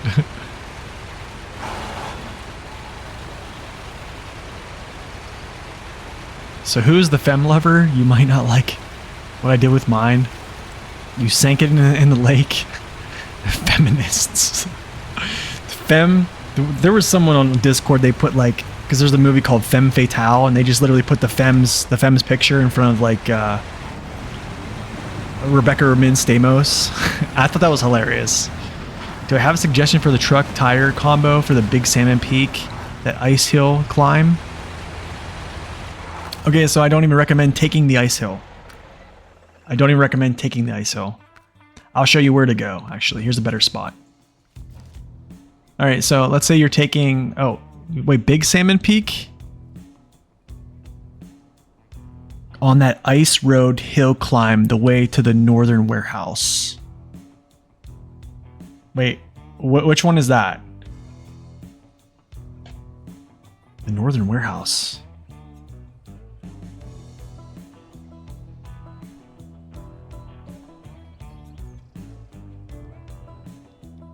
East of the concrete joints.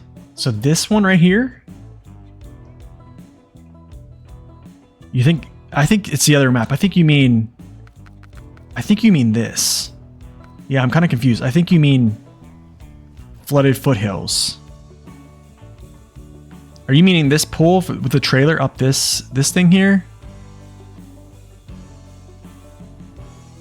It's a trailer you get back here, right? Am I on the right track, Nemcon?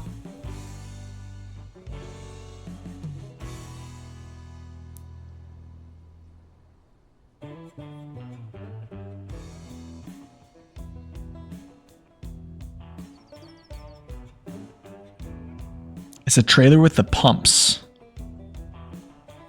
Oh wait, you're talking about... Oh. You're talking about this? Okay, hold on. This right here.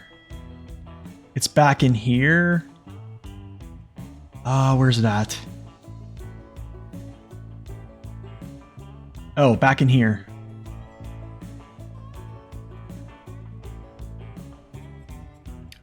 Okay, so it's back in here. So, I mean,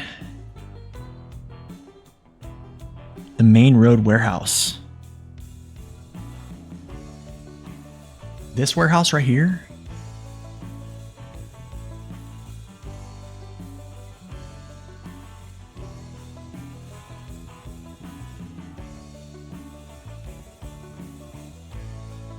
South of that hill on the main road. Like right here? This hill right here? Oh, this? Okay, so it's this ice hill. Yeah, I remember this. Yeah, honestly, man, I would just climb it. Put chains on. Put chains on, and then basically what you do is you just see all these telephone poles. You just, whenever you stop or something catches, winch, winch, winch. And then after you get up there, you're fine. Slap chains on the Dan. There you go. or a vehicle that sits pretty high, because whenever you come up here and crest, whenever you crest this top of this hill, you don't want your legs to drag. Honestly, I've done it with the 64131 and it was fine. Yeah. Or you can use the TransStar like District.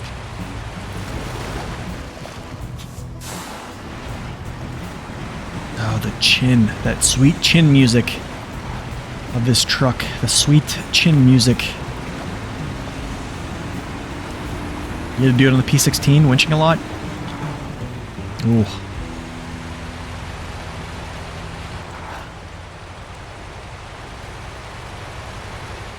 That's why I am all about chains. But, yeah, I don't know, that's just me.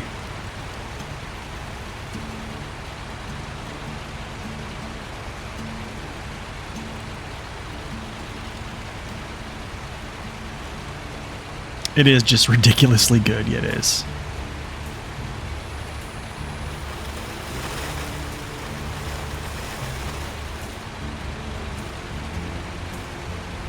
Do I have a Discord by chance? I do not. I do not, no. I have a Discord name, but I do not have a Discord server.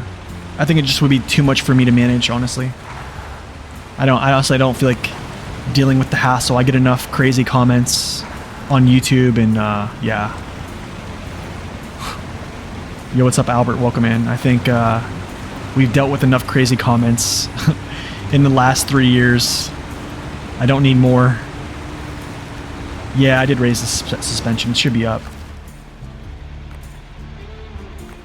Yeah, it's up. We just basically dissected comments that were on the FEMM video I just posted 2 days ago. So, yeah. And then we just spent, you know, an hour's time showing the footage, analyzing the things I put on that video, and then showing... yeah. And then going off on tangents.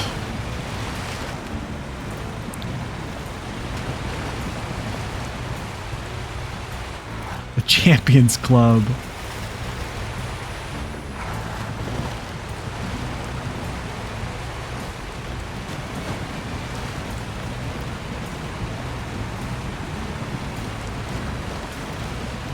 Yeah, I think when I'm ready, I'll make it happen, but I'm gonna be real, man. If SD1 doesn't have a Discord channel and he's doing fine, I think I'm doing fine too. I mean,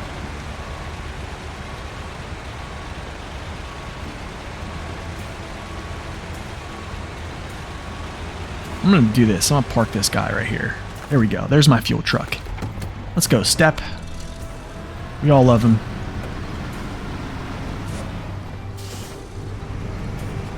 Oh man,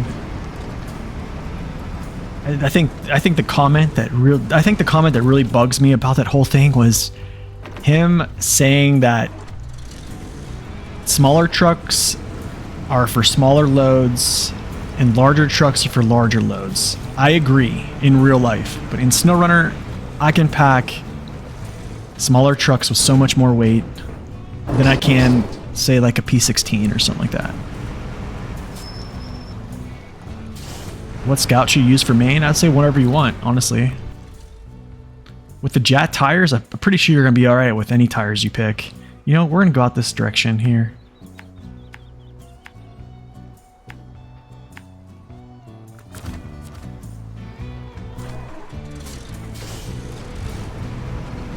Just don't tell him you read that. I won't tell him. I appreciate that, but man, his videos are just on point. Yo, Moofna, thank you for that follow. Welcome in.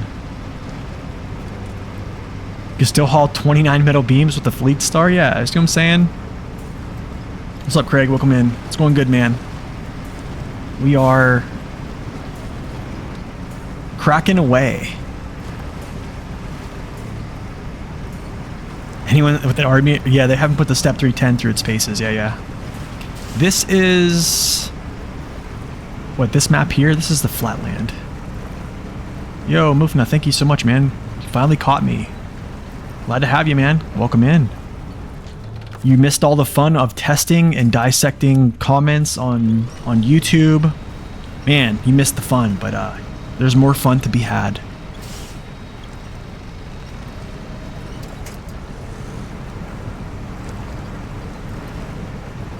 Yeah, this is a great little truck.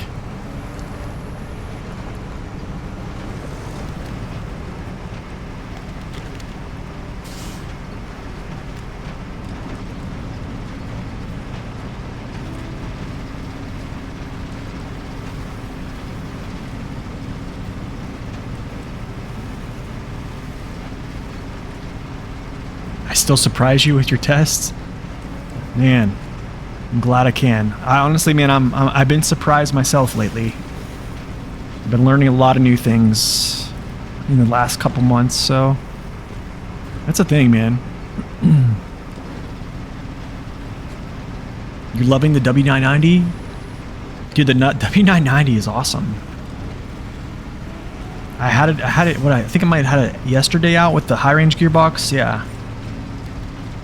You have to ask, the all-terrains? Oh, these? No, these are the UODs. These are UOD2s. UOD2s. We live and we learn here. We try to. We all try to learn, you know?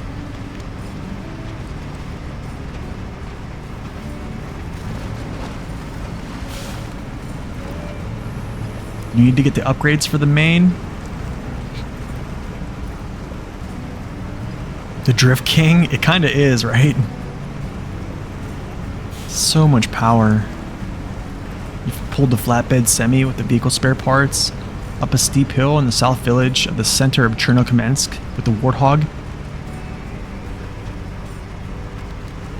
You wheelied so far and slammed the trailer. I am not surprised. I am not surprised. I wonder, I haven't bought the tires for the DLC. I need confirmation that the tires are not OP. I don't think they're OP now. I think they just kind of, Gamer, thank you for those 100 bits. I think they just open up more possibilities, but, I mean, I have videos testing them and stuff like that. I think they just open up more possibilities. You know, something we didn't look at is the OMD tires, the new OMDs on the strip, but I tested those the other day and they actually were 10 seconds behind the old version of the OMD3s, which I think I need to run that back. So it's just a weird, I don't know if some type of weird phenomenon happened or something. I gotta look at that again.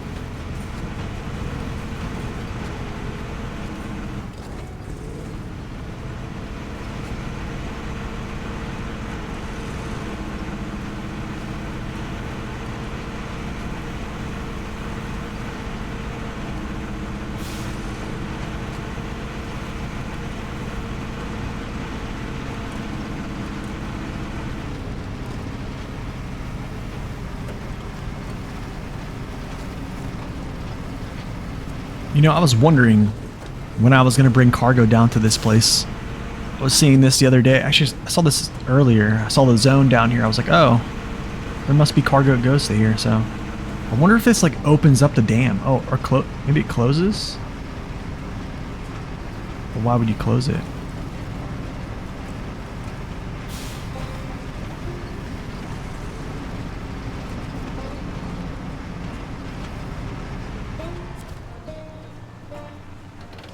Picture time. Everyone loves this time.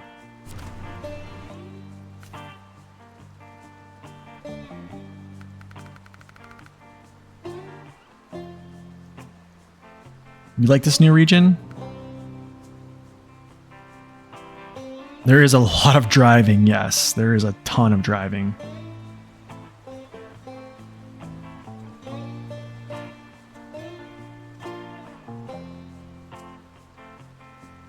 Lots of driving, man. Lots of large pulls that are very long.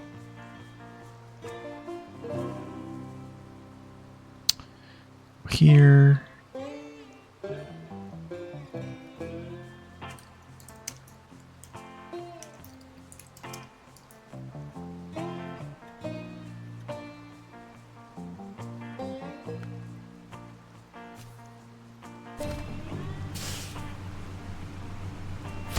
Okay, let's go.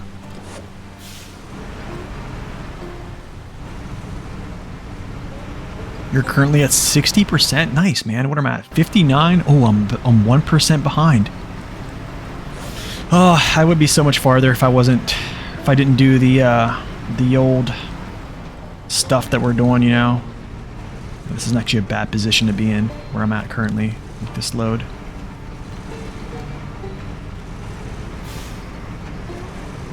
Would the White Western Star ground clearance NF30 tires CT60 power be the best? Yeah. Yeah.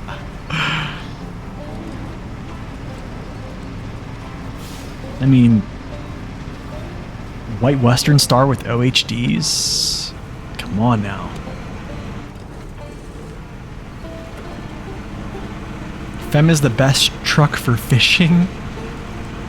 You're close to finishing Wisconsin now. I always hesitate because it means I can't do the famous last mission anymore.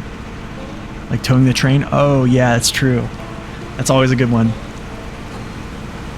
Me too, if I wasn't watching you.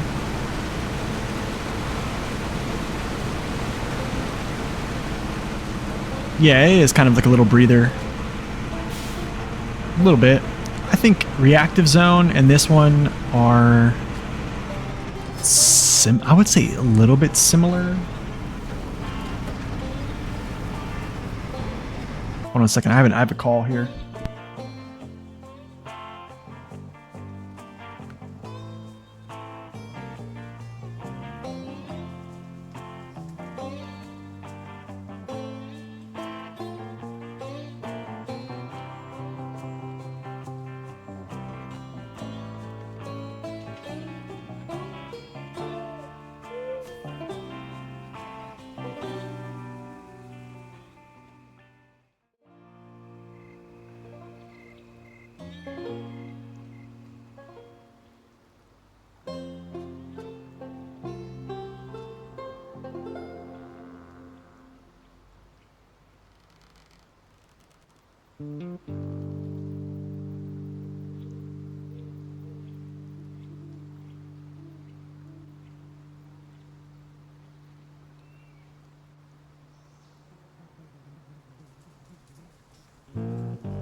Okay, we're back. All right, gamer. We'll see you later, man. FEMM is the best truck for stop for cuddlies. That's funny. Have I tried searching the trucks via the truck section in your player profile? It doesn't list all your trucks anymore. It probably is definitely buggy. I haven't looked at that yet. Haven't looked at that. No. Let me see if I can. I never do that. Is it still buggy? I don't know. I can see them all. Yeah, I can still see them all.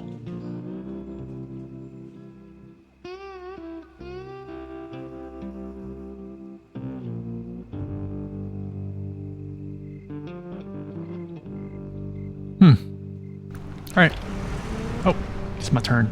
Gotta turn. I have a lot of trucks. I have one of each, so there's probably 89. I think I might have two.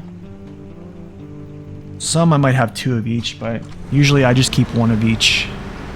There's no reason for me to have multiples of each truck. I like to use all of them, so, or try to use a lot of them. But for some reason, I can't stay away from the Step 310. I can't keep away from it. My bias is huge. It's very apparent. I actually like this little mission. This is good. It is kind of wild.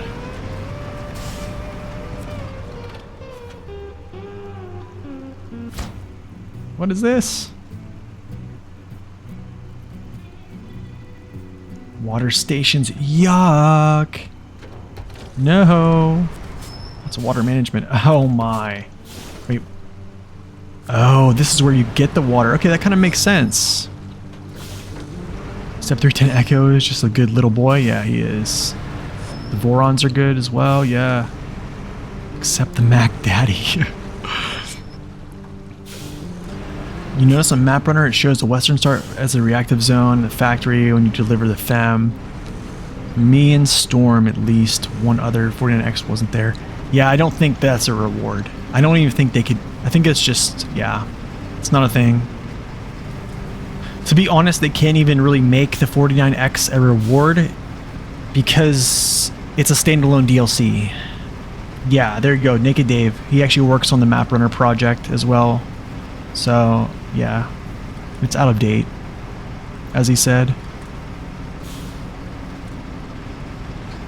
I never used the Mac Daddy. Do you want me to use the Mac? Is that what we want to use, the Mac? Okay, we'll go get the Mac.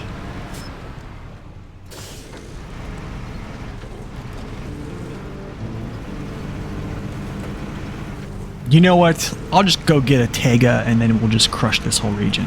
I'm just joking. Honestly, I really think the folks that really use like the super trucks on this map, I think they're kind of like they're missing out. They're really missing out because like I don't really think there's a truck that kind of struggles on this map. I mean, off-road, you're probably gonna have some issue with like the highway trucks. We all know who they are. And then even, yeah, but not much. I mean, come on.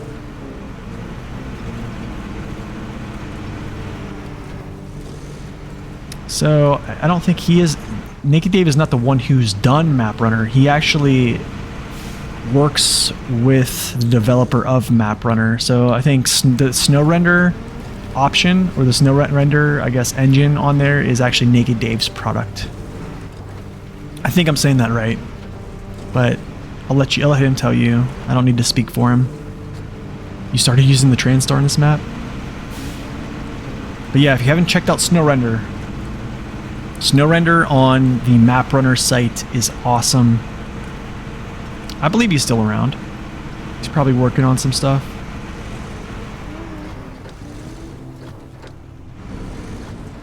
You never understand the love for the Tega 6436? It's just, imagine the White Western Star, but just even stronger. That's pretty much what the 6436 is. Alright, I'm gonna take a sip of coffee before I even do this.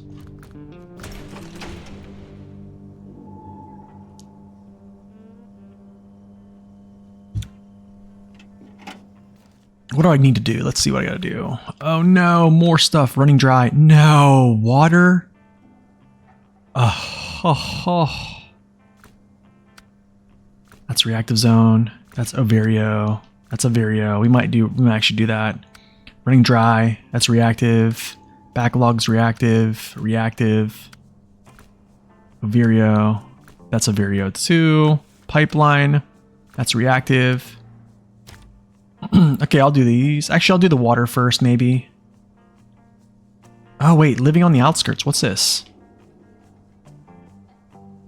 Oh, what is this? Yeah, what's living on the outskirts? Let's get into my nice little fuel truck here. Tega was your go-to truck before regions were added?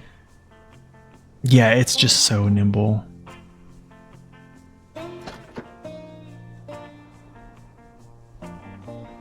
Where can you see that? I would actually. Oh man, that's a tough thing. I don't know the product for that tangy, to be honest.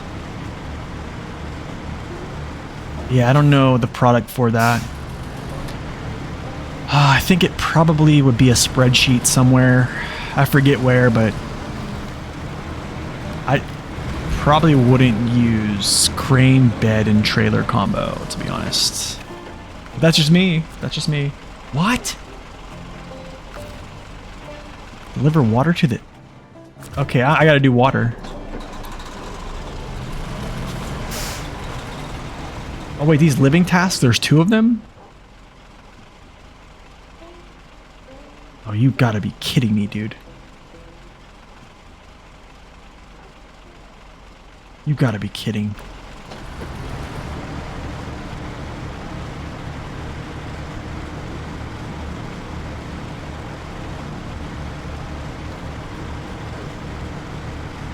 Okay, I'm gonna put this back.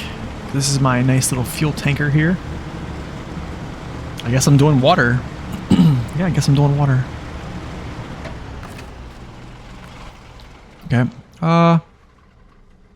Mac defense. I need to go get a water trailer. Why am I not refilled?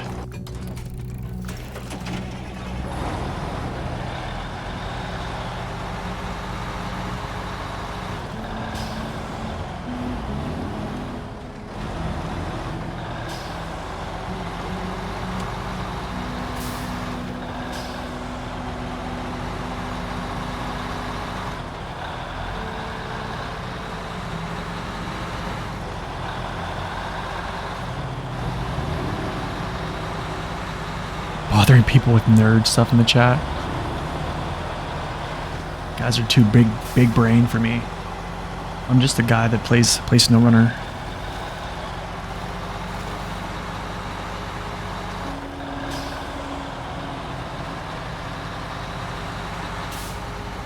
Alright, District. Appreciate you stopping around, man.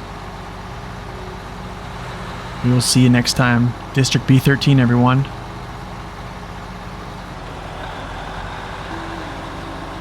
See you later, brother. Where's the cross the river?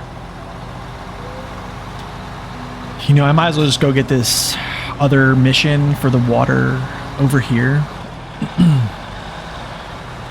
You did try to do Star in the Sky with the White Western Star, GMC Thatcher TA13. Unfortunately, I had to abandon using the GMC. It kept tipping on the slope on the route to the airport. Yeah, Craig, you can cheese it. Later, District. I'm gonna keep going. I need to get this other task before I come back.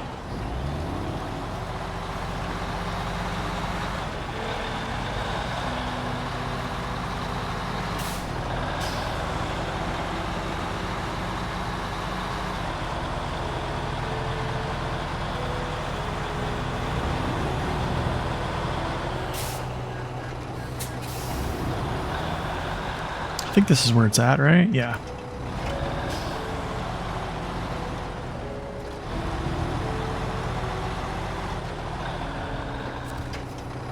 Guaranteed southwestern house. What in, dude, what in the world? Okay, I gotta get a water trailer. Here we go.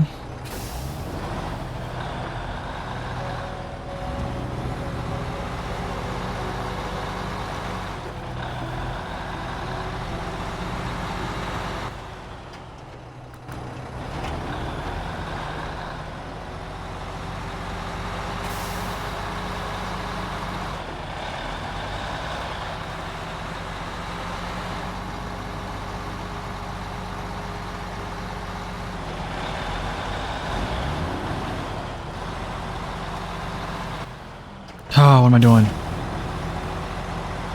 Mastodon time? No way. Wait. What's up, 09? Welcome in. Why not use a truck with a custom water frame add-on? I don't know. I did that last season, or on season, what, 9? Yeah, I don't know. They're just slow.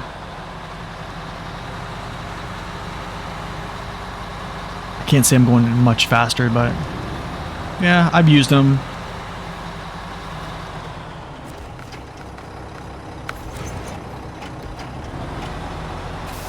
Okay, to the water.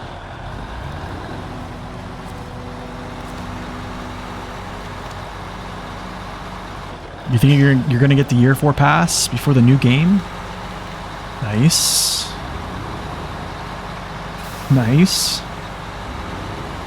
I did already purchase the Year 4 pass. Well, it kind of, for me, it makes sense. I'm not sure if it's already on sale, but it is, well, it is for sale. I kind of wish I would just put the high range on this right now and just stick it in there.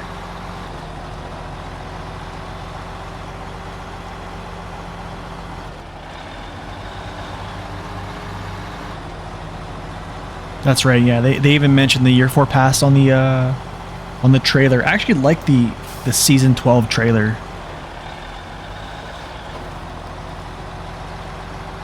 Wow, it's 3 a.m. That's crazy. Yeah, man. At 3 a.m. I'm conked out. I don't think I'm awake above like past like 9 o'clock at night.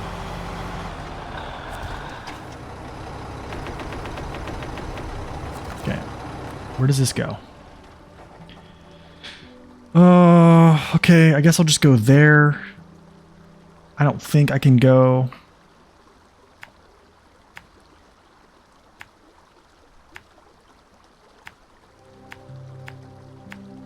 I probably have to go back and get more fuel, actually, after this.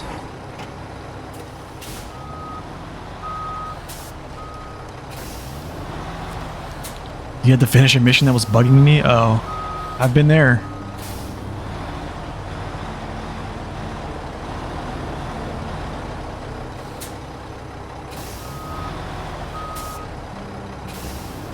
Yeah, just... That's the thing, the way you can just cheese it, Craig, is just, you could take a crane up there and just grab the parts, bring them down, and then just sit them on top of the trailer, pack it, and then turn it in. I've done it that way. I've done it the normal way. I've done it 3 times, so I think the 3rd time I just used a crane, cheesed it.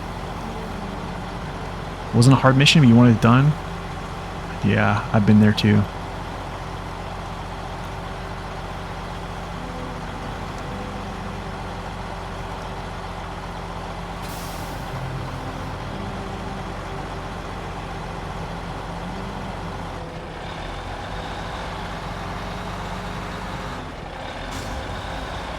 Speaking of expeditions, 3 weeks, yeah. 3 weeks. Whoa. That is true. I don't even think... Oh, man. I don't even think I'm going to be done with Season 12 by the time Expeditions comes out. I just don't see it. I mean, I don't know. I'll be gone for like a week at the end of the month. So, yeah, I don't know.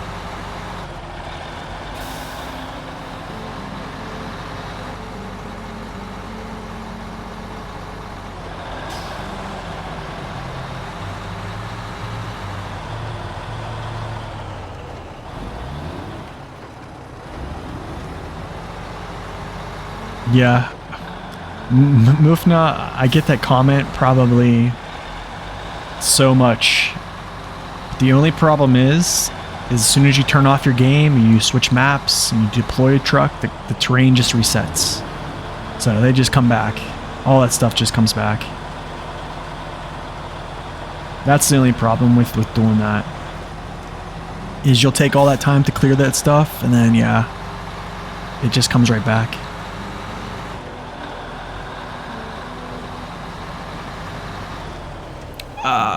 Alright, 09. I'll check it out. I did kind of briefly read it here on stream. I think my thing is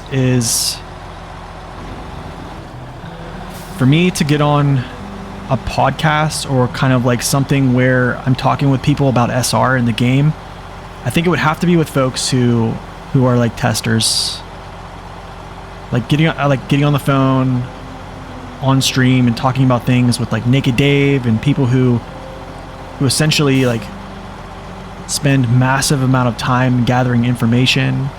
I think that, or people like SD1 or some of the big YouTubers, which to be honest, I think they would probably rather have a better time talking to those guys instead of like small guys like us. So I don't know. I'd have to kind of like think about that because yeah. I mean, that's the thing. The appeal to come watch somebody talk about SnowRunner, they'd have to have some type of merit, and yeah, the only people that have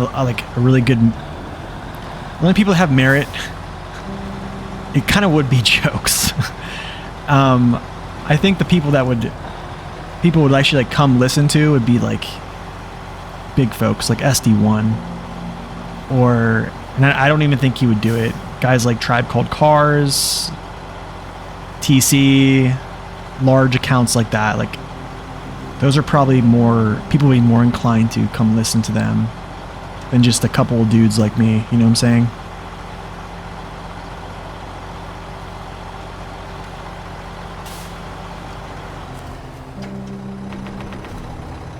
Okay, I have 500 left.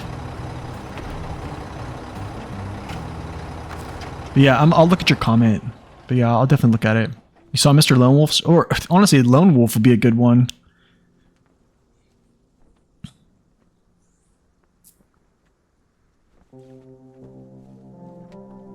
They trolled us with the 3 wide flatbeds. Honestly, man, that mission, it's interesting, but I think you can cheese it so easily. Okay, I'm gonna go down here. Is this where it's at? Yeah, it is. But yeah, honestly, I don't think, how to say this, I don't think there's enough people that really, I'm gonna be real, I don't think there's enough people that really care what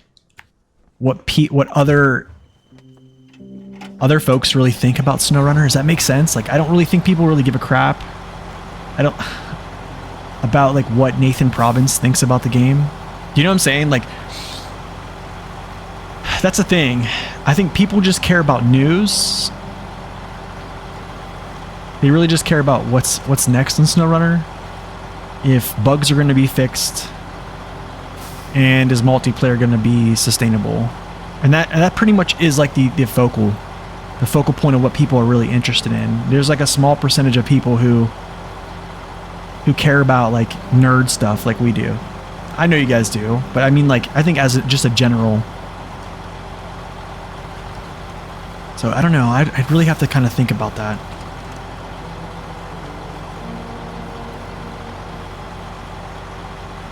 I mean, I basically give a 5-hour lecture every time I stream, essentially.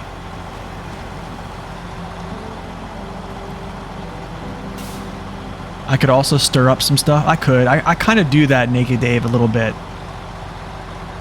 Generate some drama. I mean, I kind of do that a little bit. Don't I? I mean, I've kind of stirred up some drama a little bit. I haven't really posted the clip of me stirring up drama, but on stream I've kind of called some people out a little bit.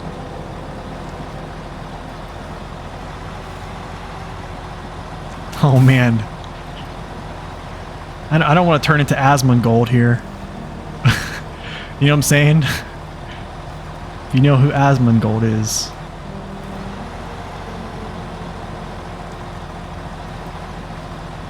At least it's not death by PowerPoint.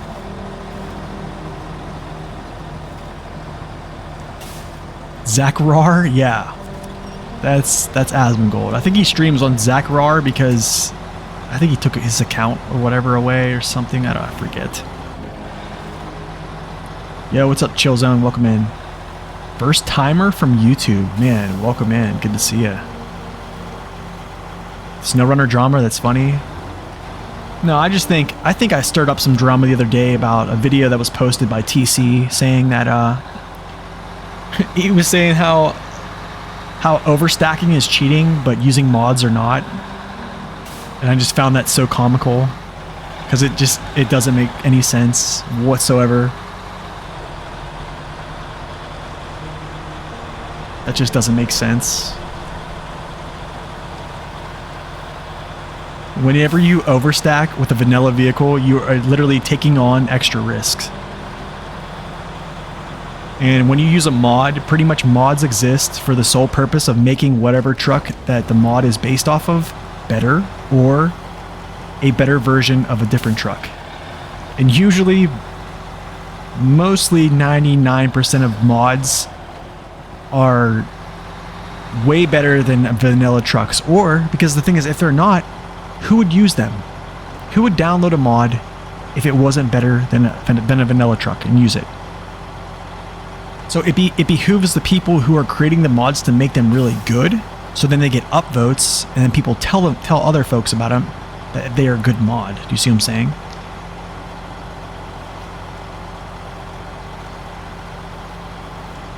So wait, he says he actually does it because he's not affiliated there, so there's no subs, so he feels less pressure. Oh, I see. Well, that dude's a millionaire anyways. Overstacking is realism. You can't stand TC's voice. Why overstack when you can get 20 slot trailer?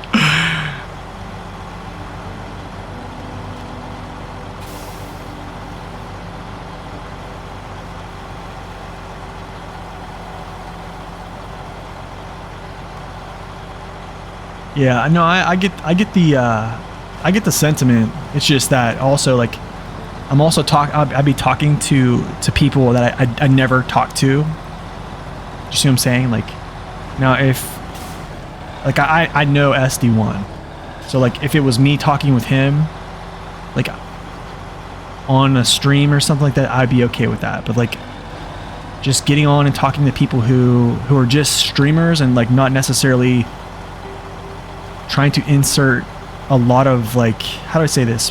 People that make content on this game for the sole purpose of trying to help people, I think it's like, it would benefit to talk to somebody like that. But like people just sitting around like playing the game, it's cool like to be a streamer and stuff like that, but like, I don't know.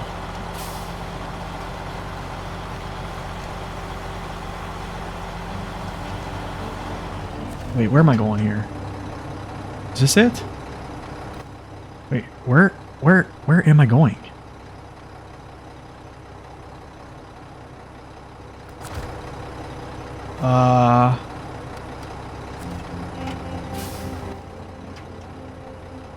Southeastern House. The Sonora community should stay drama-free. It's chill.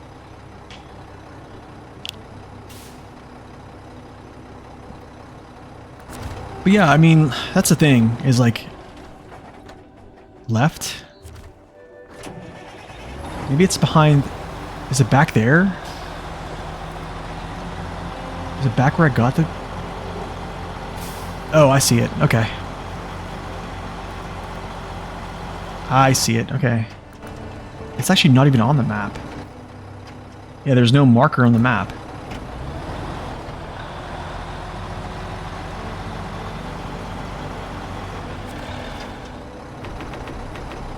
Oh, are you kidding me? Wait, what?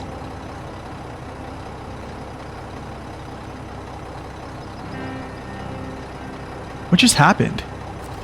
What just happened?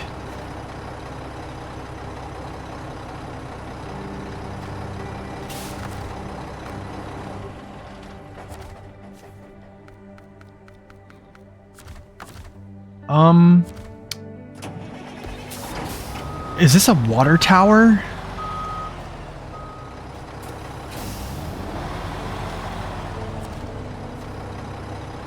Deliver to the water tower, not the house. So I can't even deliver to the house.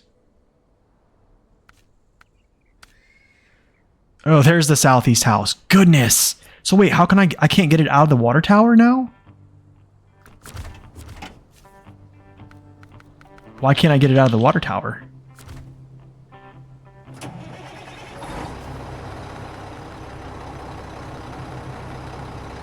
This is kind of stupid. Okay, I guess I have to go get more water. Maybe that's actually, that's probably part of the mission. Actually, you know what? Hold on, this might be part of the mission. No. Is that part of the mission? I think it's called running dry.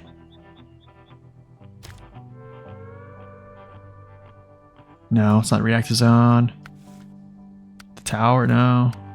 No.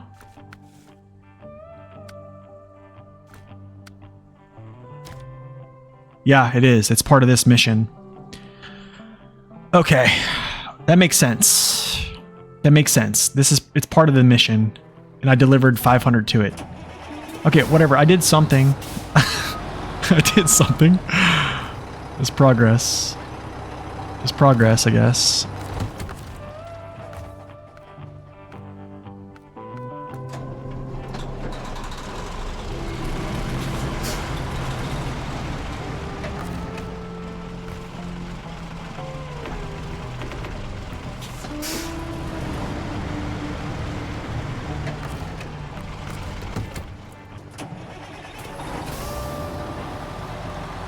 Yeah. Generally, the mods you have are big 6-slot trailers. Yeah, I like the Olsum trailers actually. Pogroms are pretty good too. But would you say Bobbledar is cheating? I don't even know what Bobbledar is. Yeah, I don't know. But yeah, man, I don't know. I really don't think.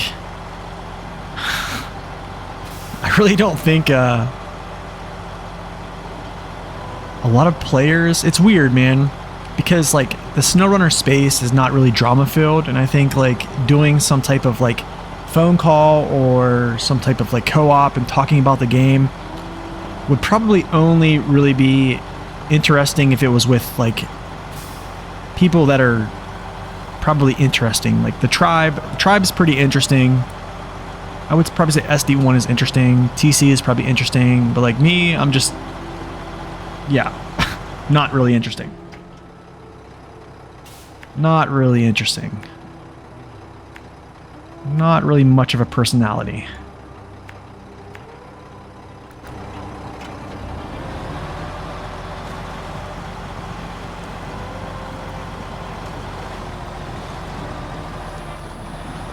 You don't understand cheating in solo games? It's like destroying fun for yourself? I think so too, man. I do. I don't know. Don't berate yourself. I mean, it's true though. I mean, I think there's a small percentage of people who really, how do I say this? They get into the nerd stuff of this game, kind of like we like to do, right? But I think, and also like with vanilla, like using, you know, the trucks the game gives you and stuff like that. But I think it's a very small part of the community, to be quite honest. And it's not like I'm saying that's not a good thing. I think it's a good thing. It's just I think there's just a very small amount of folks. Let the YouTube commenters bully you. Don't do it to yourself. I'm way more interesting. I appreciate that, man.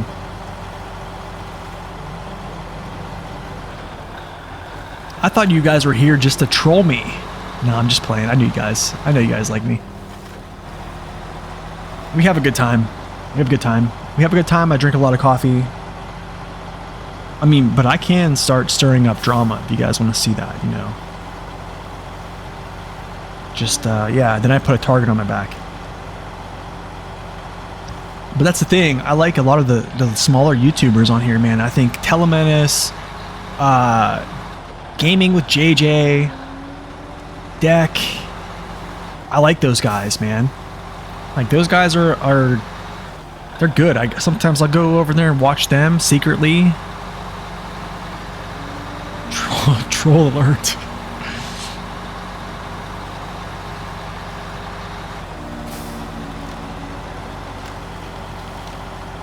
You know, I would watch SD1.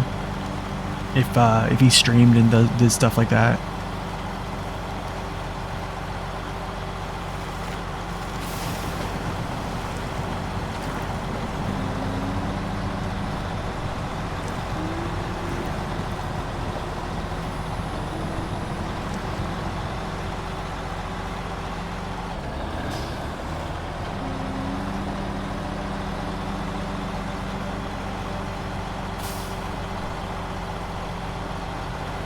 It's true. More money is more, yeah, better game. It's true. Honestly, the game currently I heard is in a really good state, and that's, I think a lot of folks were talking about, you know, the game is not hard enough. And the thing is, like, there's a minority of people who want to see really hard maps, but I don't think the general public really wants that. Like, the vast majority of people who play SnowRunner, they don't have enough time to mash their head against some type of like crazy difficult map. I mean, currently, here's the thing, is numbers are up, right? Numbers are really far up with the year 3 pass. Like, the sales are up, they have to be. And I think that formula probably would seem to continue because, yeah, like, players are enjoying it.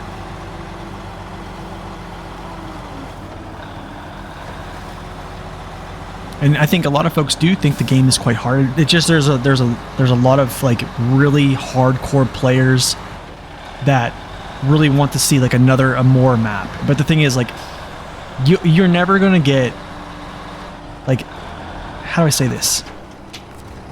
I'm just gonna explain this. In the time that Amore was released, okay, if you played the game chronologically, which basically if you played from onset, you've played chronologically, right? Every time a season comes out, you play it. And you play it, and you play it.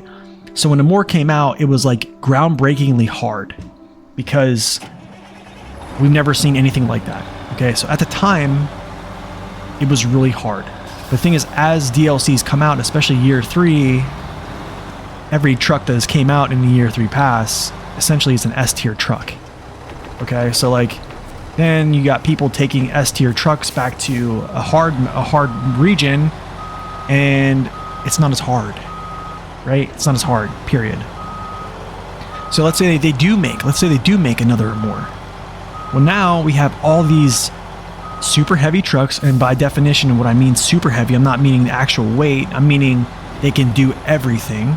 And then people just take those trucks, deploy them on the new Amore 2.0 if they decide to make it, and then they just crush the game. And then they say, oh, it's not hard enough. The thing is, like, that's why I think the Amore maps and the Kola Peninsula maps and the Yukon maps are kind of like behind us. But I still think the game is in a pretty good state, if that makes sense. I don't know. Maybe I don't make sense. Maybe I do. If I don't, I apologize. Could be a ramble.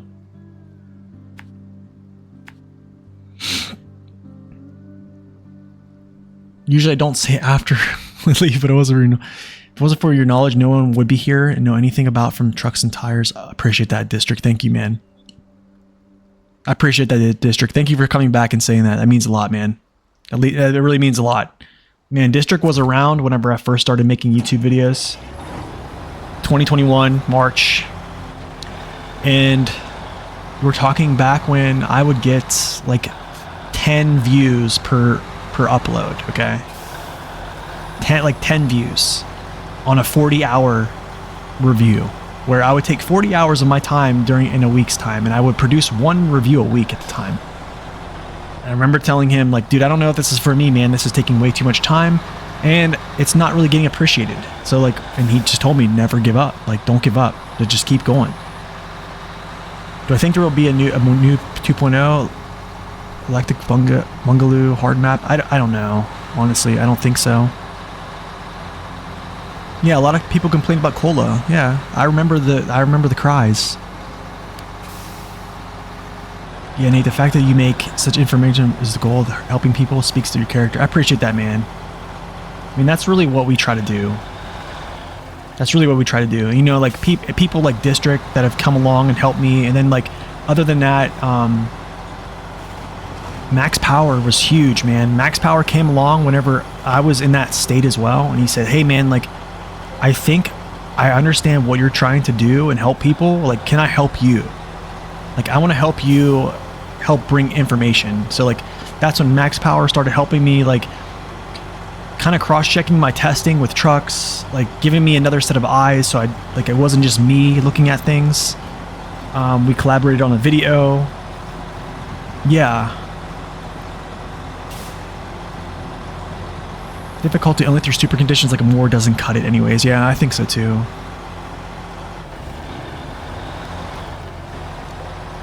That's why you want a hard map to make super heavies relevant. I think that the only problem with making super heavies relevant is I feel like it's not really going to do that. They kind of still are, because everyone kind of uses them right now. But I just think it's going to make the lesser trucks less relevant. I don't know. Yeah, I'm glad I didn't give up too. I am. I mean, it does get hard. It does get hard. It's not easy. Max is doing good, man. He just doesn't play the game anymore. He doesn't like where the game's going.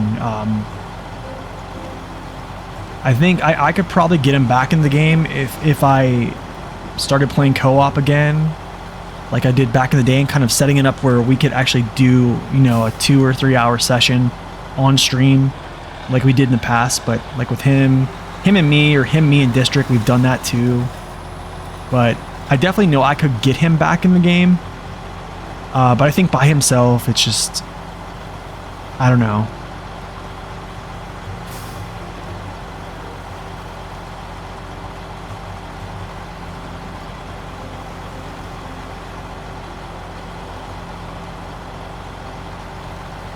Yeah, honestly, it'd be awesome.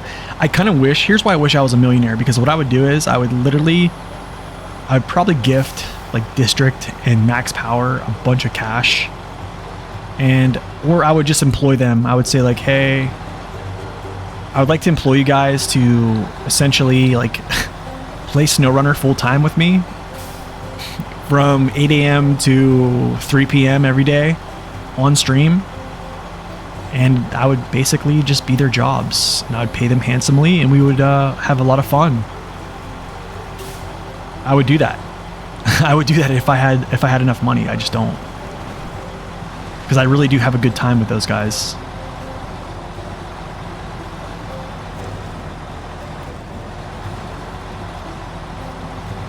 But yeah, one can dream. One can dream.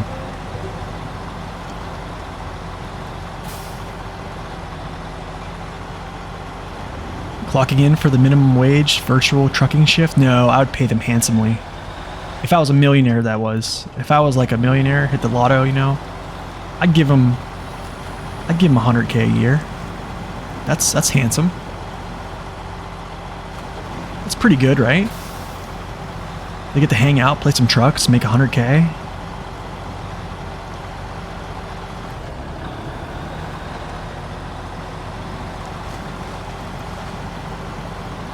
I would probably buy them new computers.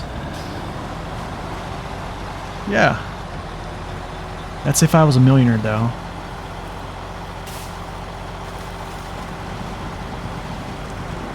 One could dream.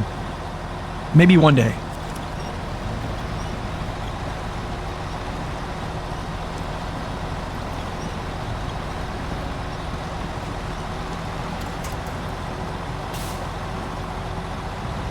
I know, right? I think the average wage, man.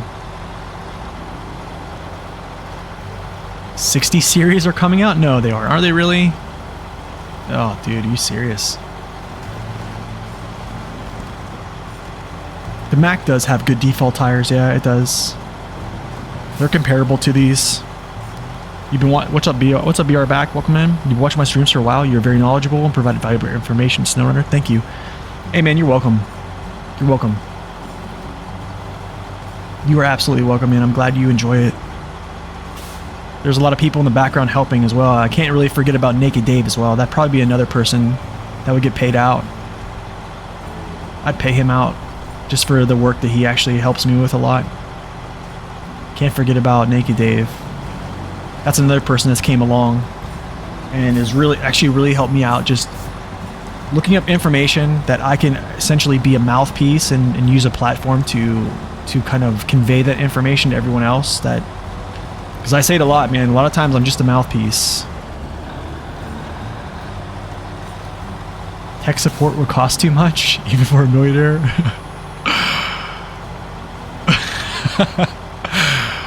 We would take care of you. We would take care of you, Dave. We would take care of you.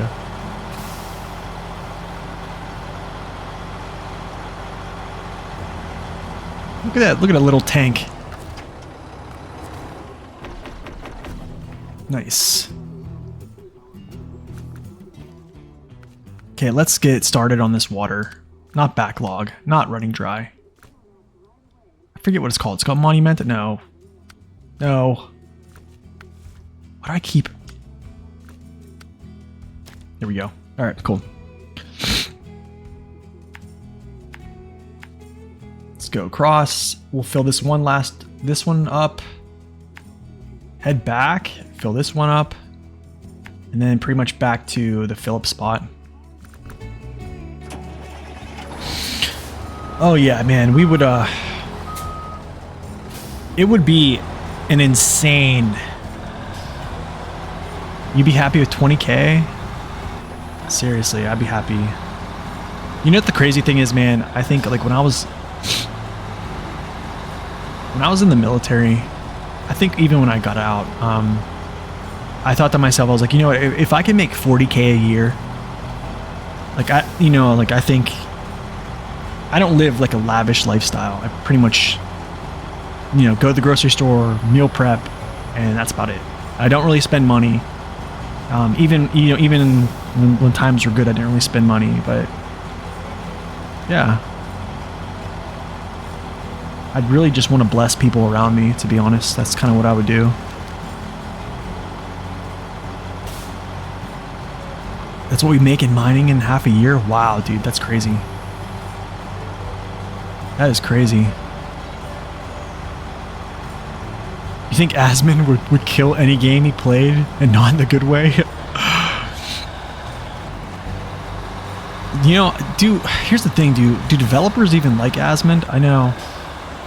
Man, he was like back in the day. Like, I remember him like when he played WoW back in the day, and that's kind of like, I could never understand why he was like super big. But I mean, he is kind of funny. I gotta say, there's some, like when like the roach was on his clothes and stuff like that. Like, I thought that was kind of funny. Can't say I'm probably a fan, but I think there's some funny things about everybody. You know what I'm saying? Asmon crowd flooding the Discord. Oh, yeah. I definitely don't think. I don't think Asmon would ever play SnowRunner. I think we're kind of safe. I think we're safe.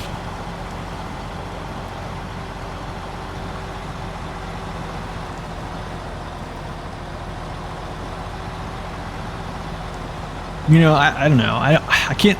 Here's the thing. I don't really watch Asmon at all. I'm gonna be real. But how do I say this? I can't really speak on his character, on whether or not I like his character or not. It's just something I can't speak on. I really don't watch him. But on the clips I've seen, or I've seen, like he's like a millionaire, but he still lives in like a rundown house. Do you know what I'm saying? And I think, I don't know, I kind of respect that he just doesn't like throw or kind of like flaunt his money at people. I kind of like that.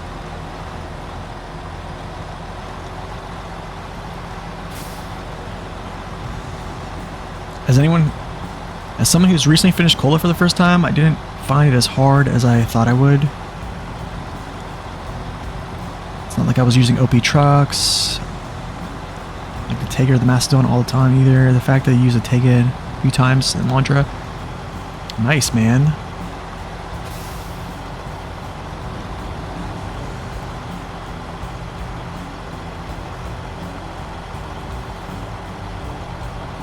I think it's his house. It's the house he grew up in? Are you serious?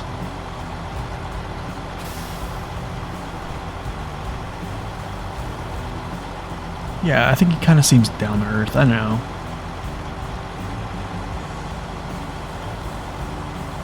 He does live a humble life, yeah. I mean, he could be a guy that, you know, when you see him on stream, like, you know, is living in some type of crazy... Because, like, what, there's... he owns... Or I think he, like, co-owns companies, right? Wait. Okay, okay, nice. Okay, cool, we're good. That's done? If you're not mistaken, it's his father's house. You're probably right, because I know I've seen videos where his dad comes over and like scolds him. I thought that's pretty funny, like to get scolded by your old man when you're sitting in front of thousands of people. Oh man, I'm sorry to hear his mom passed away last year. Man, that's really sorry. I'm really sorry to hear that his mom passed away.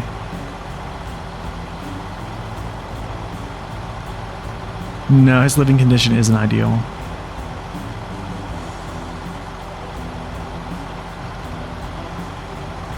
He owns OTK? I don't know if he... I thought he was like a co-owner of Starforge, if I wasn't mistaken.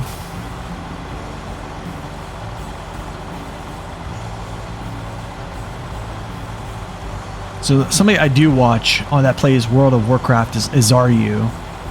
And like, if you understand who... I don't know if you guys know who Zaryu is. He's probably one of the better PvP...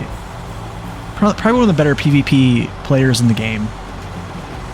You know, started playing WoW when he was in college, and like hear his story about him just being, yeah, Zaryu the Mage, yes. Hearing about like how he would, you know, he was living off of like $20 a week, and like hearing his like story about, you know, wanting to make streaming like a main thing, and yeah, he has a baby now, yeah, he's like probably a 20-time rank 1 mage pretty much, but he's kind of stopped with retail. He's kind of taken over playing like hardcore classic and Season of Discovery and stuff like that. Yeah, I don't know. I was thinking about playing SOD, but it just kind of feels a little... They went a little bit too far with making, like... I feel like they just went too far. Yeah. I was playing WoW Classic Hardcore for a tiny bit. Okay, that's that. Wow, dude. I guess I just go to this next... Dump out the rest of this next tower. Just dump this and then go back.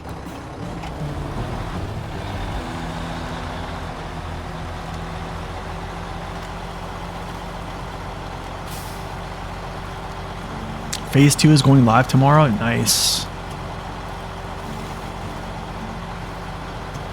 Yeah, I thought about playing it, but like, yeah, I don't know. I think if I played anything, it would be like World of Warships, and then probably like WoW Classic Hardcore, like straight up Classic, not SOD. That kind of like really appealed to me. I made it to like level 56 as a shaman, and yeah. And then I died pretty much to something I didn't know about, a mechanic I never knew about, which was like the blood. I clicked the blood in Western Plaguelands, and yeah, that just murked me. But it's kind of crazy that one click literally ended my life that I spent like hours. The crazy thing is I had an epic weapon too. Like I was crushing people. So that just kind of shows you what stupidity does, you know?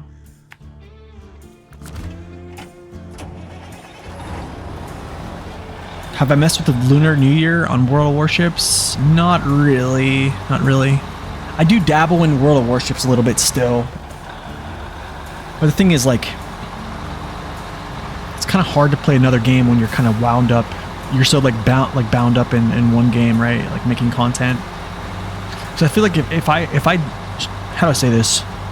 If I would make content on like multiple games, it would probably have to be more like surface level. Because you just can't devote to devote time to 2, 3. Yeah, you just can't.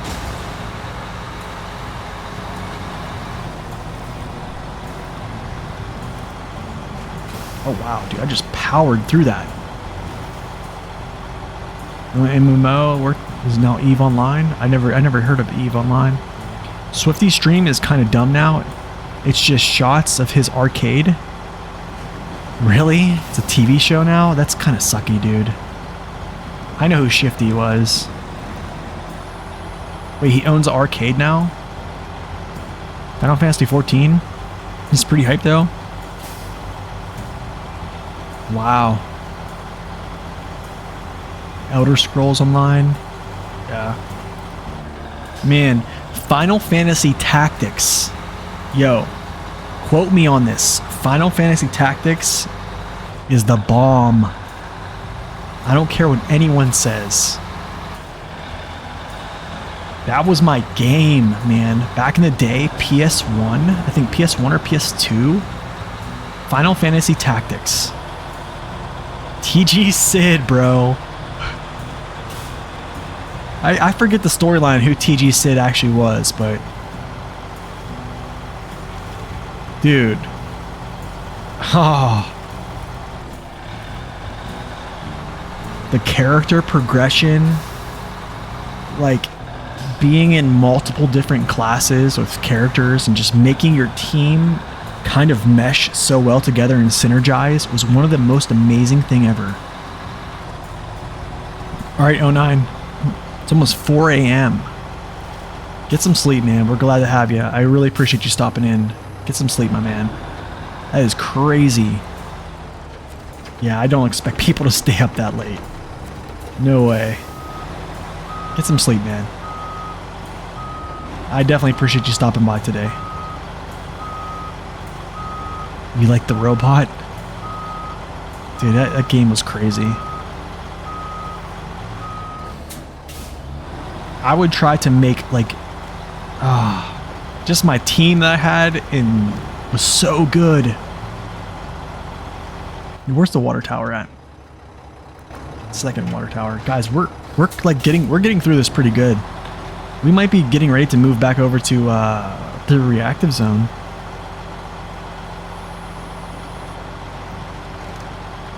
Appreciate that, man. Thank you so much.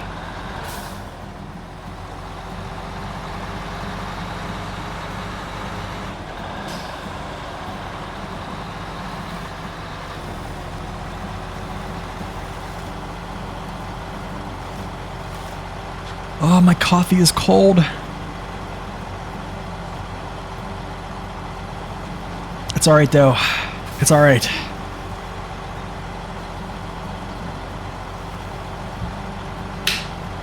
Sorry, driving with one hand. Will I get over it? No. But life goes on. EVE Online is an Icelandic sci-fi MMO, 20 years old now. What? Also called Spreadsheet Simulator. That sounds pretty cool. What would I use between Spike 3 and the Voron? Wait, what's Spike 3? Can I take this opportunity to highlight a great streamer? Storm of Iron, yes, dude, yes.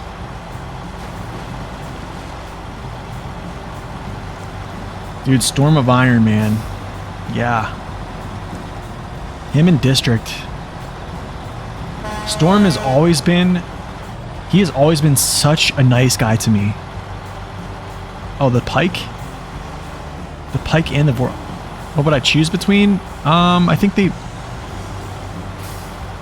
they're both really strong, to be quite honest. I mean, I think it's an objective fact that the Vorongrad has better tire options. It has more power, but the Pike is really good. Pike is really good too as well.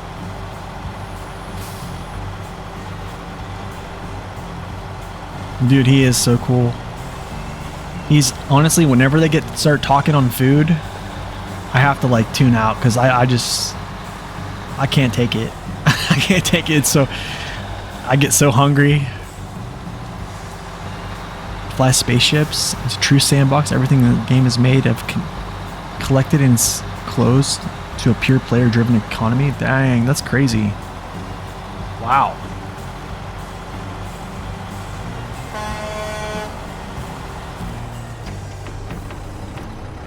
guys. That's crazy. It was running dry too. Thanks for saving us. We're gonna get some sprinklers, I swear, next year. 18,000. Okay, that's reactive. That's reactive. That's reactive. It's a Vario. That's a Vario. You're fussy with food, so don't get hooked on it. He does throw the details in there. When he starts talking about all the good food he has around him, dude. Reactive, man. Lots of reactive stuff. Reactive. Okay, we actually have this right here. So let's go detach, delete. I know I'm wasting money. I like it though. Do I have a trailer? Yes, I do. Okay, so a low saddle. Low. I'm a fat body now. I hear food. I gained like 20 pounds. Yeah. It holds record for most expensive game in battle in history. That's crazy. Honestly, I will do some Googling on it, actually. I wonder if people stream it, and maybe I'll watch it. That's kind of crazy.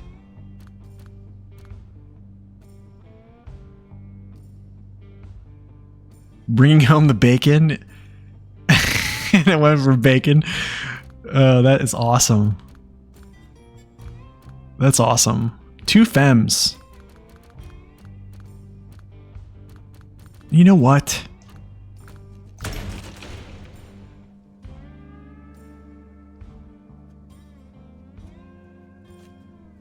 Oversized cargo. Small pipes are probably up there.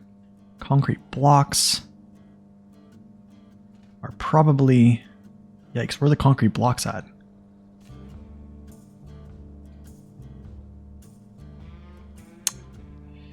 Ooh. Okay. Got an idea. We're gonna use the dairy.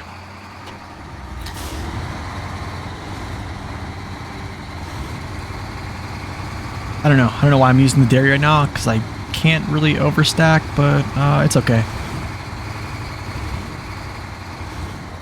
Actually, you know what? Hold on. No. If I'm going to use a truck that I can't overstack. We haven't used this one in a while, and we're going to break it out. Yeah. Oh, yeah. Always on diff lock. Oh, yeah.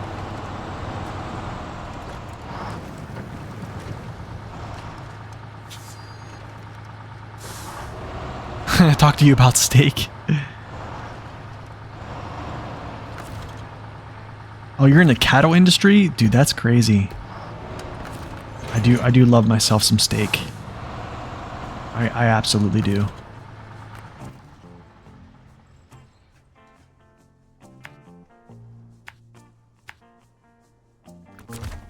I am a huge fan of Texas barbecue.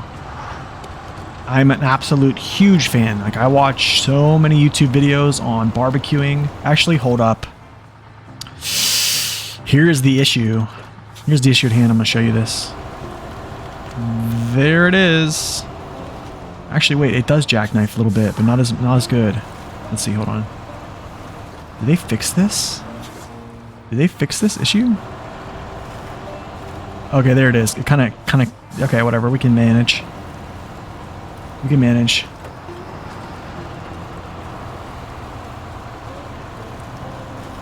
Nice medium rare ribeye, yeah. Oh man, I'd love to have a nice Texas style brisket.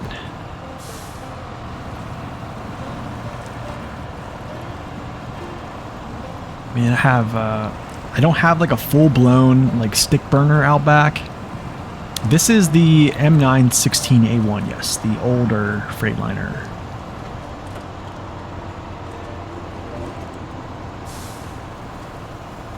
I'm gonna take you up on that, Ranger. I'll take you up on that, my man. I've always wanted to go to like I mean, I want to go to like Goldie's barbecue, or like Franklin.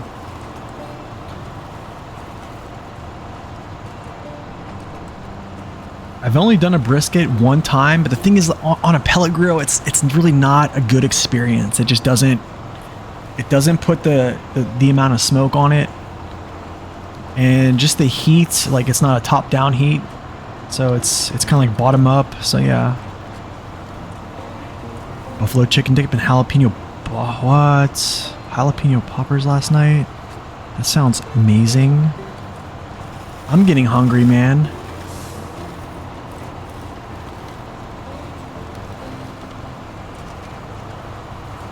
I'll set you up with some beans and a low quality pie. Whatever, it's alright. I'll take it.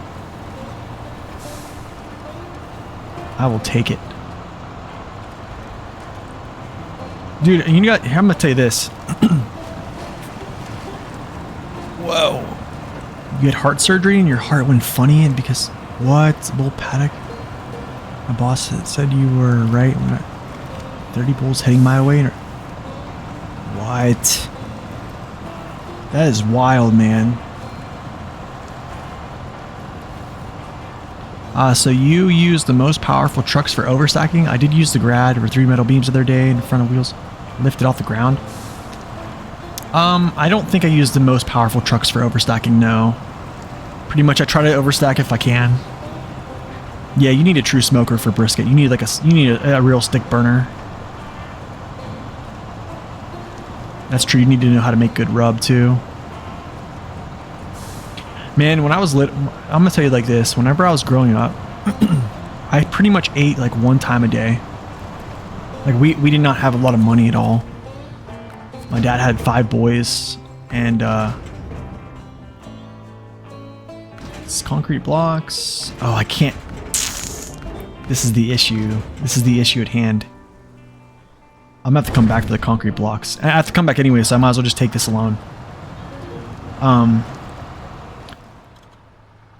Yeah, we didn't have a lot of money, and I think my dad back in the day, around like the year 2000, 2001, 2, 3, 4, 5, probably 6, he made like $18,000 a year. Had 5 boys. Okay, lived in a very small, rundown home. And, you know, 5 boys, you can just imagine how much they eat, right? Pretty much all of them playing football. And, yeah, we would eat like one time a day. Yeah, eat like one time a day. Pretty much, it was mostly like hamburger helper because, yeah, it's like, that's all we could really afford. I mean, on the weekends, I talk about spaghetti a lot because, yeah, spaghetti was something we would have on Sundays. And that was like it was like a treat, you know what I'm saying? You didn't miss much. We're just cracking away at missions. Cracking away. What truck is this? This is the Freightliner M916A1 chill zone.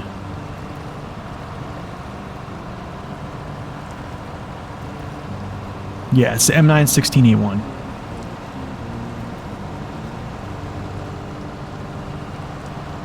Yeah, we're talking food. Look what Storm did. He's not even here. Look what he did.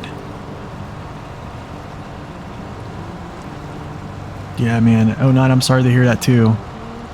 That is, that's kind of crazy, man. You still live off Chef Boyardee and ramen? Dude. I mean, that's the thing, man. You gotta live within your means. So, like, that's why, like, how do I say this? Like, money... I don't know. Maybe I would be like Asmongold.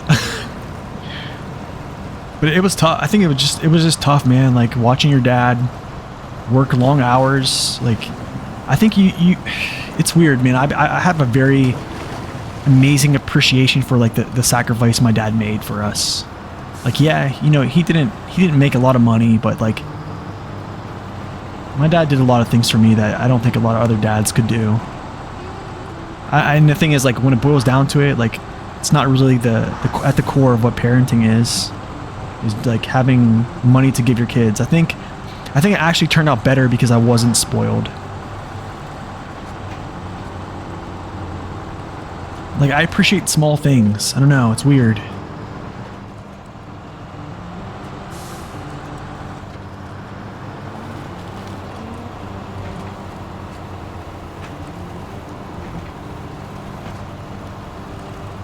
Yeah, that's true. Tuna has gone up like 300% now. Yeah, it's true, yeah.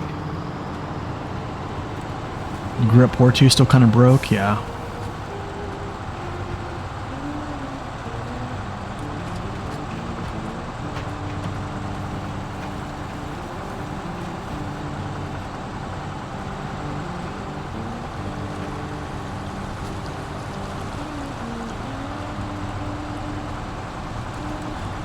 But yeah, I mean, that's the thing, man. I lived when we moved to Ohio. Like, I was from Pittsburgh area, right? So when I moved to Ohio,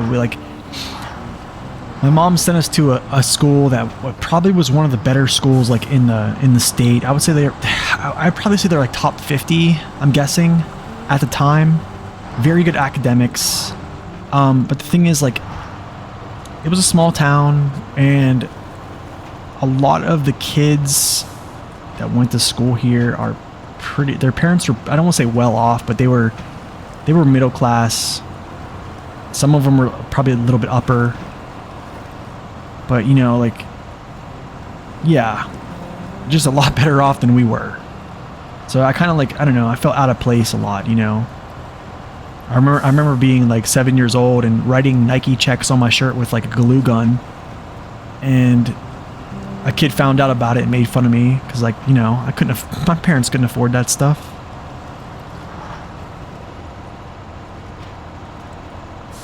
Yeah, honestly, I don't even think it's issues are the tires. I don't think it's issues I mean, the UODs are pretty sick.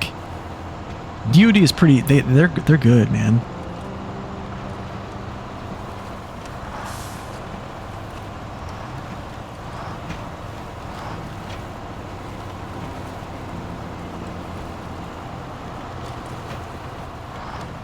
It's, I don't know. But the fuel tank, man, the fuel tank is what kills this truck. A little bit more consumption than I'd like to see, too. Yeah, and it unlocks late, too. That's another one, toilet paper. Way too late. Both of the Freightliners actually unlock way too late. Dude, Goodwill is a good place to shop, actually. Like, TJ Maxx, dude, TJ Maxx is golden.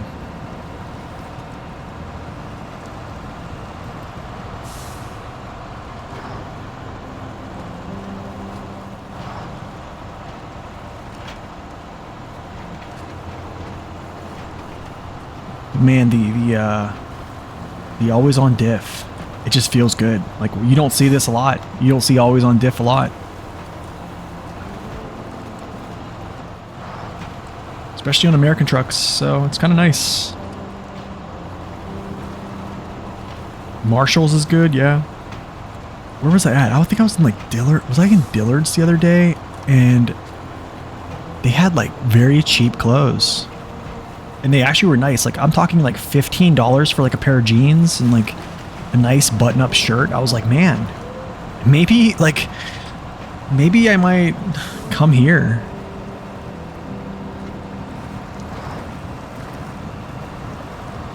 Any tips on using trucks either with no all-wheel drive or no diff lock?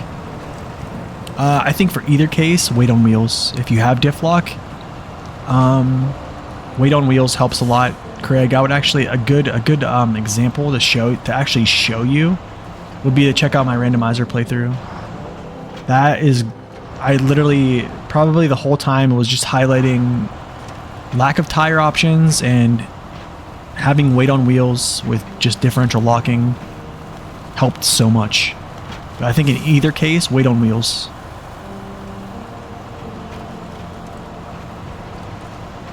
Whoa.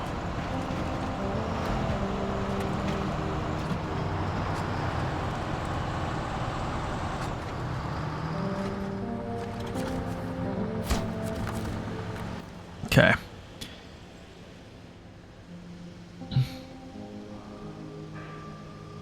Yeah, seriously, like, thrift stores aren't that bad, man. Like, I have no shame.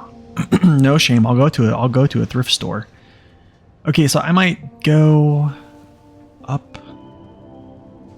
I might go actually up here. I probably need to get gas actually before I do this. See, this is where having like a 6-slot trailer would just be amazing. Because I could do this in one go. 6 slots would be coming up right now.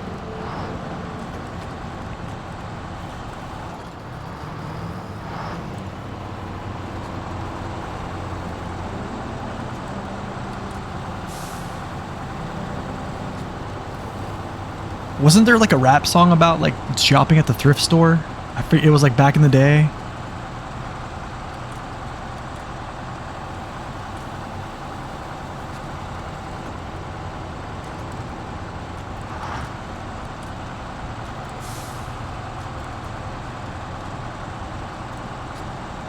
That's crazy, man.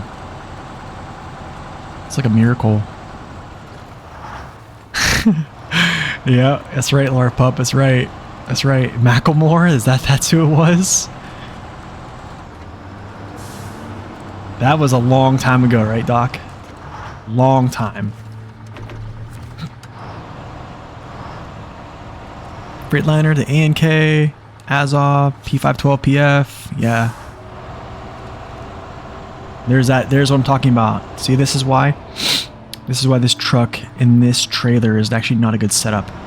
I'll show you guys. See, like that gets caught a little bit, but if you can just like nudge it out, it kind of works. But yeah, you can make it work with the flatbed. It actually works better. It doesn't actually hang up. This is another truck. I think it gets like a special gearbox as well, so it doesn't actually need an off-road gearbox. It already has one like basically built in. Like 2011-ish.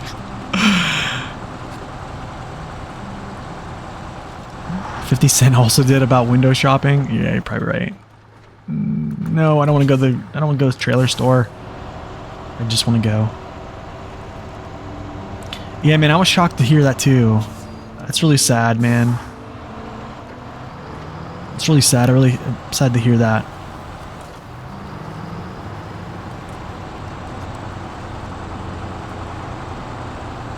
It is really sad to hear.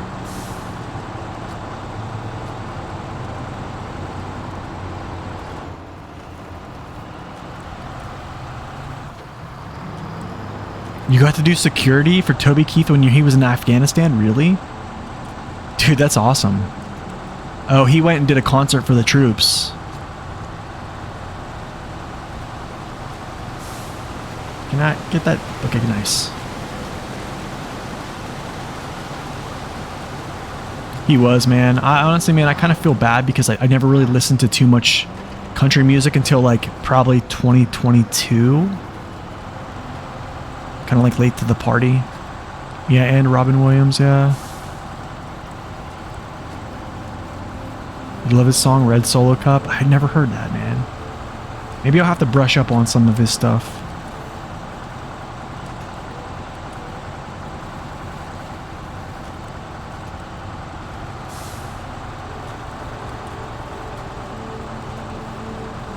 Yeah, you kind of need that Scout fuel trailer on the step deck, yeah. If you want to run this thing exclusively, yeah, pretty much. I think the value of this truck, if it could use a crane on the back, if somehow it could basically like modify this heavy winch thing here, honestly, like even if you couldn't do that, and this winch had like some type of special properties, like, I don't know, like a ×2 or like a ×3 like pulling power, I mean, you essentially could maybe make this like a good rescue vehicle in some way. I don't know. Just, I'm kind of spitballing there. I might sound dumb. I didn't see that stand up, no. I never saw that one. Courtesy of the red, white, and blue. Yeah, yeah. That's a song I remember of his. That definitely is a song. Hey, can you guys remember this? The steering being bugged on this vehicle. Anybody back in the day, whenever you would steer left or steer right, it would turn a tiny bit the opposite way and then turn? Does anybody remember that?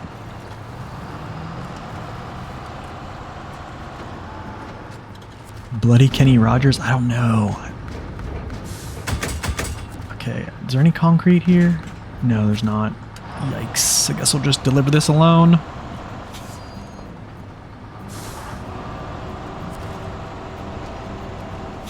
Yeah, I don't like that.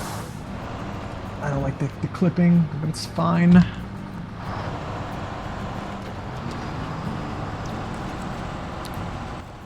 My dad is served in the army. You know what? Let's go like this.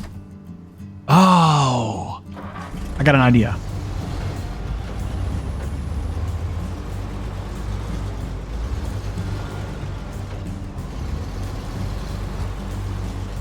He was a great singer as well. Man, I gotta brush up on my country. We're gonna do a little bit of cheating, guys. Here comes some cheating coming up. Coming up.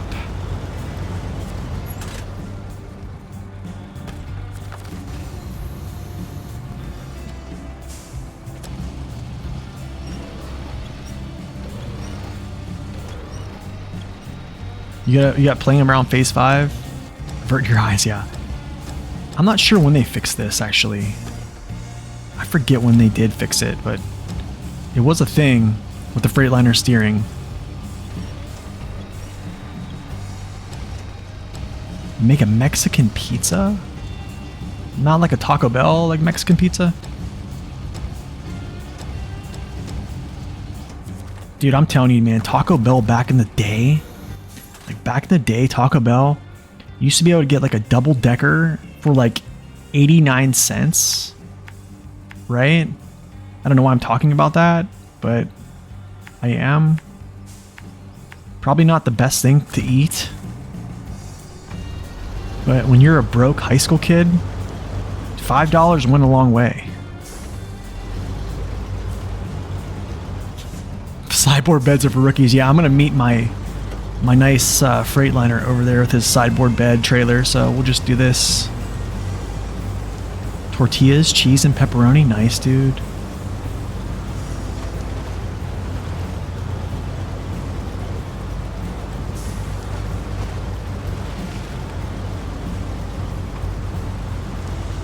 Honestly, man, like nowadays, man, I really do. I try to stay away from fast food so much, though. Like, I can't even explain like how bad I feel whenever I actually like the next day after eating fast food. Just, I don't know. Yeah, it's just bad. It's just really bad.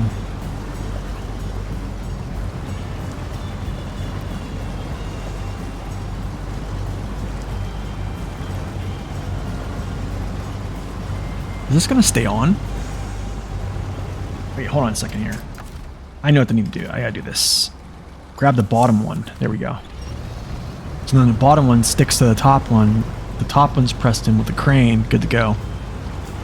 Burger King used to have a 50% Whopper deal sometimes. What? 8 Whoppers each? Dude, that's crazy. $4.20 value tax.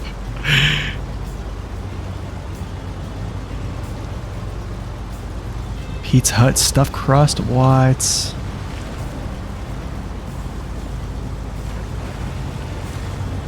You ate nothing but Taco Bell for a month? What, dude? I gotta say though, I do like Chipotle. I do like Chipotle.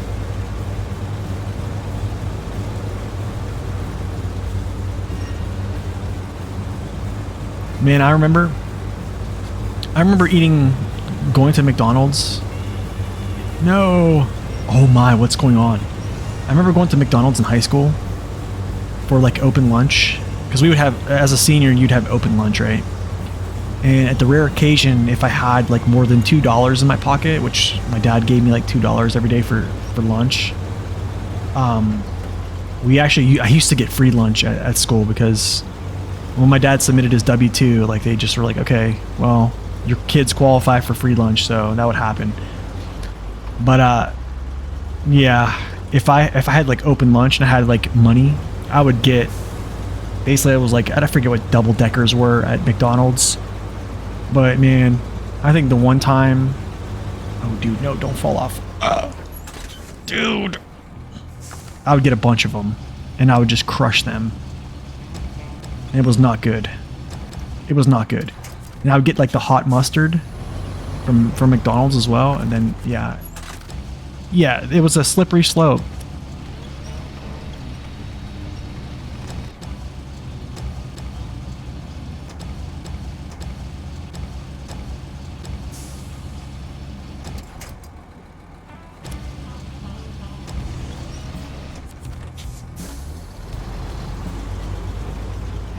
You had the McRib the other day? Wait, they still have the McRibs? The McDoubles, dude, they're crazy, dude.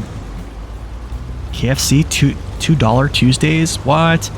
Man, there was this this pizza place in town, right? This pizza place in town, whenever I'd have open lunch, we would go there, and for $2, I think they had like 50-cent slices. So for $2, you literally get like 4 big slices of pizza. And yeah, I'll just stuff my face. It was, yeah, not good. Get a McDouble, McChicken. Put the chicken in the McDouble and make it a Mc... Oh my goodness, man.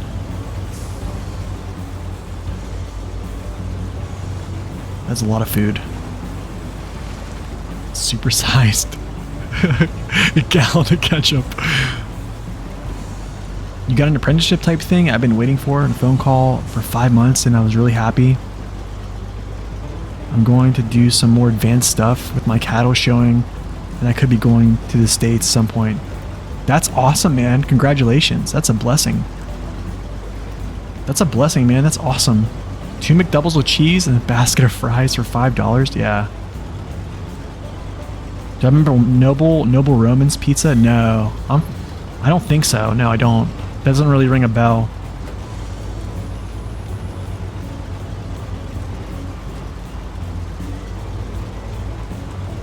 It was a local. Yeah, locals. Honestly, man, like in my area, there's a lot of good like Italian food in my area. Like Italian restaurants, like local pizza joints, stuff like that.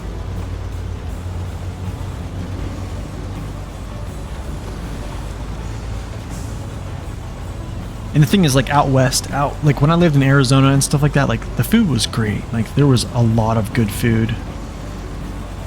But I could say like back home, like the Italian food back home, yeah, it's just, you just didn't get it. You miss Big Boy? Dude, that is great. Big Boy. I don't think I've ever been to a Big Boy. The only time, you know what makes me think about Big Boy is like Austin Powers. Where like the rocket launch is a big boy or whatever, right? That's pretty funny stuff.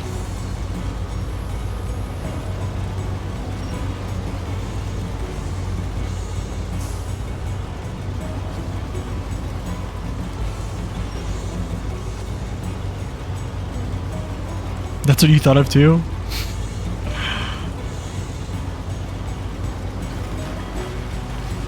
Nope, no, no. Don't you do it. Quick disconnect. Don't you do it again. Yeah.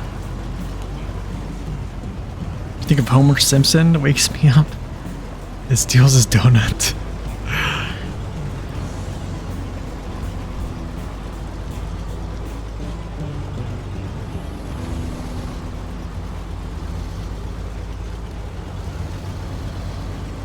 Man, I thought about making like a food truck, to be honest. I thought about doing like a food truck business where I would, I don't know. I had some ideas. But I think it'd just be too much work. I do a lot of watching, like, here's my, this is, I've been watching a lot of like Gordon Ramsay, like Kitchen Nightmares. And like, dude, Gordon Ramsay, he like yells at people, right? I don't really like how he talks to folks, to be honest. Like, I'm like, I'll be real, but like, if you look at how much money he actually puts into the restaurant, it's kind of mind blowing. Like he invests time and money into these people's restaurants to like get them successful. I don't know how much is scripted. I don't know how much is just for TV, but like I'm probably a heavy amount. I'm guessing. I'm sure, but man, like after watching that show, I was like, I don't know if I want to do this. Restaurant business is tough, man. I think most restaurants don't really ever make it. A high percent of them fail. Taco trucks, best trucks, seriously, dude. Yeah.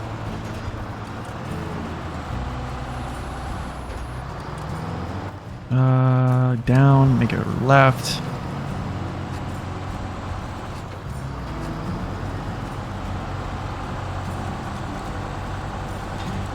Dude, you should. You should stream some cattle shows. That'd be cool.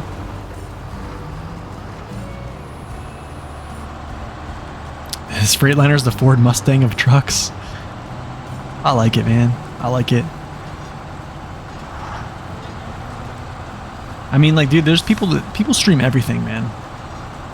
People stream making pizzas, like in their pizza shop. Like, there's so many things people do. Honestly, if you didn't stream it, you could just make YouTube videos about it. You know what I'm saying? Just document it. Document it, go back, edit it later.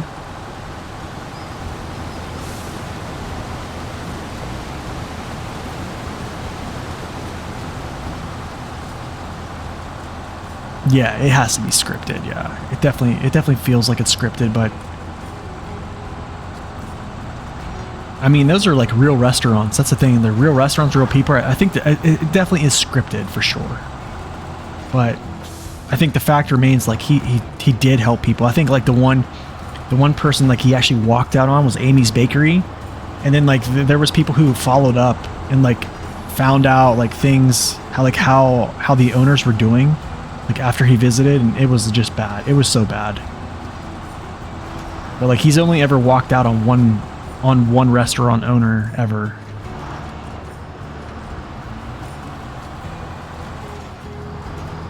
You're watching a streamer do horses? Yeah, honestly you should. Even if you don't, I would just videotape it, record it, and then edit it somehow. You could do a voiceover. So much you can do with that.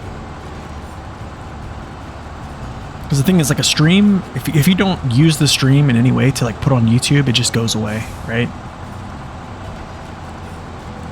Yeah, there's tons of wildlife animal streams.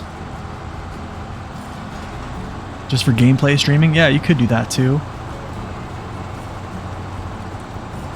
I mean, I think everyone should try it. I know how do I say this? You need a better GPU first? Yeah, me too, Fox. Me too. Me too.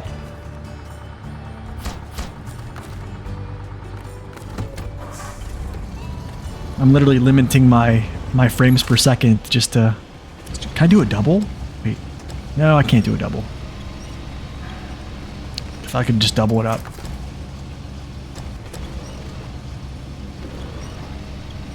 Yeah, that's the problem. That is the problem, is talking to yourself. And you guys heard me this spiel. I don't need to... Yo!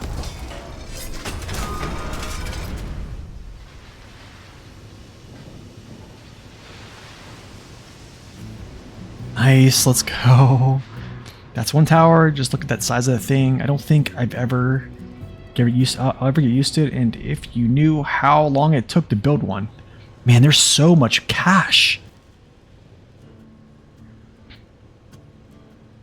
Have you heard of John Tagged? I reckon he's worse than Ramsey. Oh, John Taffer? No, I haven't. I don't even know if I could do that. I don't even. Gordon's enough for me. Yeah, after coming apart. That's right. Oh, I opened up something. 2 towers. Do I have time for this? I don't think I do. I don't think I have time for this. 2 cargo containers, 2 metal beams. 2 metal beams. I probably could do 2 metal beams there. Slabs. They're there. Cargo containers are there. 4. Boom. That's... You know what? I'll do this. I'll do this.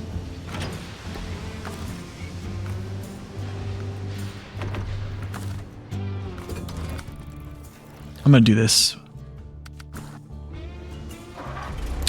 How do you get through the initial years of streaming having no one to talk to? That was probably the hardest part, Ryan.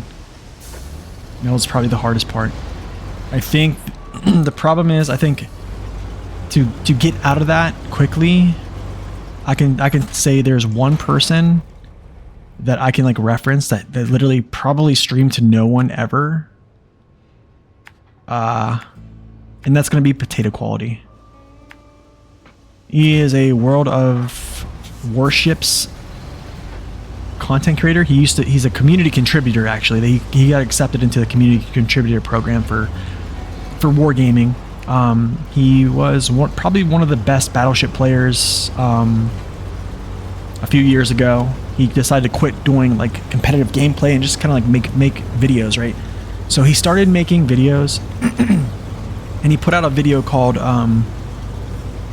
Unicum, like a Unicum shooting guide, basically teaching people how to aim on the game. And after that, his YouTube channel just blew up. Like when in reference of this, like if I gain one or two subscribers on my YouTube a day, he gains like 100. Okay, that's kind of how it went. And as soon as he announced that he was starting to stream on Twitch, people just showed up.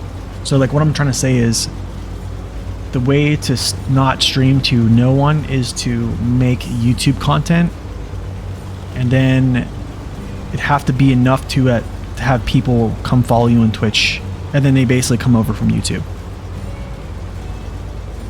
Yeah, he already had an audience elsewhere. So that's kind of the thing, is like, for me, I did the opposite.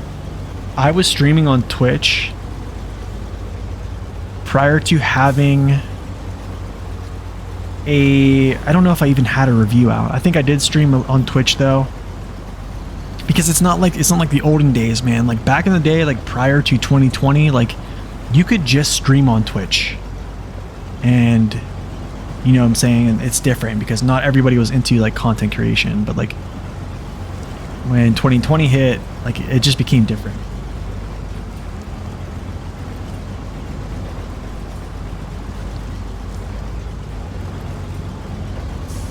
So yeah, talking to yourself is that's tough. Been there, done that. I mean, I remember. I mean, here, you guys want to see?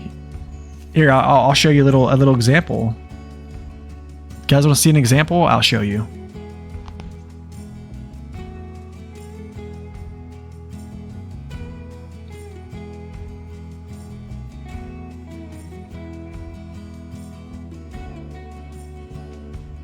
Okay, here, I'm just going to show you guys this. Here's an example of it. Here's where all my reviews. See, I was literally doing, back in the day, I was pumping out so many reviews. Here it is, right here. My first video was cinematography. Here's 3 years ago. New Game Challenge Plus, or New Game Plus Challenge. This was before they even had New Game Plus. Okay, this was like my own. This is like literally where I'm streaming to basically streaming to no one. NJM tailored an auto insurance policy. Shut up.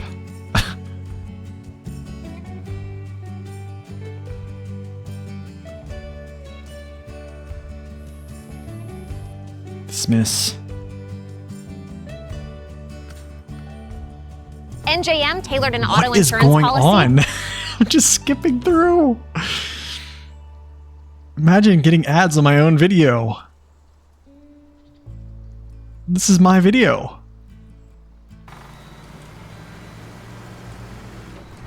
$720p. Level. Alright, so I'll go to a different video actually. Wait, did I go back? Let's go forward.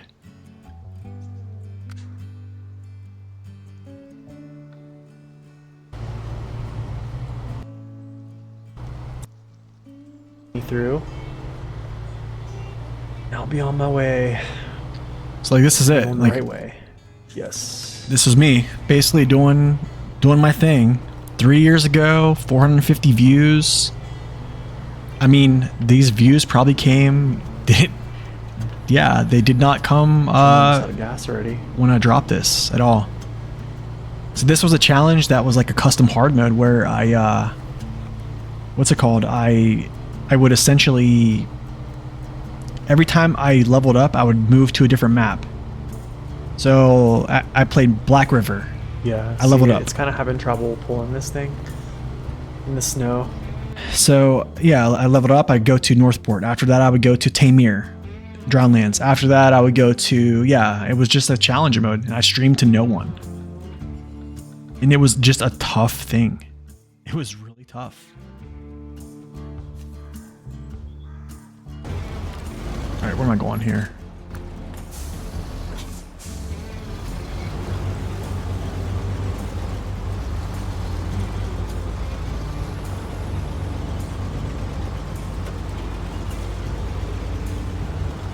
Now I know how you feel.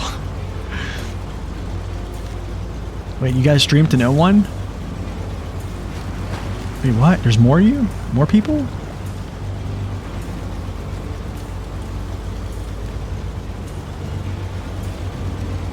Oh, the ads? Oh, yeah, yeah. Whew. Trust me, I know about the ads. You know what's crazy is like AdBlock Plus doesn't really work with YouTube anymore. I don't really feel like getting into like how to actually make it work, but I just don't do it.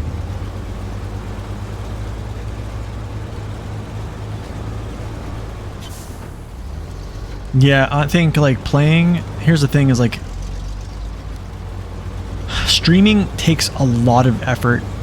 It's a lot of effort because like I'm not like, it might seem like I'm just chilling right now and I'm just like playing the game, which I kind of am, but like when you're looking at chat and you know you're doing things like, yeah, it's kind of a lot of stuff to manage. 4:25 a.m. Oh my goodness, man.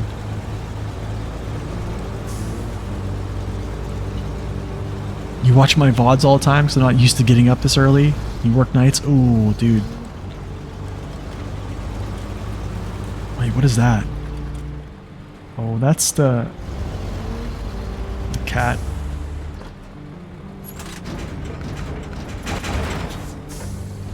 Okay, slabs and containers is the next one. We'll pull that next.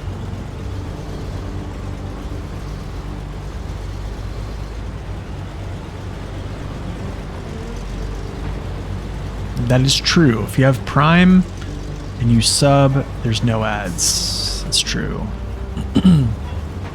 However, on YouTube, you can't escape that. YouTube ads. Unless somehow you have an ad blocker or you get the ad blocker plus to work, which, yeah, recently you just can't. Which is fine, I guess. I'm okay with it.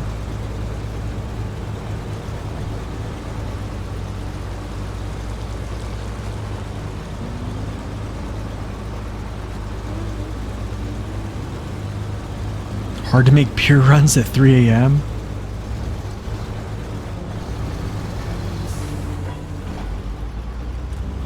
That's true. Red, like YouTube Red. Yeah. You need YouTube Red. Yeah, that's true. You kept installing more blockers until it worked?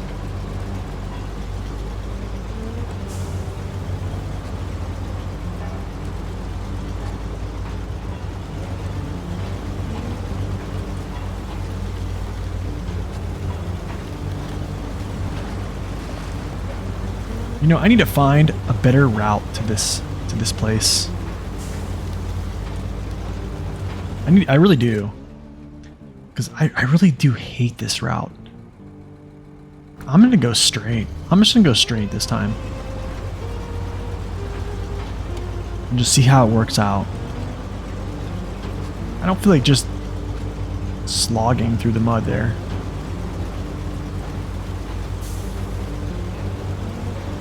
Sorry for all the people lost out on half a cent, but I can't stand advertising. I think that's literally the only way. I think it's how you get paid on YouTube, actually, just advertising. Is they attach, I think, a skippable ad to every video, depending on its length, and then that's basically. But also, it's dependent on if you're if you're popular or not, right? Yeah, I think it depends upon your popularity.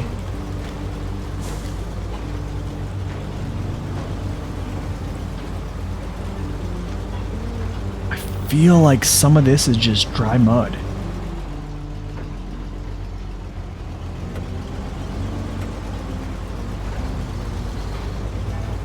Doesn't even look wet, some of it.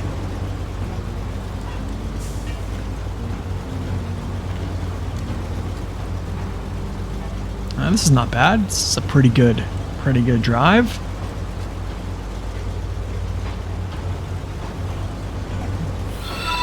Man, some longer streams today, guys. Longer streams. Yo, Croc, thank you for that follow. Oh, that's an axle freeze.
One of your favorite games? Yeah.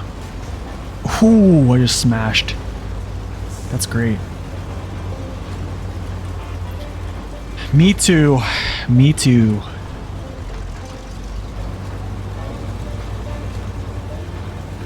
Me too. I don't even know if this was faster. It probably wasn't even faster. I think I'm just gonna go the other way too. Actually, no, I can't. Yeah, I'll go the other way maybe.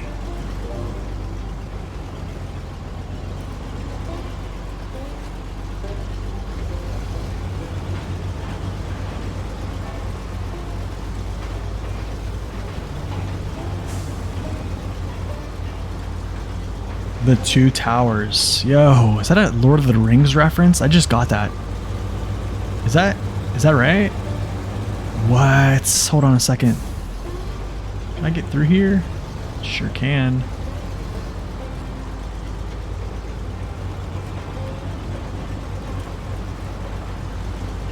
I think that was a Lord of the Rings reference, man. Alright, let's go. Let's do this. Here. Get some gas. Here. There. I kind of wish I could find a shortcut to take just through this. Honestly, I probably could find a shortcut. I probably won't do it on stream though. We'll just do it up.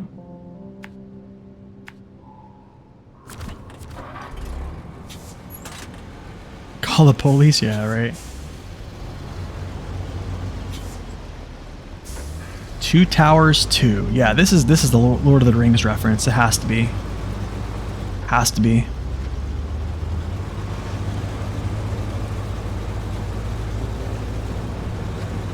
Good old Lothar.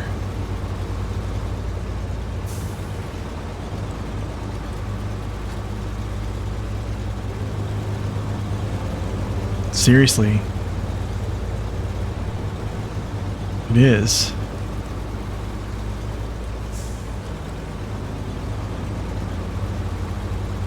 Maybe, does Warcraft 3 referenced it? Did it really? I think everything kind of does these days. Watch now. Now they're going to make, like, the next season is going to have to do with, like, Mordor. Yo, Dr. Noodle, thank you for that follow. Welcome in.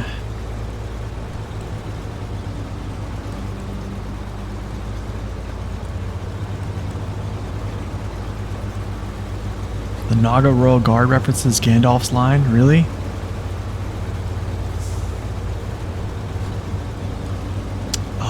Okay.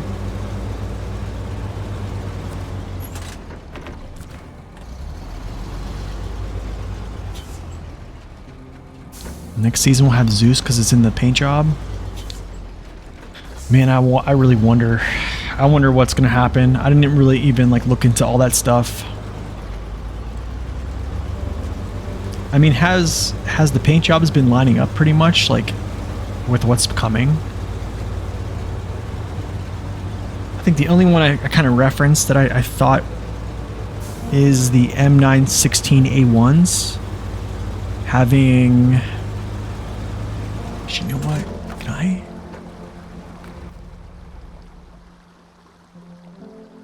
No. Is it here? I want to make a shortcut so bad. Like, I really do. I'm going to figure that one out. Maybe not today. But I feel like I'm getting funneled into the same path.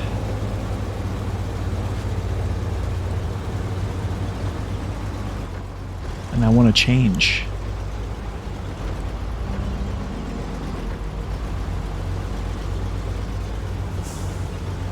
But yeah, I think the M916A1's custom paint job, or I mean the special was like the fire, right? Which basically was like firefighting. I think it was like the ensuing season. I'm not mistaken, so who knows?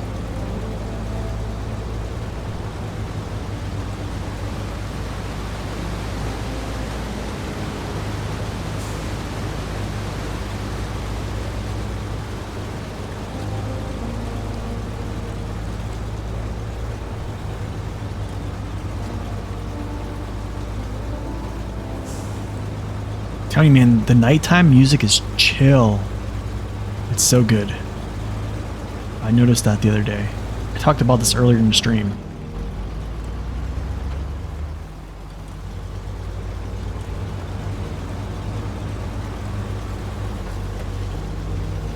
So the game is fixed on crashing then?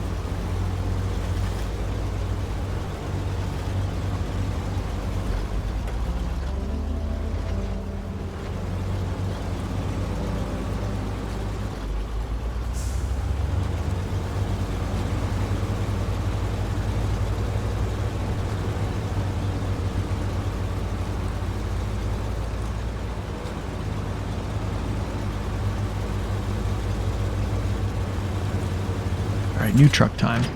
New truck time. New truck time. Oh, what do I want to use? What do I want to use? Let's try something.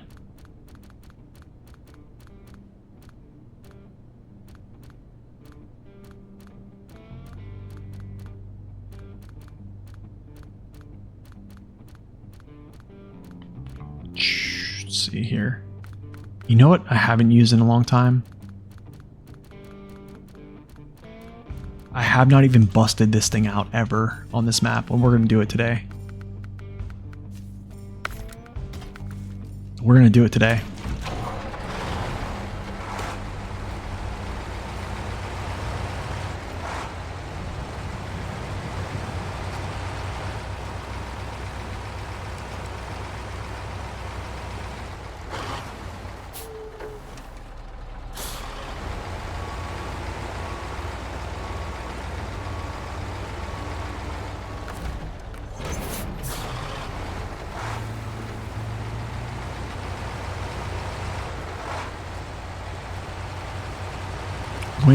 When do they fix the crashing on Xbox? It crashed 3 times on you yesterday? Ooh.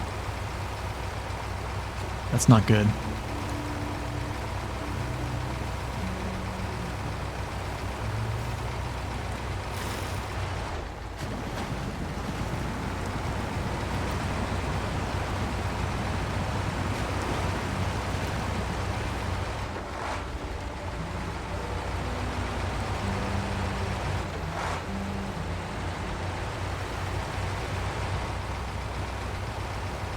Oh, dude, that's... I think they're gonna work on this. I really do. I believe they're gonna work on it. When was the last time I used a twin steer? Which one?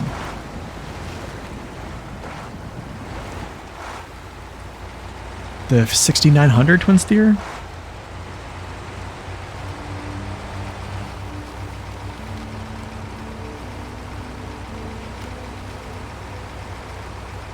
I don't really use it much, to be honest. I think I'll use it whenever someone kind of like procs me to use it, but normally I don't, just because I think, yeah, I don't know. I think it's more or less the crane thing. That, and I feel like I put myself in some situations with it that I don't want to be in. But yeah, I mean, I use it. I do like using it. It just, I don't use it much. Maybe, Nemcon, maybe we'll use it tomorrow. Maybe we'll do that. But yeah, I did reduce the truck request bits, by the way. So they're reduced in half. So for people wanting to request a truck to use for like the next mission, yeah, those are reduced. I definitely reduced those because, yeah, I might even further reduce those. Just so, you know, folks want to see a truck, they can basically just proc it with channel points.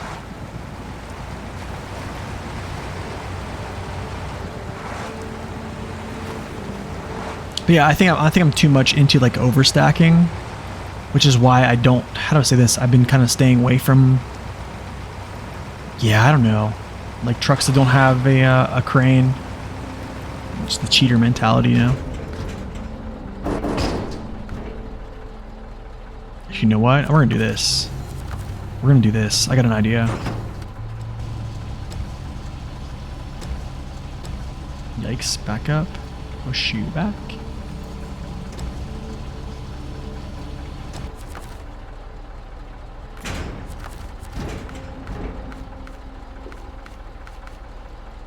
What in the world? Huh? Why are you pushing forward?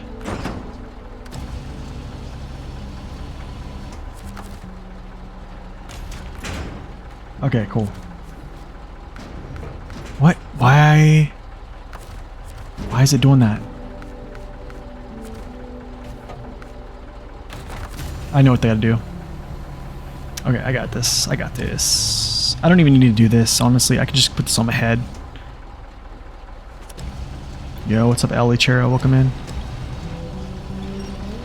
Yeah, maybe we'll use it tomorrow. These are pretty low pro anyways. I think I just drive these on my cab.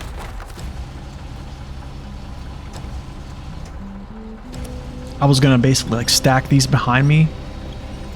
But yeah, it's fine. I can just put them on my top. This is the beautiful thing about. Yeah. Ugh.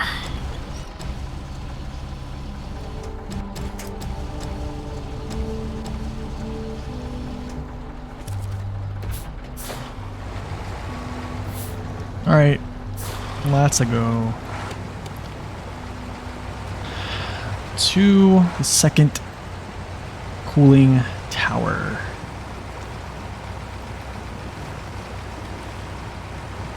Turn.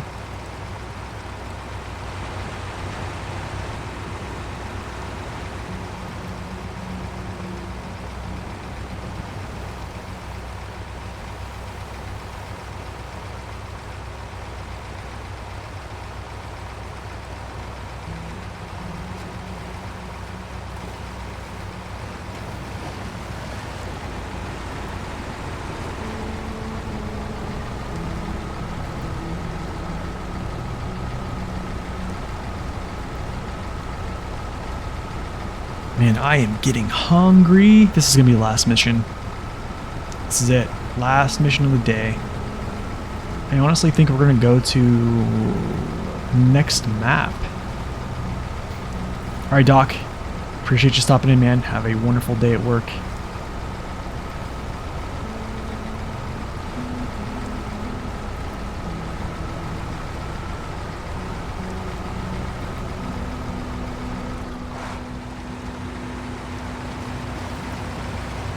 You could eat a Big Mac?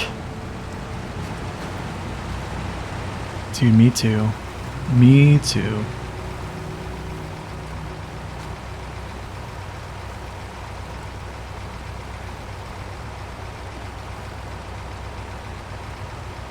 Dude, it is crazy how slow this thing is. It's like I forgot. It's like I forgot how slow this thing was.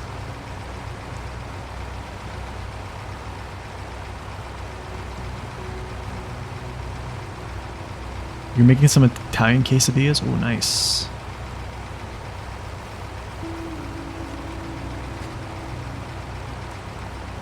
Man, I was making, the other day, I was making some like pizza bobs, which are like, basically like butter one side of the bread, put some sauce, put some pepperoni down, put some cheese down, put a little bit of sauce on top, put that inside of like a, it's like a grilled cheese press, I guess you would call it. Dude, right there, buddy. Nice little pizza bob. So good. So good.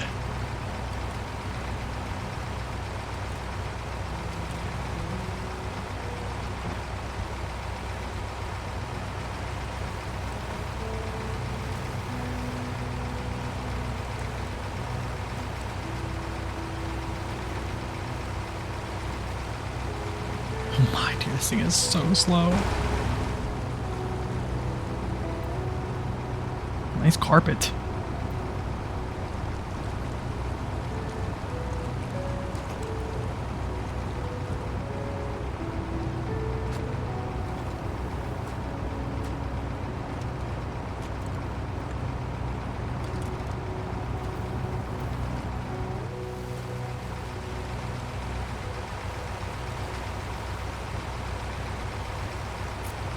I guess this time we'll just go through the mud.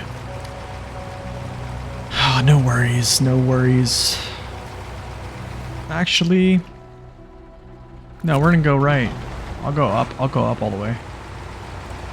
Go through the other direction.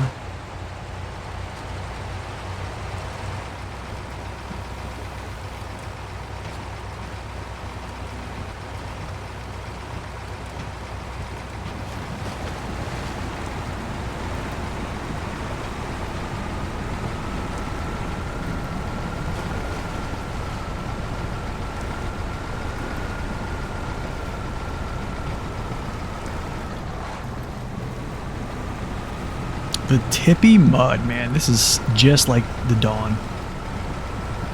Just like it.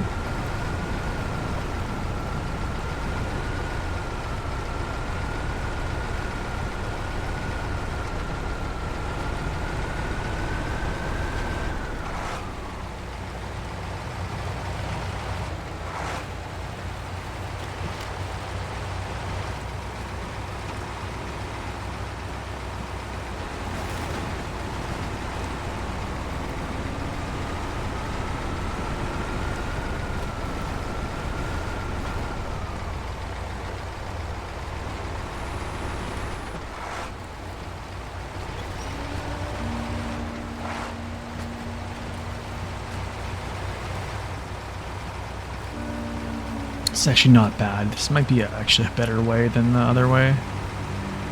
Like, this is like dry mud. I keep saying this over and over, but it feels like it.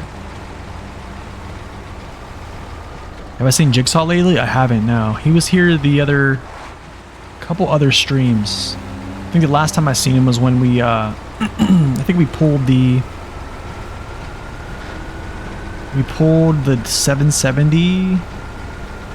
Yeah, when we pulled the 770 trailer on Pineline Bay.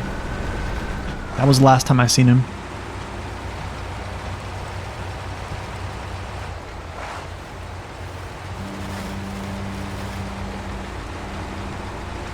Yeah, I'm not sure.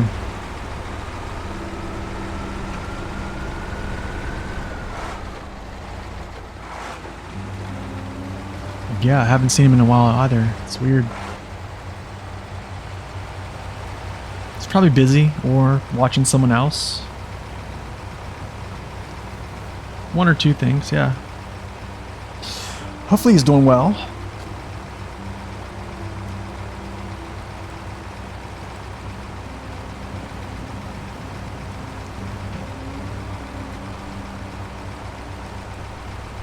I'm sure he'll be around soon.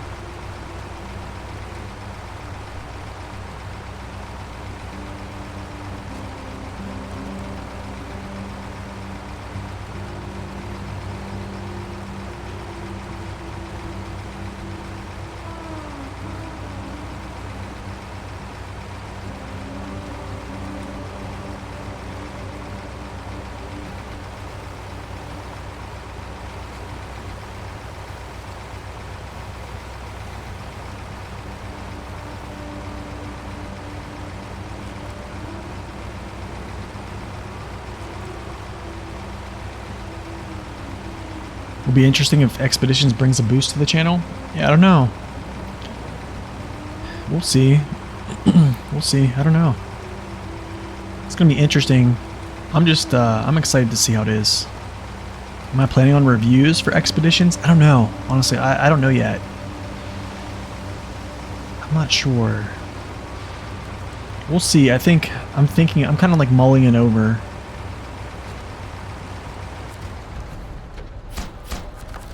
Watch this. Let's see if I can double this. Can I double this? Double mint gum? Oh, come on. Oh. No.